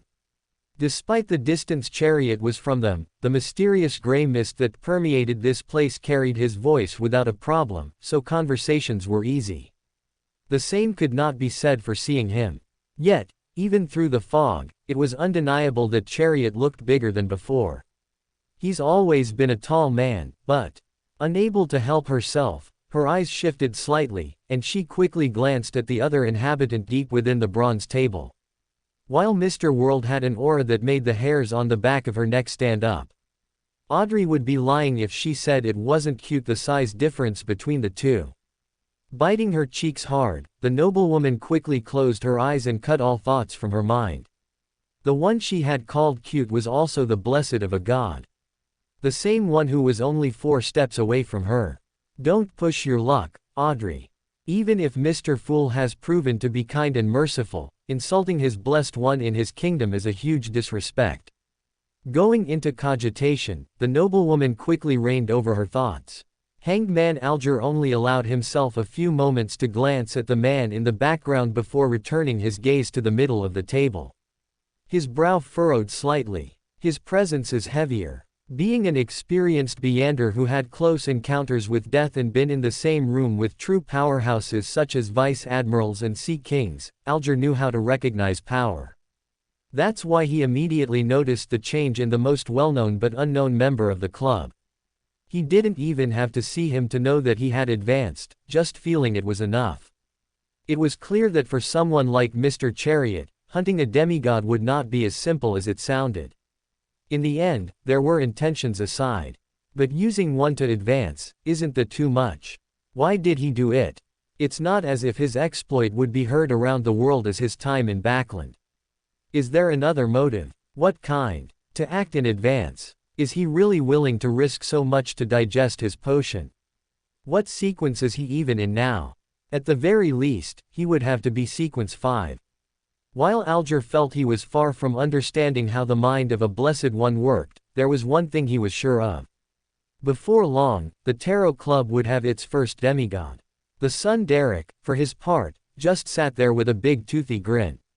Happy that the Tarot Club was once again complete and that his role model had succeeded in his hunt. Magician Furs closed her eyes and resigned. Goodbye, calm, I'll miss you. While she said that, it was actually a bit more reassuring to have that madman here again. Being alone in a place as strange and mysterious as this, without someone she knew, was a bit awkward, and even uncomfortable.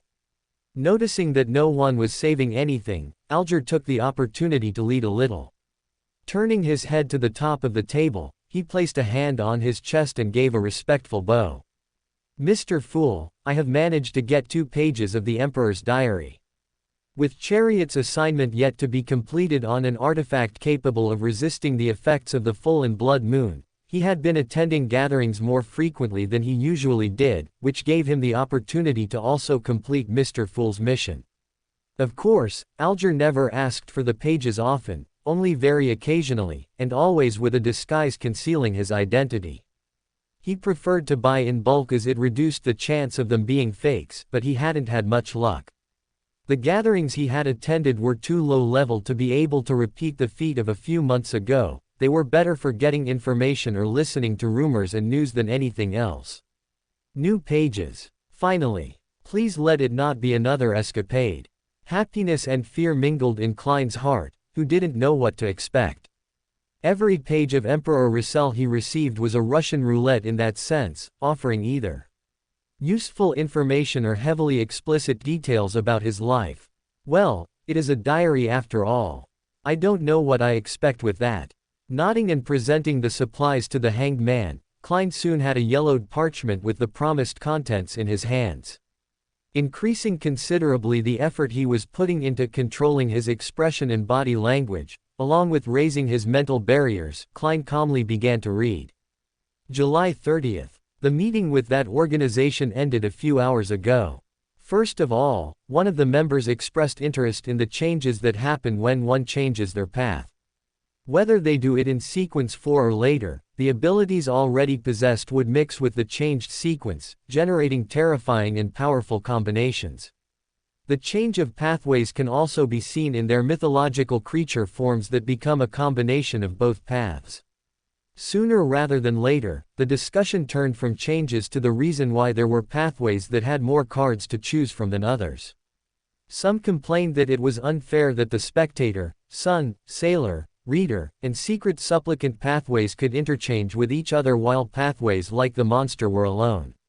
The only ones that came close to that ridiculous number were the hunter, assassin, sleepless, corpse collector, and warrior pathways. Then there was the seer, marauder, and apprentice, which came in third. Except for the monster pathway, which has no adjacent pathway, fourth place is a tie among the rest of the pathways, which can only be exchanged with a maximum of 1. For example, my own, the savant pathway, is only interchangeable with the mystery pathway. But that's not what confused me, I already knew all that. As the other members continued to discuss what that meant, old Hermes calmly approached me.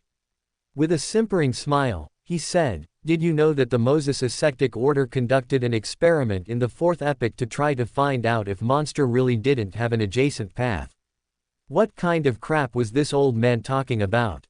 By that point, the pathways had already been determined thanks to the first blasphemy slate. Everyone knew what would happen if someone tried to switch to a path that wasn't adjacent to theirs. Death or go completely insane. Shit. They even had the Blood Emperor himself to know what would happen if they tried to do that. From what he said about the time of this experiment, the hidden sage had already been born. So asking about how they had conducted that experiment was not necessary. Leaving that aside, even as a newborn, his mutterings already fried the brains of the members of the organization who did that stupid thing. I knew he was just being annoying and ridiculous. For an elder older than Fasak and Intis, old Hermes has a certain mischievousness. Is this common in Third Age people? Well, in his case, it would be people of the 10th Age. Hee. Well, the wretch aroused my curiosity and I asked him about it. And what was the result? Madness or death? A combination of the two. The next thing he told me is what puzzles me. Ironically, the chances of losing control by switching to the Red Priest pathway are 5% lower. What is that supposed to mean?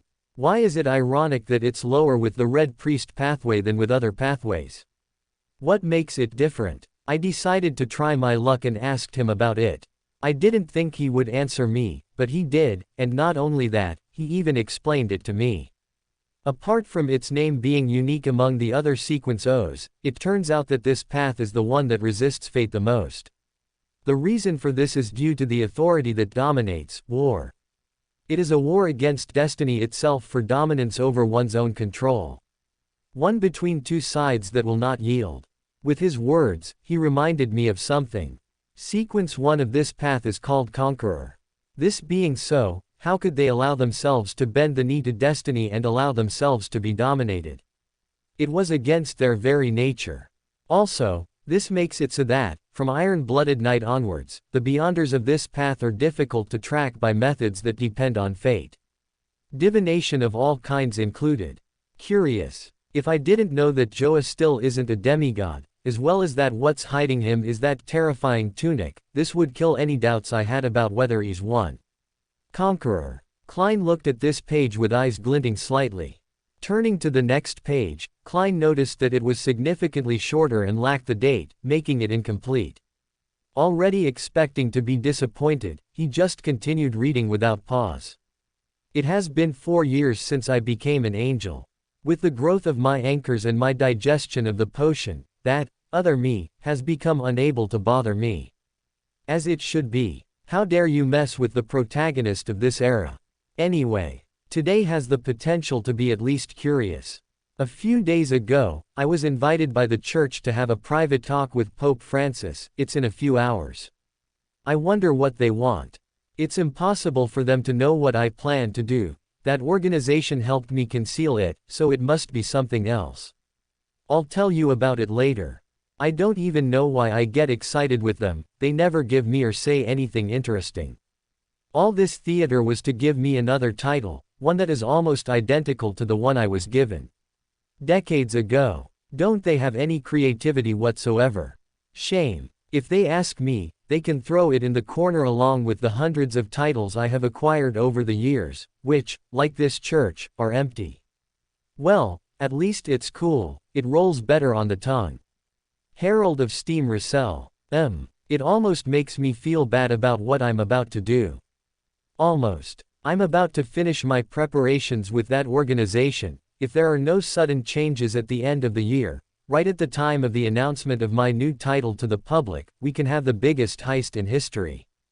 The page ended there. Klein had to control his eyelid from trembling. Whoever copied this should be fired. Complaining a bit about the lack of dedication of the copyists, Klein took a moment to digest the information. Herald of Steam. Repeating the Emperor, the lack of creativity is disappointing for a machine-centric organization such as the Church of the God of Steam and Machinery is. Though of course, it's never as simple as a lack of creativity, there's always something more. What makes this title different from Son of Steam? In the direct meaning of the word, herald refers to a messenger or announcer.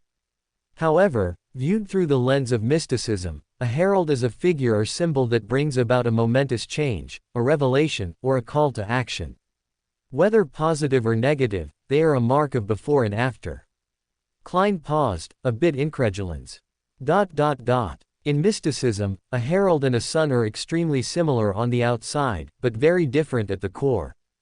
Both are considered messengers of the God they represent, only the sun's relationship is more profound as it also includes humanity's relationship to the God. Had Russell been demoted? Well, considering that Russell at no time mentioned being concerned about it or even mentioned it at all, it must not be that. It's just as it's not wrong to say that Jesus is the herald of God, as well as his son. But why then would the Church of the God of Steam and Machinery wish to announce the title to the world? It would just be another name for Russell, another synonym. Further deepen their relationship with him. Well, he didn't read too happily about it. And it's clear why. The church was trying to increase its control over him. Something they tried to do with his son, Bornova, but failed. Klein frowned internally, an uncomfortable feeling forming in his stomach. In his mind, that word repeated itself over and over again. Like a broken record that could only poorly produce one part of a song. This is a reminder of my spirituality. It was not his sense of danger, but a mild reminder. Till mentioned this to Joa after the club. Maybe he'll know something about it. With that bit of information decided, Klein looked at the part where the diary ended and could only regret a little. He wanted to know what kind of heist he had planned to do with that mysterious and powerful organization, whose one of its members was the creator of mysticism as it was known today. I wonder what it was that Russell wanted to get that he needed the help of this nameless organization. It can't be an artifact, he's part of the Savon pathway and an angel at that, sequence 2. If he really wanted the artifact, it wouldn't be the artifact itself, but the characteristics it was made of. Maybe the artifact he wanted was the characteristics of the adjacent pathway. Most likely sequence 1. If that's the case, then it makes sense that he would have sought the help of that organization. Stealing from a church where you were literally known as the Son would need ridiculous and hidden support after all. With the fact that Russell was an angel at this point, it was obvious that this page was written in the man's later years, but before he would start calling himself Emperor. Mystery Prior. That's the pathway of old Neil. I wonder how he's doing. Is he eating properly? Resting well? I hope the treatment he's going through is going smoothly.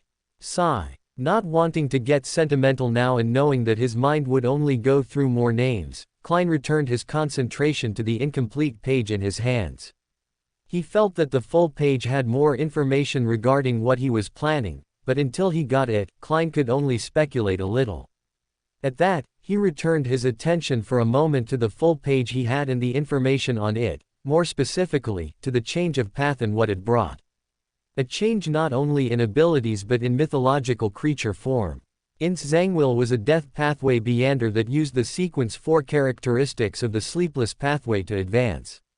From what he knew about the death pathway, thanks to the abilities demonstrated by Daly Simon and Mr. Azek, this pathway possessed strong bodies, spirit manipulation and control, and spirit storage. Adding that the abilities of the sleepless pathway at the same time combined to create new powers. Even if he still had the sun-flaring charms, they would bring no change if he were to face him. And that was without considering 008 at that. His revenge was still far from possible. Sighing a little internally, and like every time he finished reading the Emperor's diary, the pages in his hands disappeared as if they were an illusion. He just nodded, words not necessary for someone like the fool. And with the leader's approval, the hour of exchange began. And to the surprise of some, the first to speak was the one who had just joined after a week's absence. Looking at the other members, Adrian laughed a little and raised a hand. I recently got my hands on an artifact made with the characteristics of an unshadowed. So if you guys want to purify some characteristics for your potions, I can do it for a fair price. Audrey, whose green eyes were crystal clear, looked away from the man in front of her after discreetly observing him. Her eyes moved to the youngest member, noting his lack of reaction, then moved to the only other lady in the club who shared the same lack as the second of the background inhabitants. Everyone knows what a characteristic is except me. Sigh, the pains of lacking experience. Audrey was a little disappointed but didn't let it show. Being a Beyander of the spectator pathway, it wasn't appropriate for her to always be the center of attention. It was better to wait for someone else to take up the mantle of protagonist. Of course, if no one wants to get on the dance floor, I have no problem leading a little dance. Adding in her heart the acting rule she had found, Audrey watched with crystalline eyes around her, waiting for someone to want to dance. Alger controlled his expression and movement with attentive concentration, sighing inwardly but not worried. Being a pirate, how could he not know what the characteristics were? What he was most curious about was the method he used to purify them. However, going by the name Unshadowed, it was very likely that Charlotte had obtained an artifact from the Sun pathway, a path focused on purification, so his question was already answered in itself. What really interested Alger was that Chariot had specified purification when he had already imputed it in his words. But his curiosity was not enough to ask. He still had to pay the man, after all, further increasing his debt would be foolish. Seeing that waiting would get her nowhere, Justice Audrey sighed and, looking into the background, asked without stuttering. Mr. Chariot, what are characteristics? It's been a while since I've had expenses, so I have money left over to pay for this. She added in her heart. She just hoped it was worth it. There was a small pause in the Hall of Giants, one that came suddenly without warning like a north wind. Turning his gaze to the older man, Adrian laughed a little playfully. I admit I forgot to tell her about this. What about you? Harvest for later or bad memory due to age? Feeling his eyes want to roll back at the back of his head, Alger blinked a little hard to clear his eyes from the curtain. I'm not that old. Adding silently in his mind, the man controlled his voice and replied with apparent calm. It never came up. That was the truth. Most of what they had chatted about in the meetings was about occult knowledge, secret organizations, rituals involving evil gods and their children, plans to stop said rituals, hunting vice admirals and demigods. There wasn't much room to talk about such common knowledge. Of course you would say that. Laughing a little, the red-haired man returned his attention to a discomfited noblewoman. Sorry about that, honestly, it's a bit of a tragedy that we haven't talked about this sooner. But, better late than never, isn't it? The answer took a few seconds to come. That's the first time he's done that. Audrey looked at Chariot with a somewhat flat expression, eyes confused. What would be the price for this information? It's general knowledge, most wild beyonders know it, so for this time it'll be free. Adrian laughed a little at the end. Honestly, this was a bit of an oversight on his part. Because of his presence, many things didn't happen, one of them being the poor god explaining the Beyonder laws here. He was simply taking responsibility for that. Miss Bank could not walk around the circle of nobles and Beyonders without knowing something so simple, especially when the situation between the new party and the conservatives promised to only get worse. The confusion in the noble grew a little more. She didn't know what kind of expression to put on. Kind Chariot was something that made her uncomfortable. Magician Furs, who had immediately noticed the man's abnormality, just closed her eyes, inwardly grateful that the fog here hid her face. Which would undoubtedly have a slight blush.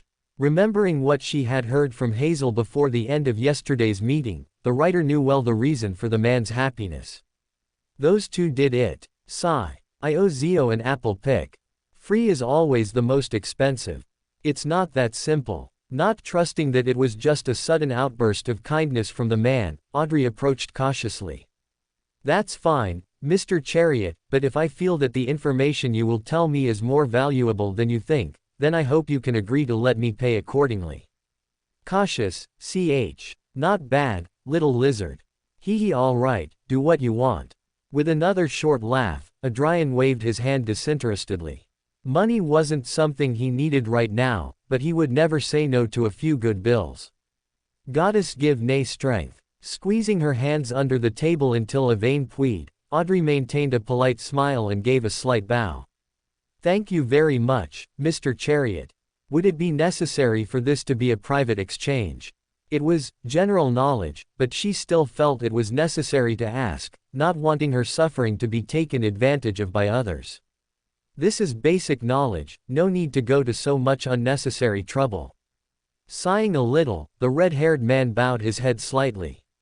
I'm sure you've wondered about this before. With the growth in numbers of Beyonders, the mystical animals from which the potion ingredients come will gradually disappear until they become extinct. What will happen there? Will the pathways that depended on that animal no longer be able to produce Beyonders? She could already sense that she wasn't going to like what she was about to hear, but she nodded nonetheless. This is something I need to know. Whatever the answer is, I will take it no matter what. Smiling, scarlet eyes gained a strange glow. Once we take the potion, we cease to be truly Hunap. We transform into monsters with human skin. The only thing keeping us from taking it off is our will and taking care of our state. Isn't that exactly what these fantastic creatures are? The only difference between them and us would be that if we can say no to giving them away. Smiling innocently, Adrian finished by adding. The ingredients for the potions will never run out because they just pass from charger to charger. Right now, Miss Justice, you're an ingredient too, as well as everyone here. A single word repeated itself in Justice's mind as she heard the explanation, one that almost made her retch and churned her stomach horribly. Cannibalism. Unconsciously, her eyes darted around, looking to see if there was anyone else who shared her same thought through their body language or any reaction they had, but it proved to be useless. I'm the only one who didn't know. Audrey thought, somewhat aggravated before sighing and consoling herself. She had only just entered this world, it was normal that she didn't know. But it's still very cruel. Nightmarish even. Why is it so dark? Andre found herself confronted with a very harsh reality. This was the first time she had ever encountered anything so horrible. While the deeds of Ambassador Bakerland were also evil, she had only heard of them, never seen or experienced them herself. The most she ever encountered was the moonless night earthquake in her first attendance at a Beander gathering. The aura that Mr. A emitted was something difficult to forget. Is it necessary to be so brutal? Even with us, you weren't so descriptive. Furs groaned a little at the treatment of Bakdun's brightest gem, but she restrained herself well. Not because she felt bad would she put herself in the way of the shot. No sir. While he was a bit annoyed at the treatment by his fellow, Klein didn't interrupt, and let him explain well. Miss Justice needed this information, so she had to eat it whether she liked it or not. Besides, I may as well take advantage of this. The corners of his lips lifted almost imperceptibly. It was inappropriate for the fool to explain what the characteristics were. But what they were part of fell within his performance profile. Tap tap tap. With the sound of soft tapping on the table, the attention of all the members focused on the top, to the figure in the seat of honor. Smiling slightly, the fool said, "Mr. Chariot's words have made me realize something we never discussed here." Looking at the man in the background, he nodded faintly. Something that, to use Mr. Chariot's words, is general knowledge. Mr. Fool will give information. Any pessimism that plagued her was forgotten. Audrey raised her head and could barely keep from smiling. It had been a while since they had received lessons and teachings from the mysterious existence that was the leader of this club. And any information coming from such a mysterious existence will always be interesting and worthwhile. Adding happily in her heart, Audrey quickly went right in. "Mr. Fool, what is the price for this information?" While he had solved it was general, she didn't feel it proper to receive them without paying something in return. She had to at least say she was willing to pay. No need. The fool Klein laughed a bit, it's simple knowledge. As the person in charge of the Tarot Club, and after hearing what Mr. Chariot said, I feel it is necessary to let you all know about this. Of course, I'm sure some of you are already aware of this. He was not only saying this for his fellow man, but also for the sun. The City of Silver had a history of over 2,000 years of living and fighting in eternal darkness and against endless monsters. It was impossible for them not to be aware of the Beander laws. Tim not entirely sure if Mr. Hanged Man knows about this. Same with Miss Magician, but considering she's under Loa's care, it's pretty sure she does. Well, she's in a delicate situation, which I'm the only one capable of helping her, so impressing her with my image isn't necessary. Lampooning a bit, Klein leaned back in his chair and rested his cheek on 2 fingers. What Mr. Chariot has just explained is one of the 3 Beander laws that govern the world. More specifically, the law of Beander characteristics indestructibility. For a moment, Klein paused, a wave of melancholy washing over him for an instant.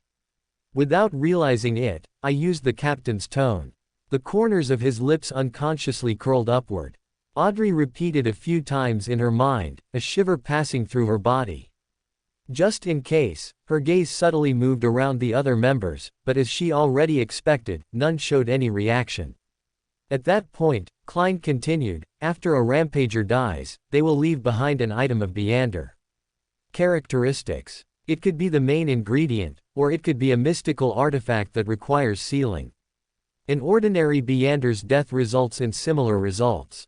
However, the item left behind will be equivalent to the corresponding potion without the supplementary ingredients. Of course, the item alone will contain Beander powers. They can be used as a half-mystical object. As she had already heard Chariot's explanation, the shock of hearing the revelation was already extinguished. But still, Audrey could not help praising the gracious Mr. Fool. His explanation is much richer and deeper, it even includes how sealed artifacts are created. Klein was already expecting the reaction from the rest of the members, so he continued calmly, the second law of similar sequence Beander characteristics conservation. Law of similar sequence Beander characteristics conservation.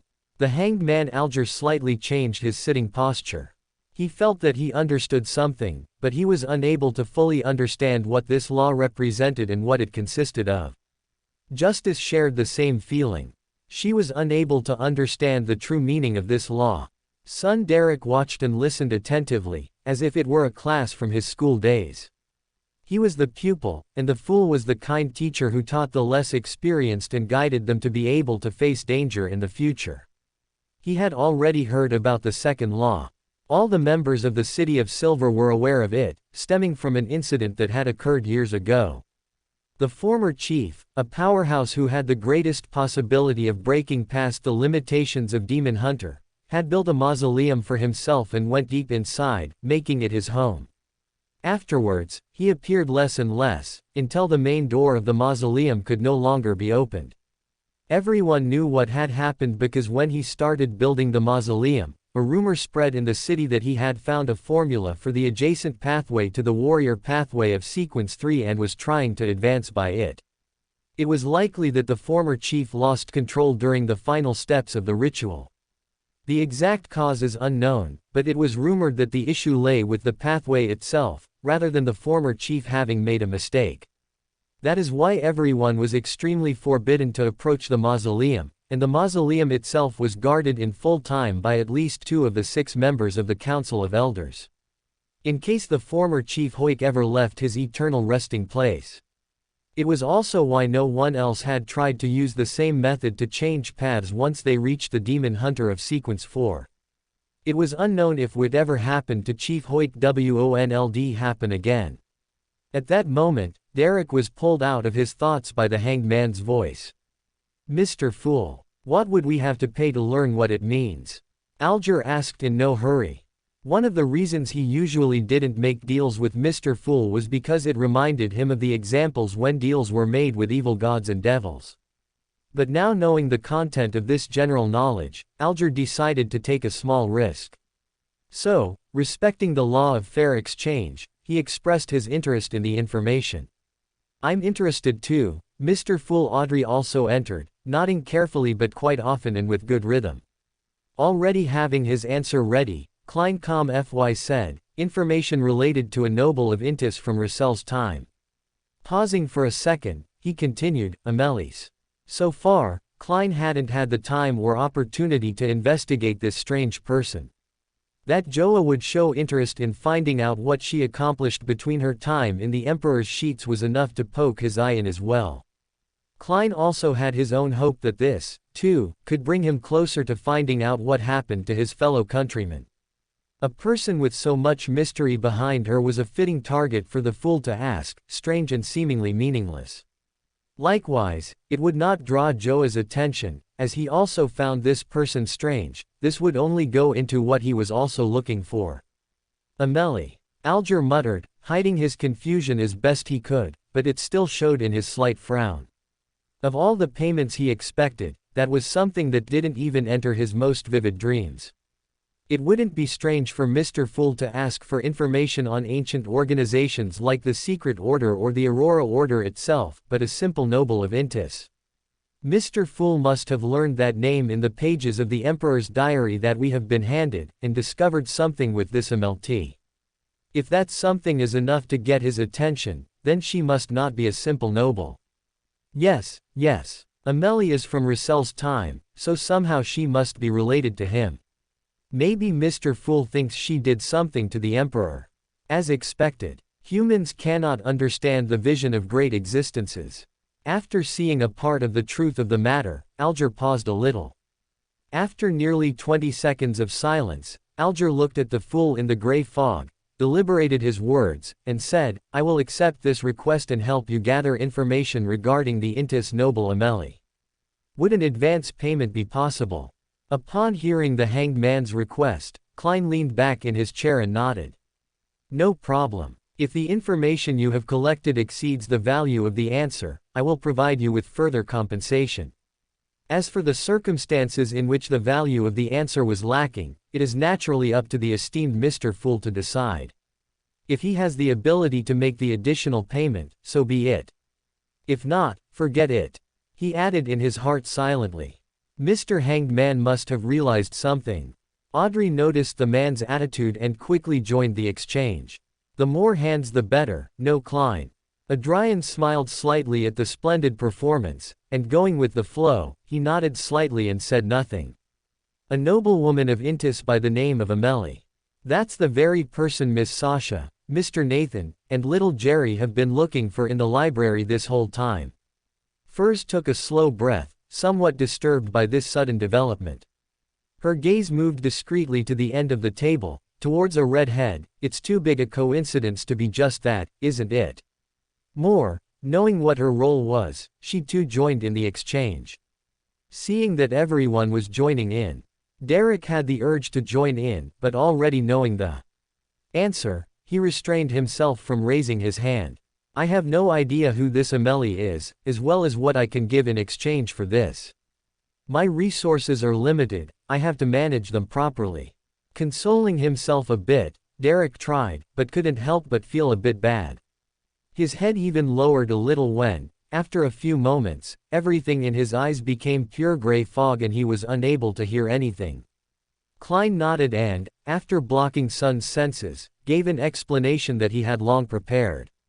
The so-called similar sequence refers to how high sequence beyonders are exchangeable with other pathways. Let me give an example.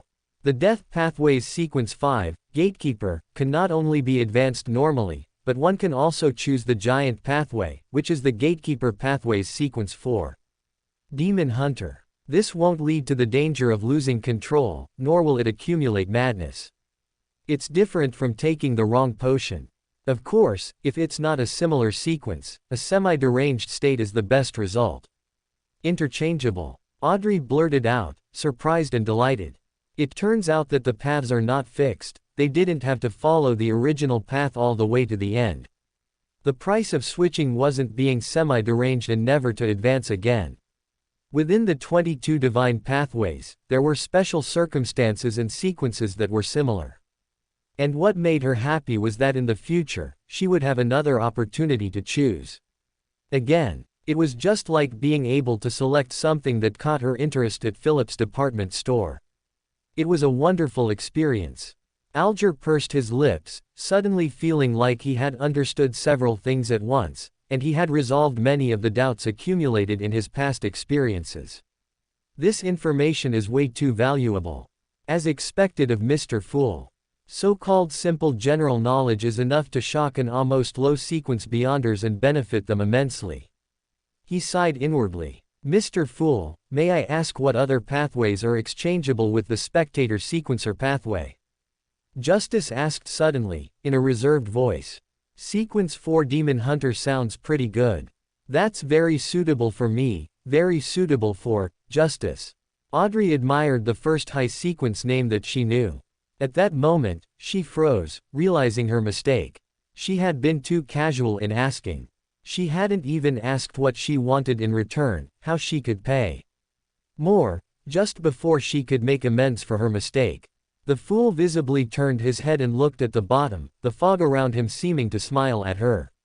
A deep and somewhat cold voice suddenly spoke, despite its tone.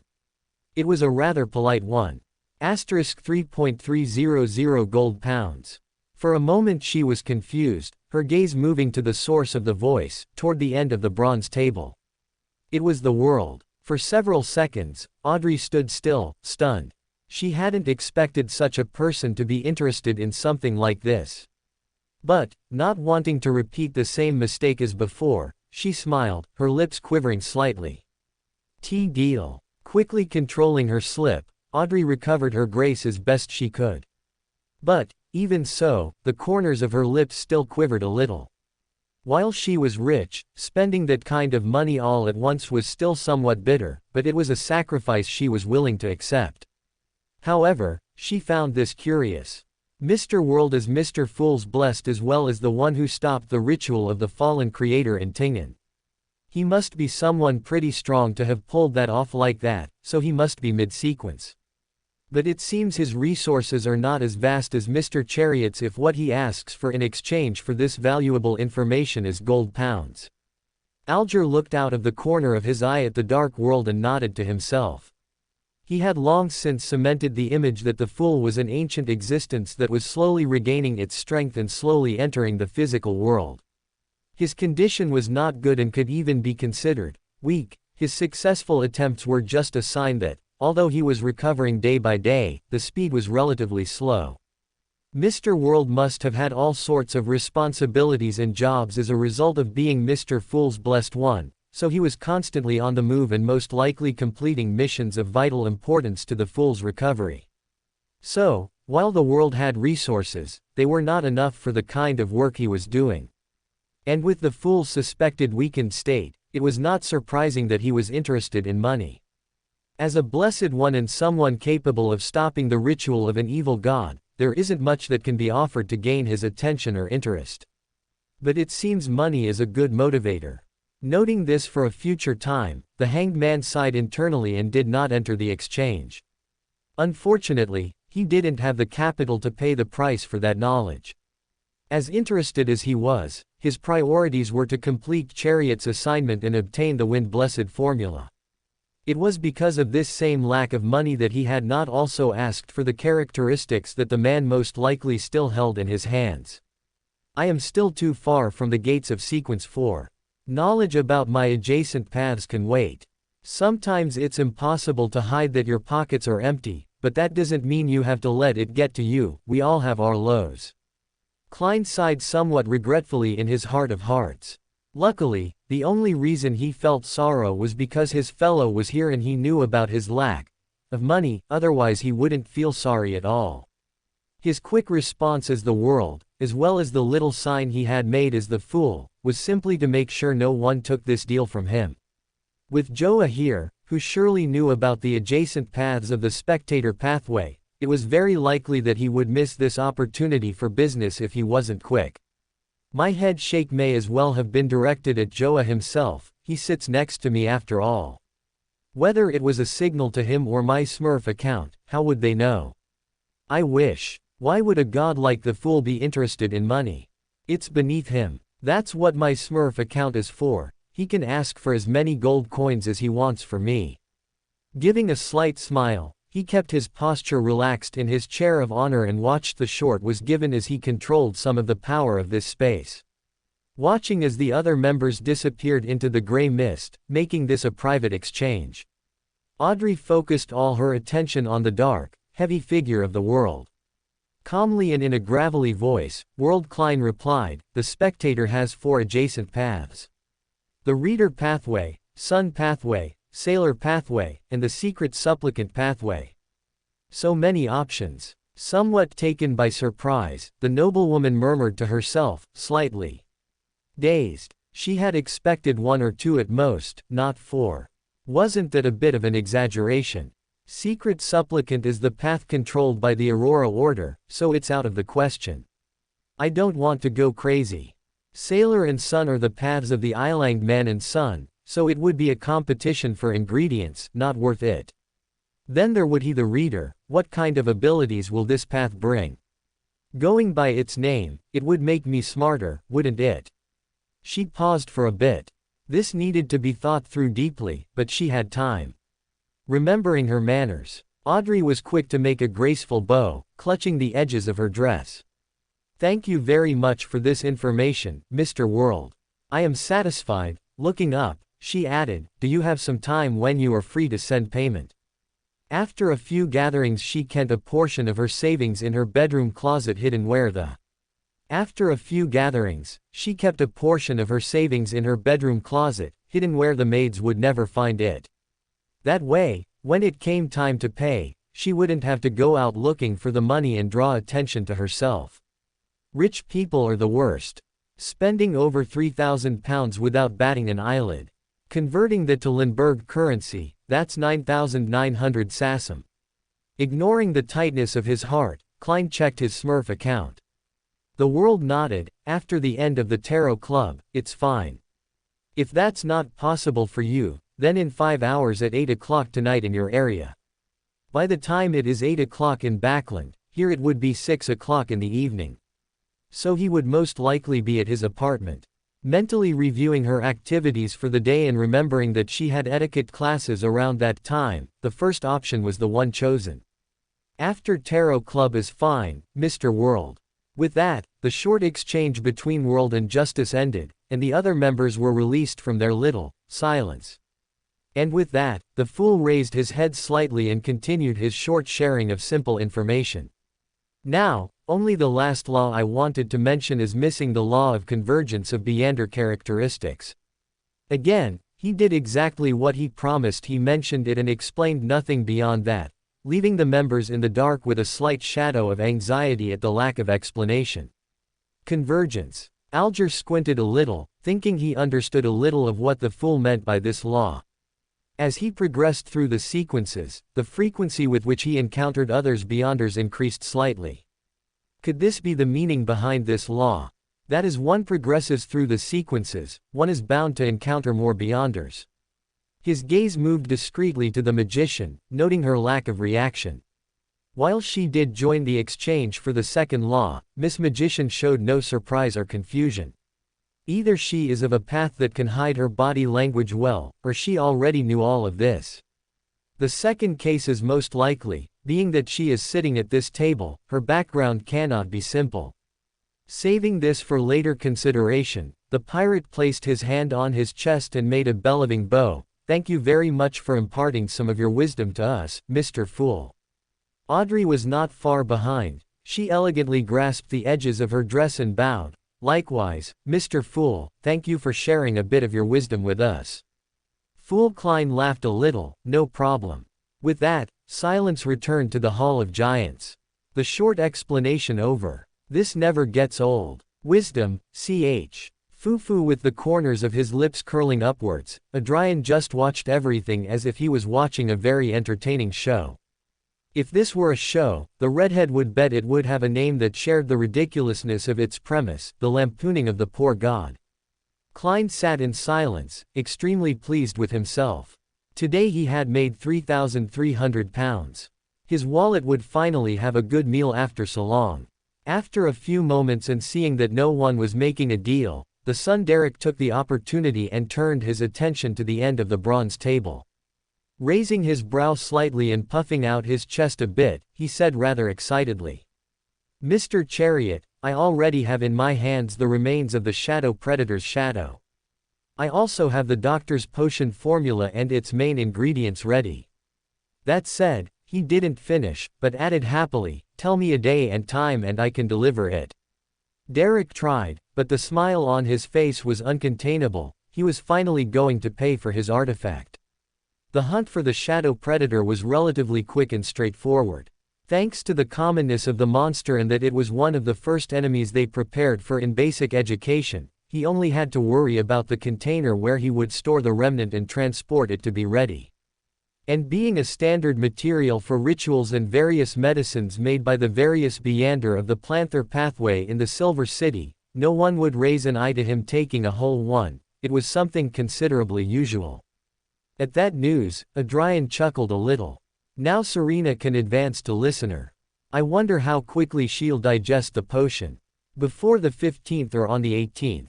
Today was the 8th of October, and he doubted that it would take Serena the whole month to digest her potion. In the end, the first one to ascend to sequence 7 was the one who couldn't even read a month ago. Laughing another tiny bit, Adrian nodded to the young boy. Looks like you've been busy. Little son, good job.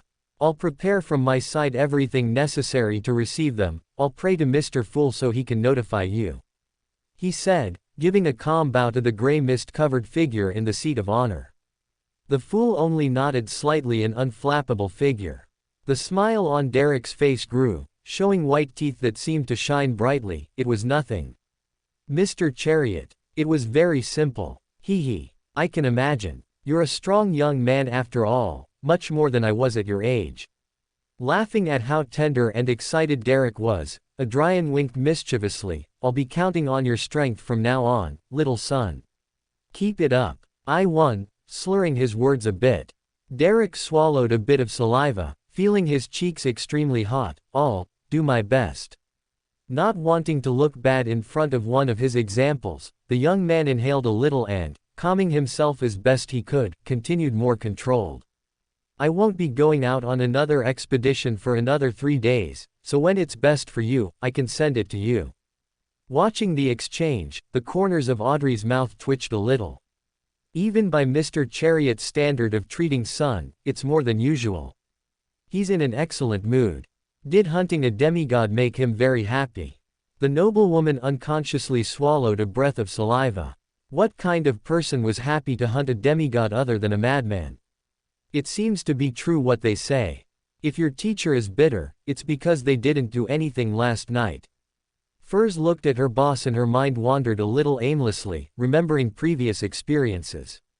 Right now, she was somewhat inspired to write a short story, but it would be a bit risque. But at that, the writer just rolled her shoulders internally. It's not as if she hadn't written one under another alias before. Alger pursed his lips a little, still unaccustomed to the case with which the fool could access the land of legends that even the churches could not touch or find after thousands of years of failed attempts. If Mr. Fool can accomplish something like this, what kind of miracles is the Scarlet Monarch capable of accomplishing? Being that he is much more active in the physical world, then his state must be better. Alger quickly reined over his thoughts, a shiver passing through his body. Stay out of God's business. Being that the forsaken lands of the gods is separate from reality. Wouldn't this count as smuggling? Well, if it is separate from reality, then the laws don't apply in this one. So there is no crime. Klein thought curiously, still in a good mood from his earlier win. While he found his fellow's attitude strange, he would ask about it later. His mind too happy to be troubled by it. With his deal with the Tarot Club's biggest son fulfilled, Adrian shifted his attention to the club's bench and smiled casually at her. By the way, Miss Justice, I have the telepathist characteristics for your pet. In case you want to make a trade, I'm here. The noblewoman had to hold back a sudden retch, a bit the origin of those characteristics, more than clear. Pretending nothing had happened, Audrey gave the man the best smile she could offer.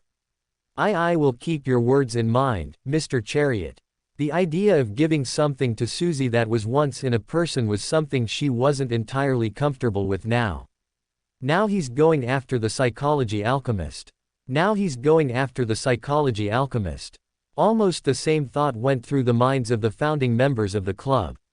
Even a demigod wasn't enough to satiate his hunger for hunting. Ignoring the latter, the young lady who had not yet had her age entrance ceremony into the society, looked around her with crystal clear eyes. No one said anything for a little over a minute. It was clear that they had finally entered the hour of free talk. Taking note of that, Audrey blinked, and her eyes lost that gem-like sparkle. Lady and gentlemen, addressing everyone present, she spoke in a calm tone, I am looking forward to joining the psychology alchemists. Do you have any warnings or advice I should take before trying to make contact? She still remembered what Chariot had said 2 months ago, that all she needed to initiate contact with this organization was to request the spectator formula in some noble circles, and the psychology alchemists would come. What she needed now was advice on what to avoid or be careful of. With Mr. A's channel closed, I can only rely on my family's store, my brother's travels, and Glaint's Viscount storage for mystical materials. I need more Beander connections apart from the Tarot Club. Knowing of this weakness of hers, Audrey didn't want to sit idly by. It was only a matter of time before the money she had would not be enough for the exchanges that take place here. She needed more networking. Start slow, don't rush. Backland is in no rosy situation to say the least, Adrian said with his check resting on his palm. Alger nodded at that. The churches are at maximum security. The psychology alchemists won't risk getting caught if they see you're not wise to what you're looking for. Start in small, very small circles. The nobles are always in search of extraordinary power. Mention that you look for the telepathist formula in these. The spectator one, while it will get their attention a little bit, the real hook will be the telepathist. Only mention it every 3 or so circles you attend. If it's too frequent, change it to every 5. Discretion is what they're most interested in, don't try anything extravagant. As someone who knew how to move in turbulent and violent waters after a storm, Alger didn't skip a detail or piece of advice. Justice joining the psychology alchemists would open up another channel and greater resources to the Tarot Club and thus to him. That she would win was the same as he would. These were thoughts shared by Klein, who, controlling his Smurf account, gave his bet as well. This place is capable of keeping me from falling asleep after sitting in Joa's seat, as well as resisting the assault of a true sequence 0. Taking care of Miss Justice would be just a matter of observing her condition and spirit body. Any disturbance, I can use the healing aspects of this place to fix it. Reversing his plan of action, he continued his movement. So, as soon as the hanged man stopped talking, his puppet moved. Turning to look at it, the world nodded calmly. In case of trouble or you find anything strange, you can pray to Mr. Fool. Inevitably, Audrey let out a sigh she didn't know she was holding back. Were Id's words a better painkiller than any tea? That the leader of the club, whom she suspected was an ancient god, had her back was enough to comfort any ailment. Truly, having experienced people she could consult was something she was grateful for. Smiling sweetly, she gave a respectful how. Thank you very much for your advice, gentlemen. It will be most helpful. Not forgetting, Audrey also showed her respect to the top of the table, and also thank you very much for looking after me, Mr. Fool, you certainly are very kind. Not a problem. Fool Klein smiled simply. How could he not take care of someone who gave him so much money? It was basic courtesy. At that moment, a voice added calmly. By the way, Miss Justice, it is very likely that one of your friends is in contact with a member of the psychology alchemists.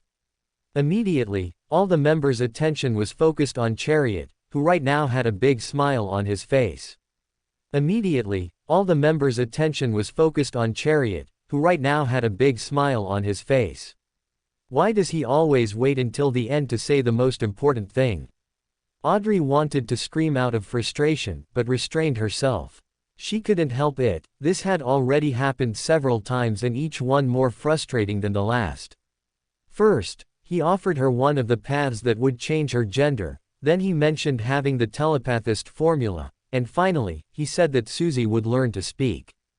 Groaning in her heart with a twitching eyelid and unable to keep the spectator state, Andre pressed her lips together tightly. At this point, they both knew their true identities.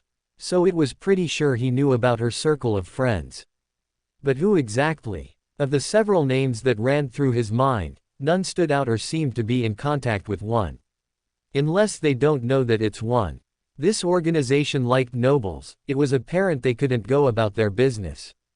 Opening her mouth, Audrey asked a little more aggressively than she would like. And who would Mr. Chariot be? Smiling somewhat mischievously, Adrian laughed softly, the one who looks like they like to bite the pillow. The dainty one. While that description was curious to say the least. A quickly blushing Audrey understood very embarrassingly quickly what the man meant by pillow biter, thanks to readings of forbidden books by her mother. And with that understanding, a name immediately leapt into her mind. Glaint. Just as she was about to ask what made him say that, the noblewoman stopped dead in her tracks. Chariot knew who she was, so while it was awkward, there was no problem talking about her social circle, but the other members did not. If she said Glaint's name while not being in the private exchange, everyone would hear her, and then it would be possible for them to narrow down the Sorel of Backland nobles and find out what her true identity was. Be more careful, Audrey. You can't have such slips at this point. This world does not forgive them. Alarmed, but hiding it as best she could, she straightened up and gave a slight nod to the man. 1C, Mr. Chariot. I'll keep that in mind.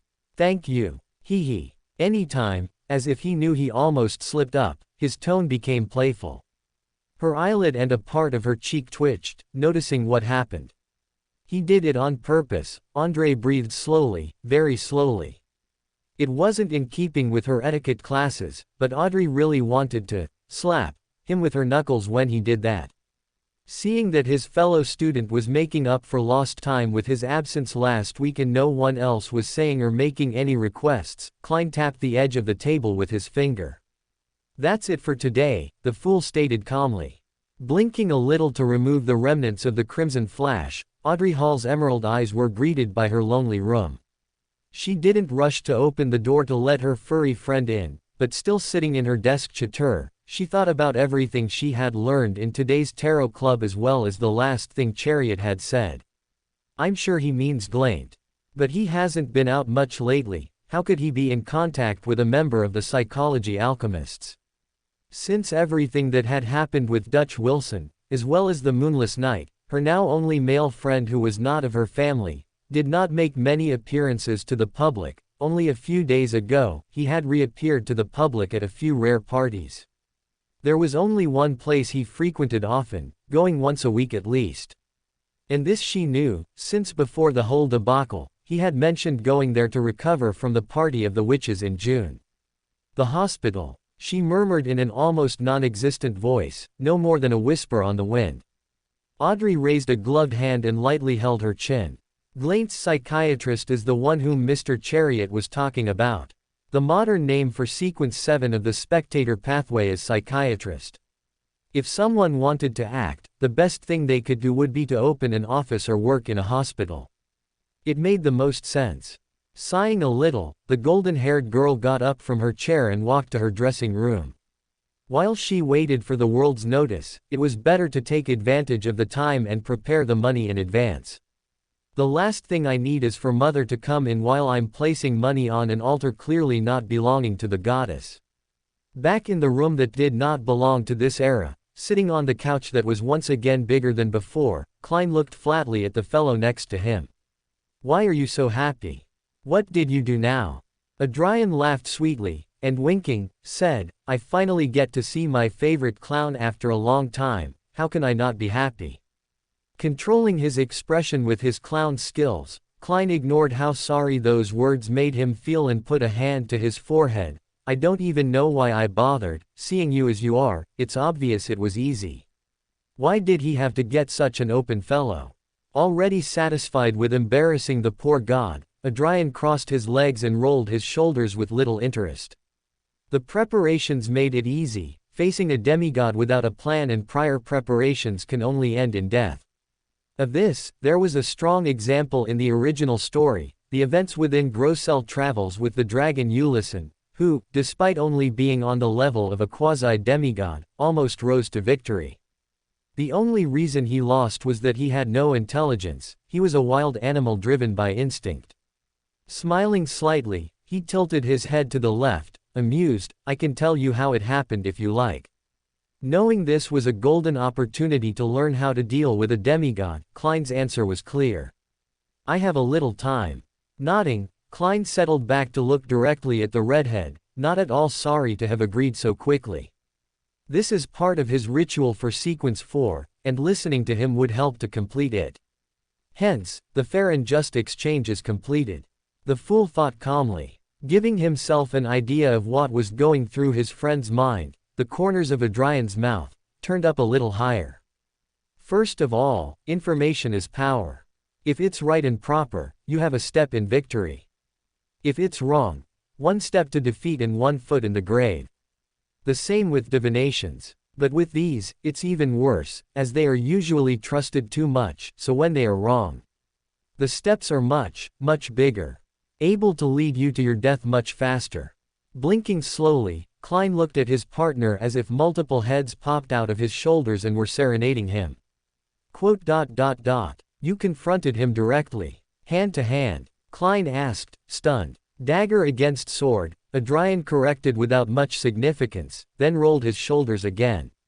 Besides, he was suppressed. We were about even in strength. Even Klein raised a suspicious eyebrow. Already getting an idea of what was about to be solved.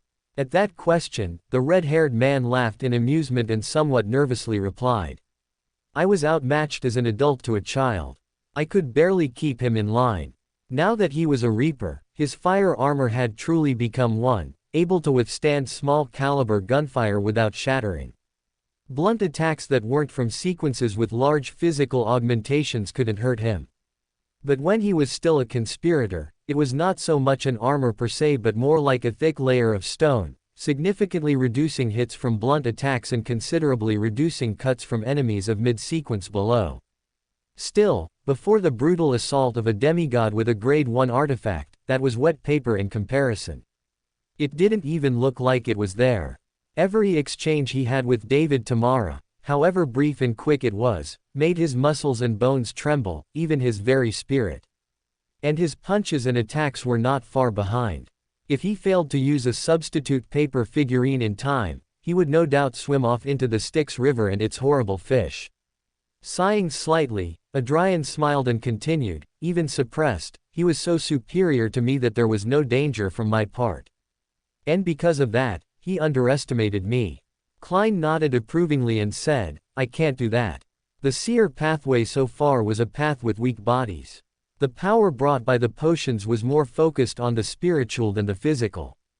Then get an artifact that cuts the difference. Laughing a little, Adrian looked with a small smile at his friend. We don't depend on us alone to win battles, artifacts can win them for us. Or make us lose before we even lift a finger. As he said that, he pointed his finger between the two of them. Remembering his experience in Tingen, Klein pursed his lips a little. His blood heated up a little. You're right, he whispered. To have his fate played out like that. Rolling his eyes a little, the red-haired man grunted a little and stood up to his feet a little. Excuse me. Puff. Before a complaint could be spoken, a hand rested on Klein's shoulder, and he was forced to look up into a pair of ruby eyes. What are you doing? With a flat face, the detective asked. Adrian winked knowingly. I know you're doing your best to control that cute face. Do it if you want to, but know that I know what you're thinking. With cheeks heating up a bit, Klein didn't look away. What's your point? This is your fault, you know. Rolling his shoulders without much interest, the Reaper gave an odd smile. A shiver went up Klein's back, who suddenly couldn't help but notice the difference in size between his fellow and himself. Whatever it is you're accusing me of, I'm innocent. Klein solved somewhat faster than usual, and both of them noticed this. Oh ho ho. Laughing interestedly, Adrian tilted his head to the side curiously, is little Joe nervous? Why? This is just a short interaction between friends. No need to be embarrassed. With a normal, casual tone, he patted the detective's shoulder. Detective who right now could feel his control over his face and body language slipping from his grip slowly but steadily. Klein cursed to himself. This wouldn't happen to him with anyone else. It was only with his partner that he felt it was hardest to control himself.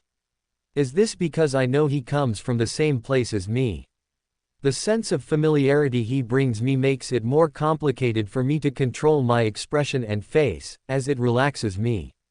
Having a theory of his current state, Klein opened his mouth. Joa. Poke. In the middle of his words, a finger pressed his nose, accompanied by a nasal wee. Stupefied, Klein watched as the finger slowly separated from his nose. Looking bored, Adrian patted his shoulder in camaraderie and rose from the couch. It's just the two of us here. No need to hide your emotions behind that mask. Without turning around, the redhead stretched and then walked to the kitchen. Come, I'll make you something to drink. Still with his mouth hanging open, Klein watched the man leave the room with a casual step. Did you? Blinking, the disbelief faded and was replaced by indignation and a bit of ridicule. Incredibly chagrined. Oh ho ho. He didn't do it. Rising from the couch, he strode briskly to his kitchen. Did you really make the sound of Freddy's nose? What year do you think this is? Come here. Joa. Entering his kitchen, his sight quickly found how the bastard was finishing pouring milk into 2 mugs.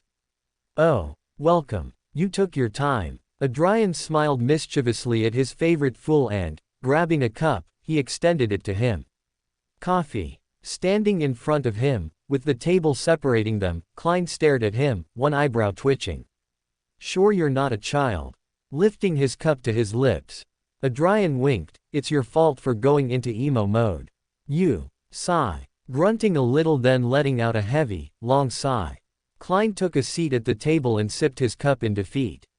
You seriously are frustrating. Someone has to keep you in line. Showing a little emotion once in a while is okay. Looking complacently ahead, Adrian ratsed a hand in the air with an open palm. You're going to end up ruining the tender face of yours by constipating your emotions so much. Trust me, I know what I'm talking about. Flora made him realize that. With a method Adrian was not interested in showing to Klein. I don't think it works that way. Klein raised an eyebrow, the comparison to constipation at least curious. Hopefully you'll never have to try it to find out then. Adrian replied calmly. Not wanting to go on about constipation with a cup of latte in his hands, Klein mentioned what happened earlier. I didn't expect you, of all people, to be a FNAF boy. In the middle of raising his mug, the Reaper's left hand froze for a moment. Laughing a little, the redhead sighed. I was 12, Adrian said, pointing out the obvious. Noting that he had found something that seemed to grieve the man, Klein didn't miss the opportunity and joked a bit. You were scared of bunnies and animatronic bears. At that, the red-haired man snorted unamused. What 12-year-old wasn't with those games? Simple, but the YouTubers I watched made it extremely funny, and the over-exaggerated as ridiculous reactions helped a lot. He fondly remembered the afternoons he spent with Cruyff watching Fernanfloo's videos on various nights. Remembering his little brother, the corners of Adrian's lips turned up a little. Sighing faintly, he looked calmly at his friend. My favorite is 4. How about you? Noticing a bit as the mood changed slightly. Klein looked at the redhead for a moment before closing his eyes and sighing. The 2. The puppet was a nightmare on the 7th night. While he was 19 when the second game came out, age never stopped him from enjoying video games. At the mention of the puppet, Adrian was unable to contain a snort. Huh. It's ironic that you're the one saying that. The pot calling the kettle black at its finest, knowing that Klein had trouble with just the puppet made he knew that much funnier. What's that supposed to mean? Klein narrowed his eyes. It was something stupid, he could feel it. And the ridiculous, snackable grin on his friend's face didn't help matters. You'll know when you're sequence 5 inches chuckling another bit, Adrian said mysteriously. Breathing slowly and refusing to give his soul brother the satisfaction he was getting under his skin, he calmed down. He sighed a little and, resting his cheek on his palm, the detective watched him sip his coffee without saying anything. Thinking a bit, Klein held out his hand, and the pages the hanged man delivered today appeared in his hands. Leaving the subject of possessed animatronics aside, pausing and taking a moment to read the pages as if for the first time, he held them out to him. I have a question. Taking the pages, Adrian began by reading the longest and most complete one first. Go ahead. As he waited for the question to come, one red eyebrow raised in utmost interest. The Red Priest pathway is the path that resists fate the most. That makes a lot of sense. And it also explains a bit about the symbol I saw. In his mind, the spear wrapped by the infinity symbol and with the closed book at its feet was drawn. His symbol is Scarlet Monarch as well as the bastard. So the spear is not being wrapped by fate, but is fighting against it. It makes much more sense than being wrapped. As he thought about the meaning of the whole symbol, he watched as Klein lowered his cup and opened his mouth. What is a herald? The detective asked. Adrian froze in place. With tiny pupils, he lowered the page in his hands and looked unblinkingly at Klein. Where did you hear that word, Joe? 1-1. Stumbling over his words, Klein swallowed saliva and unconsciously unbuttoned the first few buttons of his shirt to breathe easier. It didn't help at all. I'm feeling like I asked something I shouldn't have. With his back feeling wet, controlling his movements so that the above wouldn't be repeated, he finally answered after a few seconds in silence. The incomplete page Mr. Hanged Man handed over mentions it. Russell wrote that the church gave him the title privately. Still unblinking, Adrian quickly grabbed the aforementioned page and read it. His eyes stopped on a few short words. Herald of Steam Russell. Why? Why did Russell also have that title? A dead shiver ran down Adrian's back, scraping cold nails across his skin and sinking deep into his brain. Russell was also a herald. But realization hit the redhead who had the almost irresistible urge to smack his forecheek. He would have done it had he not been alone. I'm an idiot. I'm a huge idiot. He had confused what the doctor had called him when he pointed out that he didn't belong in this world the first time. The doctor called him, the one who inhabits the body of Adrian Kenway, the stranger. That was his name for not belonging to this world and universe. The doctor called him Harold, referring to his relationship with the bastard who brought him here, with the fire of destruction. His ability to interweave information tried to combine this revelation with the information he already had, but Adrian stopped it just in time. I have no idea what kind of reaction will happen if I do it here. It's better to wait until I return to my body and enter the City of Calamities for that.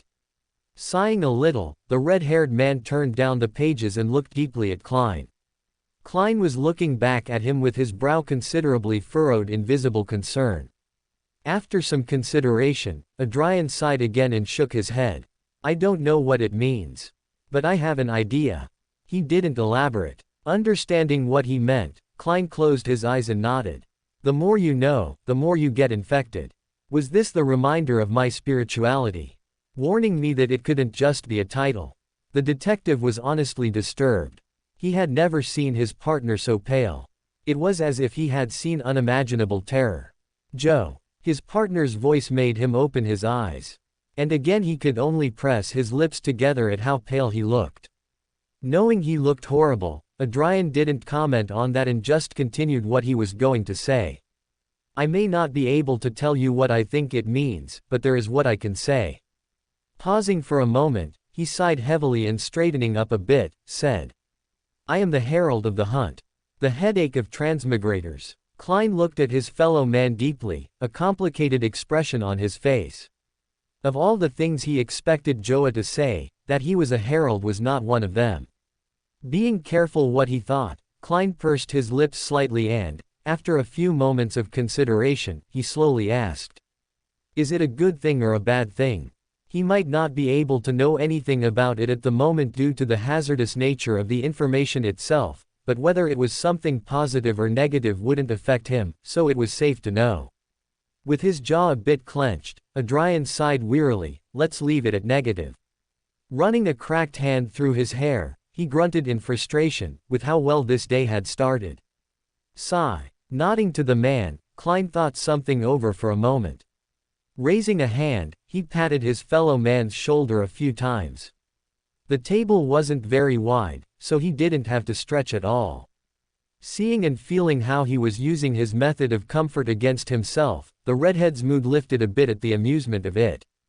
Always a guardian, Huh. That's why you're my favorite clown. Shaking his head, Adrian looked down at the pages he still held in his hands, and his eyes narrowed a bit. Being that this title of the Emperor's was never revealed to the public, then it must have been because his relationship with the Church of the God of Steam and Machinery was completely severed before that. What do you think Roussel tried to steal? He asked without looking away from the page. Even if he didn't want to change the subject, Klein noted, hoping it might be for the best, so nodding, he answered. Quite possibly an artifact with the characteristics of Sequence 1 of the Mystery Prior Pathway. Looks like he wanted to change his path. Sigh. I think the same thing. Adrian internally clicked his tongue. In the original story, Roussel had to find and face an artifact to obtain the characteristics of the Knowledge Emperor. The Church of the God of Steam and Machinery never had it in their hands. But this time they did. How? Also, why had that guy helped him? Many questions, no answers. Sighing, Adrian looked at the detective who had yet to let go of his shoulder and smiled slightly. Thank you, Joe. Returning a small smile, Klein nodded and removed his hand. We have to watch our backs, don't we? At that, the redhead nodded, snorting in amusement. You really have to state the obvious. Raising a fist, he extended it to the front. Rolling his eyes slightly, Klein also raised his fist and bumped it with his. At that moment, Adrian spoke in a somewhat heavy tone. By the way, there's something I wanted to tell you. Seriously. Klein couldn't help himself and said almost immediately, eyes wide in judgment. When he used that voice, something good never. Lowering his fist and sighing wearily, he took a breath and nodded. What is it? Abandon any attempt to pursue Lenevis. It's not safe. Klein's heart skipped a beat yet soon returned to a relatively normal rhythm, with the bonus of being heavier than before. All the information he had gained about the ritual that brought the true creator spawn into the world had come from the man in front of him. That he knew who Lenevis was no surprise. What frightened Klein was that he would mention it. Controlling his tone, he asked worriedly, "What about him?" Controlling his tone, he asked worriedly, "What about him?" Lenevis as an individual and as a human being no longer exists, he is dead. Only his body remains, but whoever is inside is not him. Klein immediately understood what that meant, and pure horror filled him. A little over a month ago, when the world went online, his soul brother had revealed in the Tarot Club that the Aurora Order had accomplished something with the Moonless Night that had improved the true creator's status. He hadn't understood at the time what they could have done to accomplish it, but now he finally got the answer. And it was one he would never have wanted to hear. They did it. The Aurora Order created a vessel of descent for the true creator. Staring at the ground, Klein felt his world fall apart. While he had managed to stop the ritual in Tingen, that meant nothing if it were completed elsewhere. In the world, the vessel of an evil god walks. No wonder Joa had not explained himself when he mentioned the improvement in the true creator's condition. If this news were to spread, it would cause the world to fall into chaos and fear. His heart ached, and Klein could not help but raise a hand and clutch his chest in anguish. In the end, all his efforts on Tingen were for naught. Controlling his thoughts before they went off the rails, Klein closed his eyes and clenched his jaw. He couldn't think like that. His efforts were for nothing. The captain's sacrifice couldn't be disrespected in such a vile way. "You're taking it better than I thought," Adrian admitted, honestly surprised. "I'm doing my best." Klein didn't elaborate, controlling his expression so as not to show how furious he was. "Why would you hold something like that back? The Church of the God of Knowledge and Wisdom is aware," as both Mr. Fool and my Lord Adrian sighed calmly. "It may not seem like it, but that guy is necessary." "Necessary?" Klein repeated slowly, eyes wide and mouth half open. Was this guy even listening to what he was saying? Feeling the man's control slipping, Adrian held up his hands. "Just hear me out, okay?" Breathing slowly, Klein closed his eyes and entered a state of semi-cogitation. His emotions that a moment ago had jumped and wallowed like beasts were quickly calming down, until after about 30 seconds, they fell asleep. Opening eyes that were more serene than before, the detective sighed wearily, "Go ahead." Internally, Klein could only groan at his slip. It had been a long time since he had been so upset that he had lost his temper. That, coupled with the fact that he was usually more relaxed here, made him let his guard down, and he ended up expressing annoyance when he didn't usually do that. "Only this guy and Leonard can get on my nerves so easily." Sigh. Noting how the detective was calmer, the redhead had to do his best not to burst out laughing. He looked like an angry cat. "What is this?" Incredulous, Adrian strengthened his efforts on himself. But try as he might, the image of the slightly hunched, shouldered Klein was etched in stone and chisel in his mind. He really was a black cat. Knowing that Klein's spirituality could alert him to the fact that he was taunting him, despite the situation they were in, Adrian stopped playing games and explained himself. "I'm just going to confirm the obvious, this will tell you everything you need to know. But first, want to confirm that it's okay for me to tell you this." That said, the red-haired man placed a hand on his chest and looked up at the kitchen ceiling, but he was not looking at it, but at something beyond it.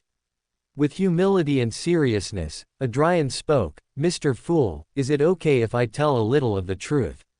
"I will." With humility and seriousness, Adrian spoke, "Mr. Fool, is it okay if I tell a little of the truth? One will only say what is necessary and nothing forbidden.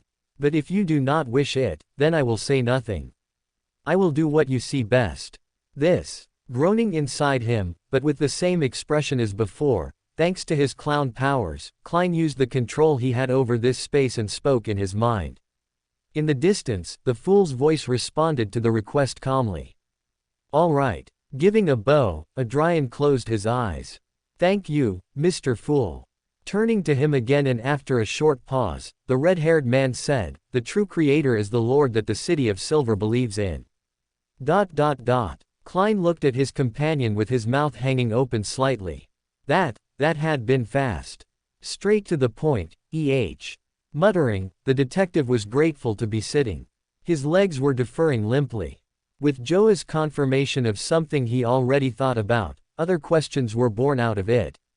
His partner had described the hatred between the Church of the Lord of Stroms, eternal blazing sun, God of knowledge and wisdom, and the true creator as deserved. Did these gods have anything to do with his downfall? That would explain the constant clashes between the organizations. Shaking his head, Klein quickly went into cogitation. Thinking about such things would only bring unnecessary danger upon him. He couldn't risk that. Placing his arms on the table, the detective used them as a pillow to lay his head on. With his arms choking his voice a little, he growled, "This world is in complete chaos. And you don't know the half of it." Adding inwardly, Adian brought the cup to his lips and took a sip. Amen to that. Watching as the red-haired man disappeared from the kitchen, Klein changed his appearance back to the Hall of Glance and took his place in the seat of honor. He still had a few transfers to complete before he could return to his body. Feeling the weight back on his chest, Adrian lazily opened his eyes, looking up at the ceiling of his living room. Lowering his gaze, a cloud of white hair greeted him back. His dear worm was lying on top of him, taking a now customary nap in which his body was the bed and his chest the pillow. A thick blanket with a wool interior covered them both. After a late breakfast due to their nightly activities, they stayed in the living room and fell asleep on the couch, which luckily was big enough so that it was not uncomfortable to lie down as they were now. Unable to help himself, the redhead's lips curled into a small smile.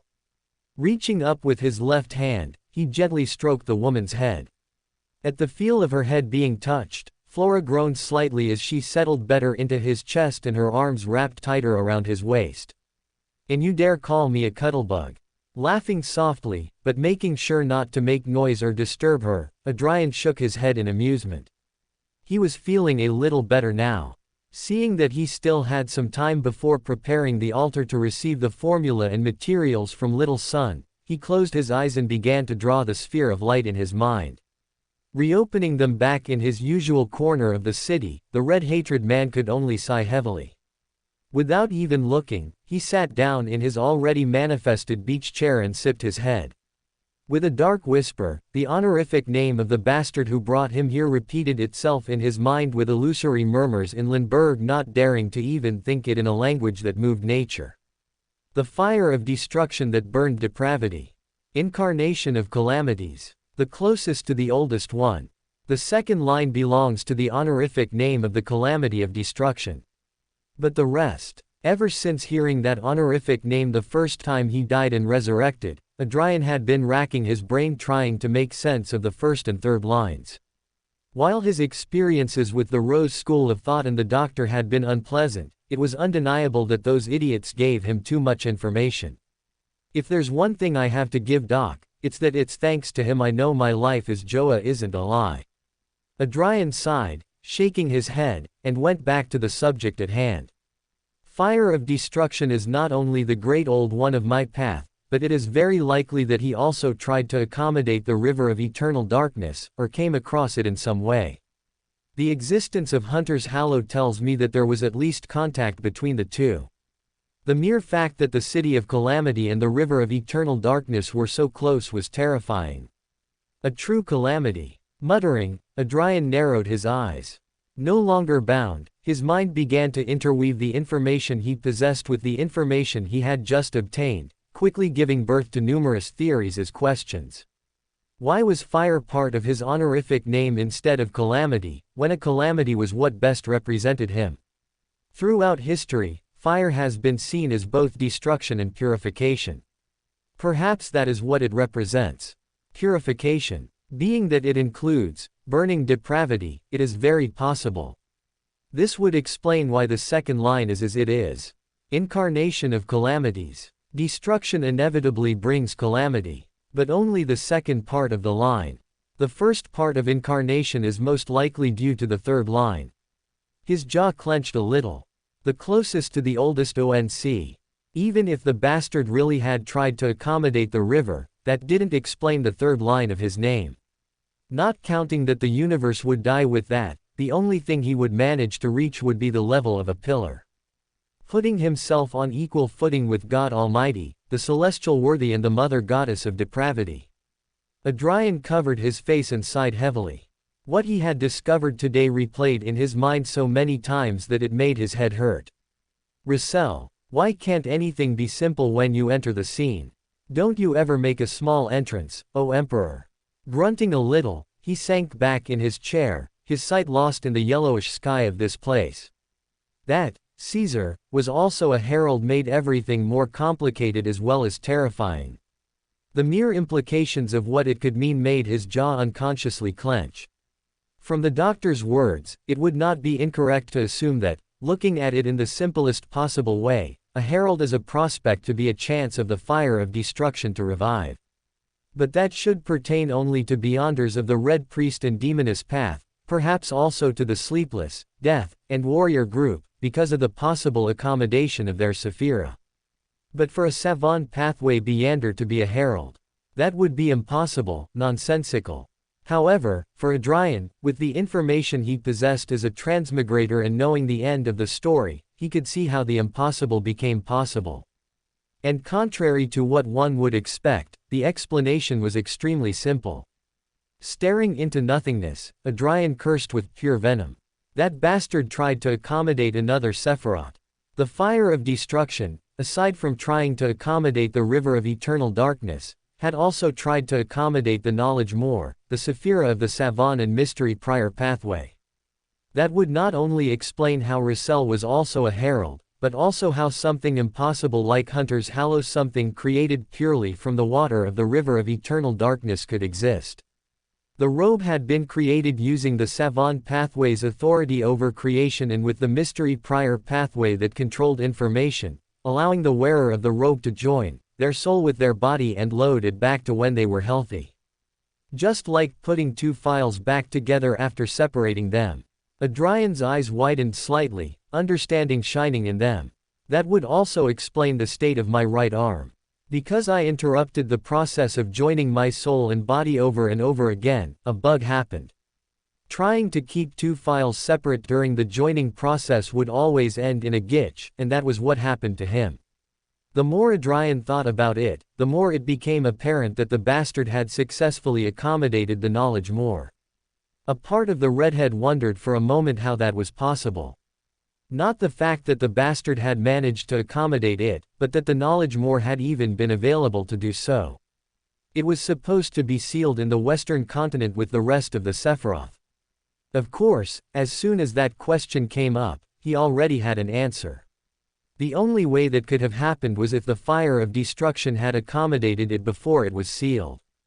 That meant that, when fire of destruction attempted and fell into madness by accommodating a non-adjacent Sephiroth, as well as becoming completely lost in the sense of convergence. God Almighty and Celestial Worthy were attempting to do the same. With a shudder, Adrian looked expressionlessly into nothingness. After an unknown amount of time in silence, the red-haired man blinked twice slowly. How the fuck is this planet still standing? He muttered, completely incredulous. In the first epoch, or as it was also known, the Age of Chaos. Three fallen pillars in madness clashed over that uncontrollable sense of convergence. No, not only that. But considering the other part of the first line of the honorific name, the bastard also clashed with the mother goddess of depravity. Four pillars collided. In every sense, this planet should no longer exist. The only thing I can think of that would explain the planet still existing is that the conflict didn't happen in the physical world but in the spirit world or the astral world or even the mirror Warkle.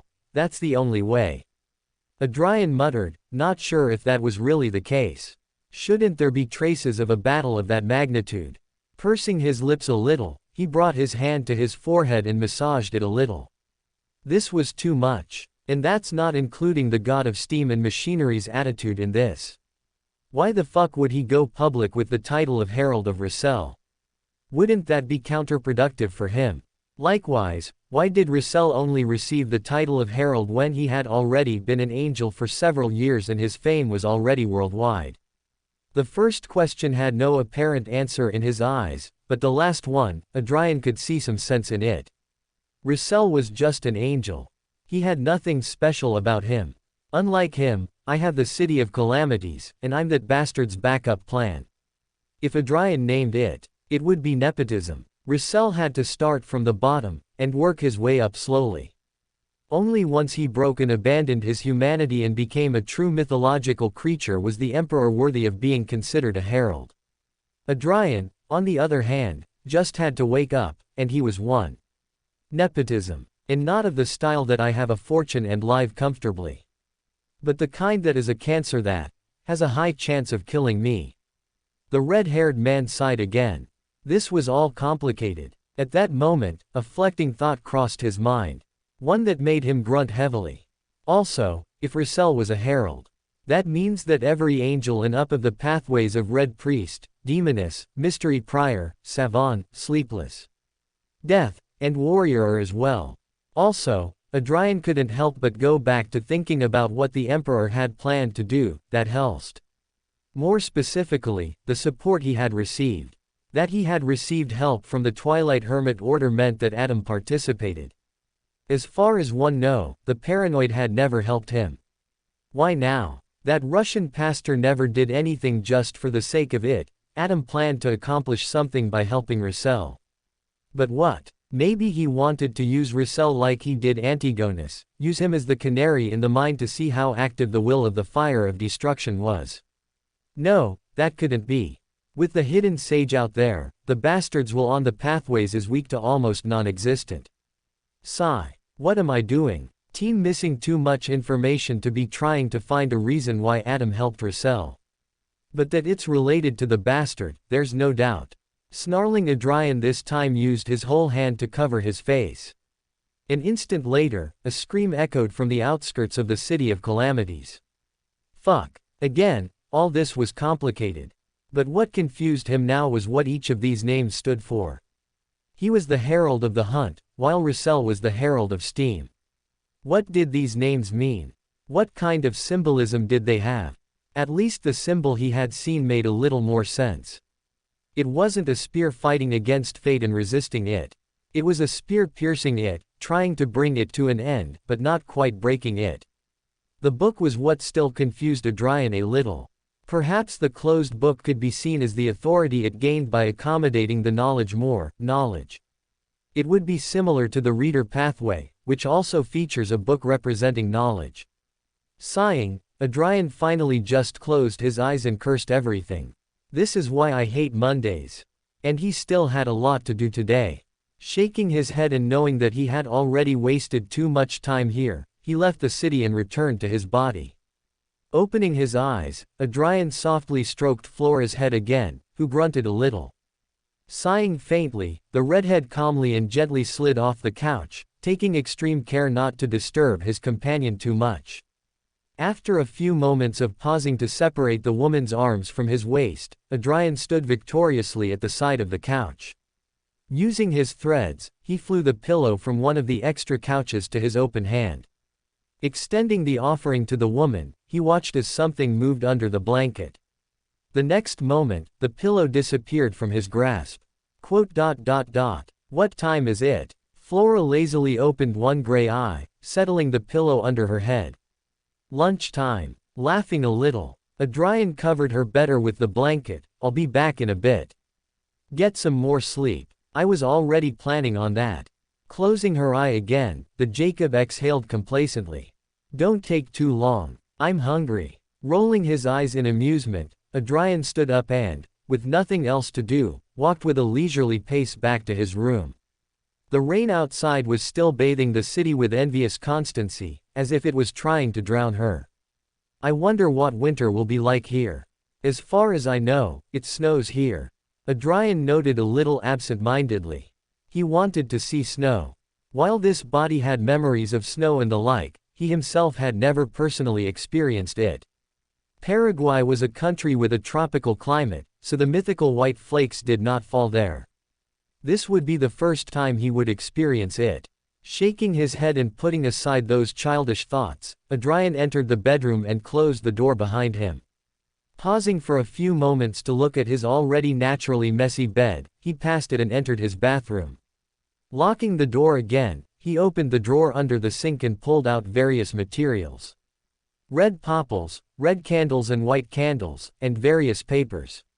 With the materials ready, he prepared 2 altars. One with the white candles, a 2-candle altar with the Fool symbol on the papers. The other with red candles and red poppies, with the symbol of the Scarlet Monarch. The 2 altars of the gods were separated by 8 steps. This in no way affected the efficiency and effect of the altar, it was only to show his respect by not placing the altars next to each other. Finishing forming the wall of spirituality in the bath and an extra one around each altar, Adrian knelt in front of the altar belonging to the Fool and, taking a prayer posture, closed his eyes.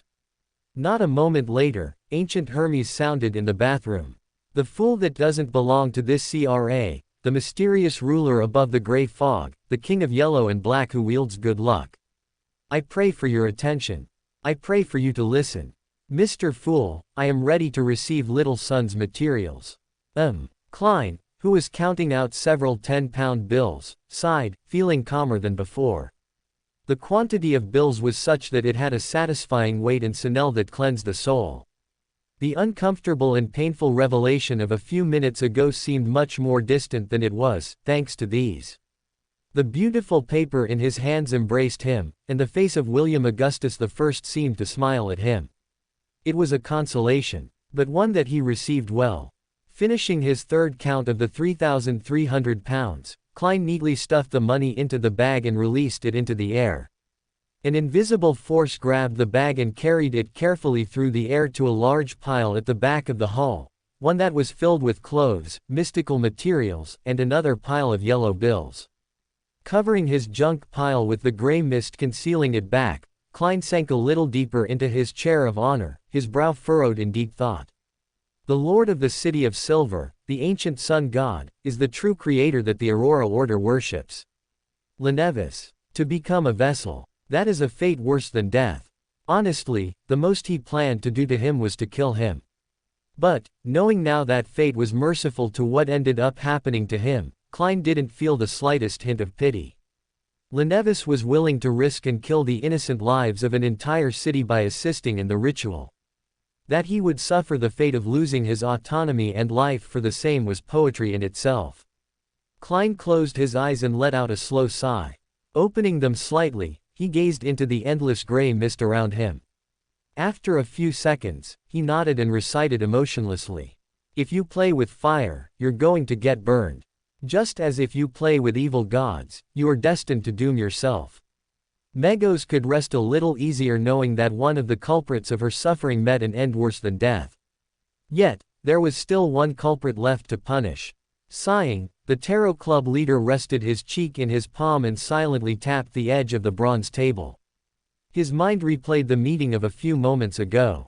He wasn't worried that he had shown Joa that he knew nothing about the swindler's condition, but his lord had, and he hadn't told him about it. Even if he was the fool's blessed, that wouldn't save him from his god withholding information from him. The same was true of Joa and the Scarlet Monarch.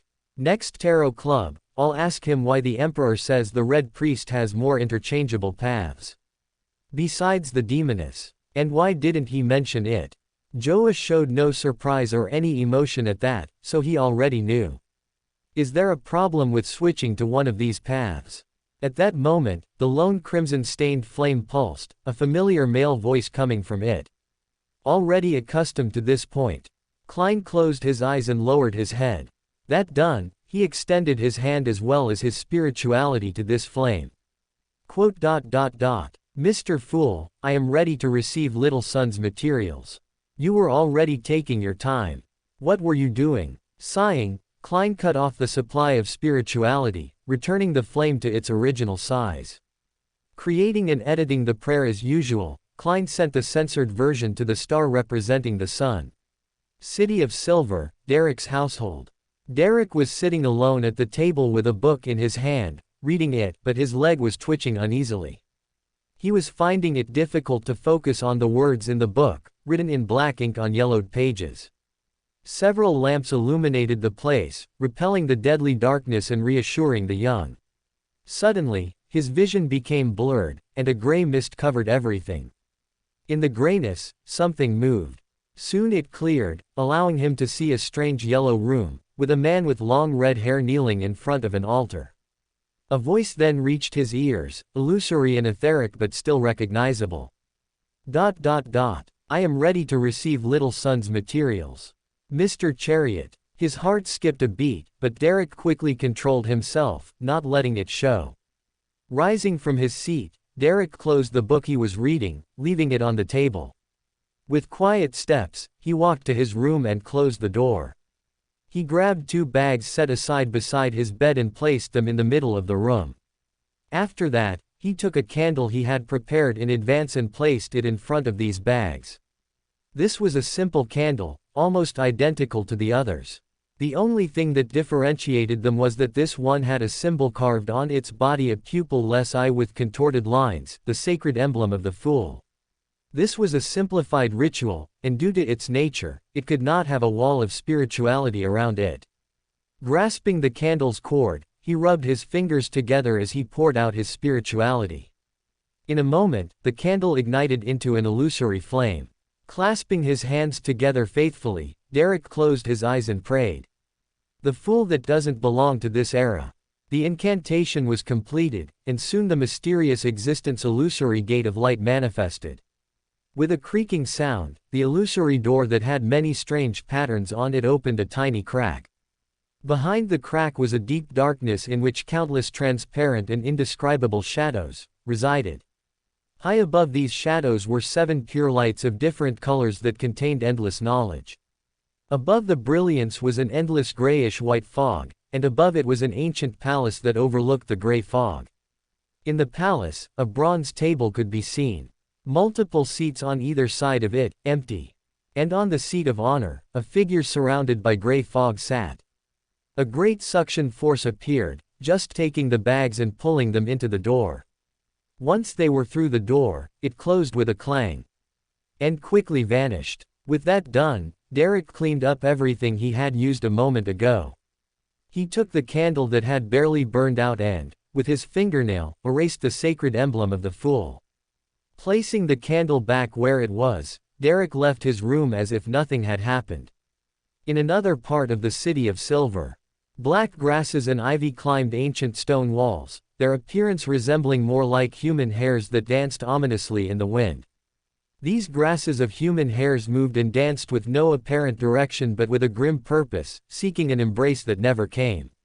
Suddenly, all these hairs tensed, as if an electric current had passed through them. But this lasted only a few seconds. In a few moments, they returned to their dark dance that had no music to accompany it. Lindbergh, Ashera, Elysian District. Wearing thick robes of dark red and black with the hood down, Serena Williams was kneeling in the middle of her room, eyes closed. The curtains were closed, and a wall of spirituality sealed this place. The only thing illuminating and repelling the darkness of her room was the lit red candles on the altar in front of her. And, on top of this altar, at the tip of the drawn spear of the Scarlet Monarch's emblem, several objects rested. The one that stood out the most was a dark brown stone, much like dried blood, and its surface appeared to have multiple mouths whispering incessantly. Listener's characteristics. Serena observed, her eyes narrowed slightly. It's going to be a heavy few days. When you're ready. The monarch's voice rang in her mind, accompanied by the listener's potion formula.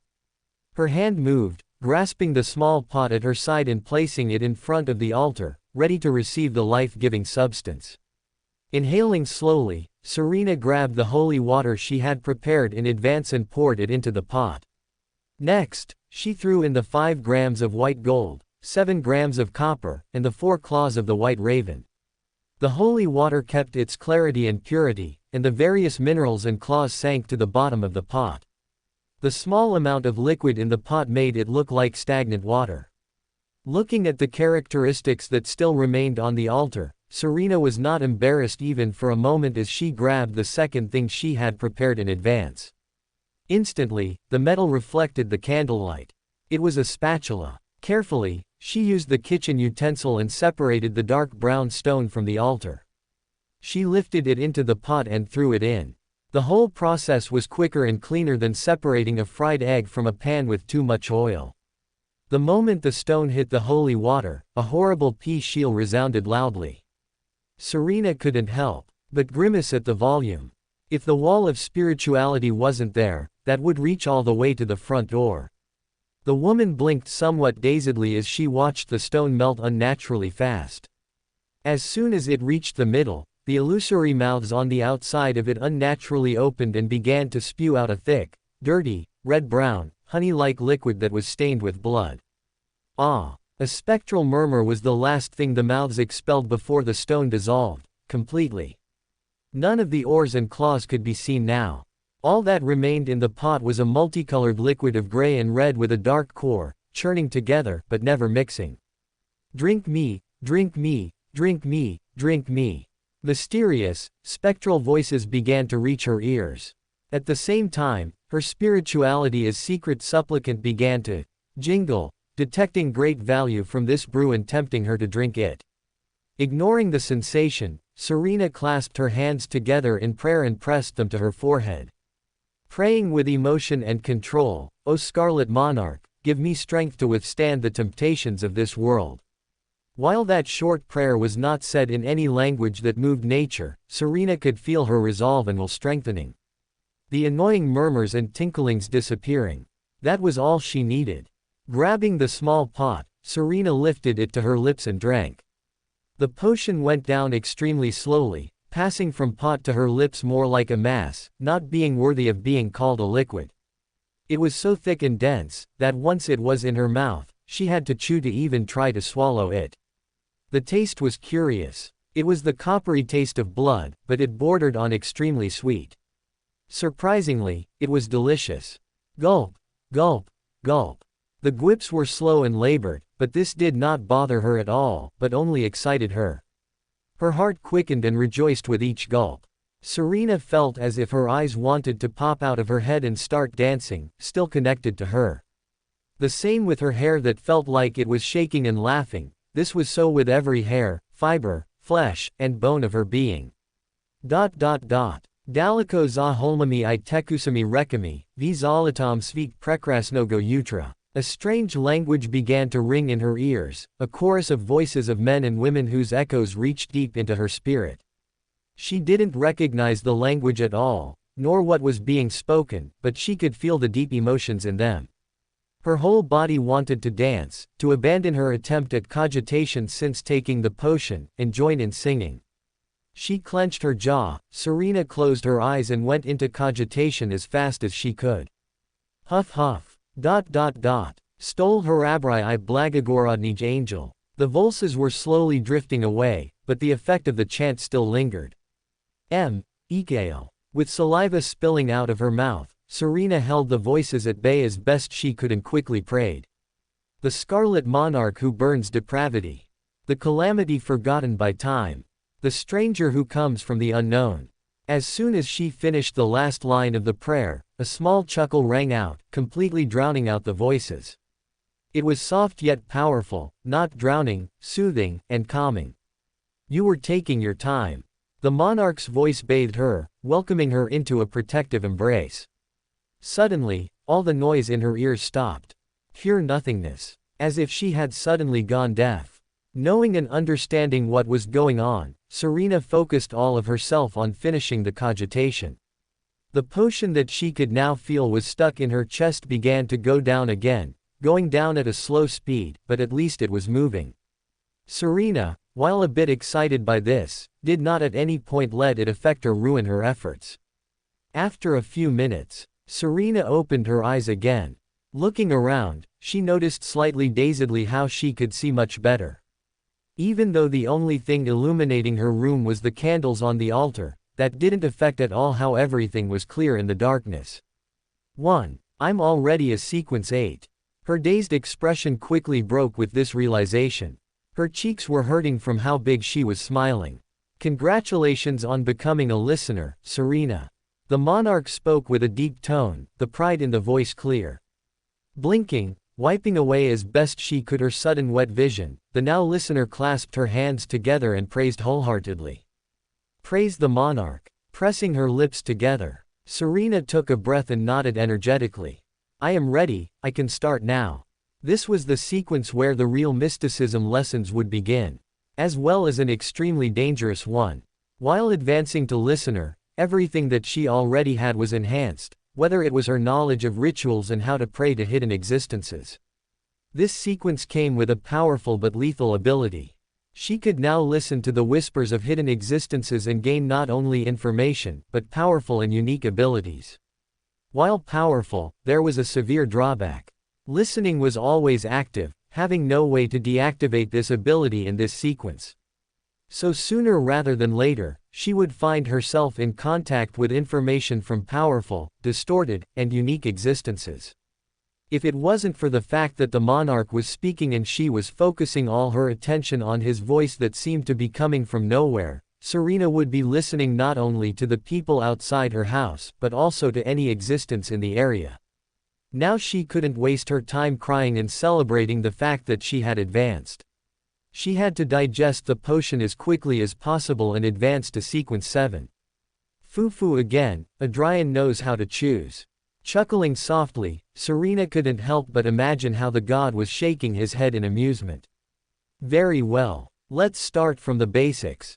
Hermes. For more thrilling fanfiction stories like this, check out my channel Fanfic Audiobook. Dive into epic adventures, mysterious realms, and legendary journeys brought to life through immersive storytelling. Don't forget to like, share, and subscribe for more amazing audiobooks.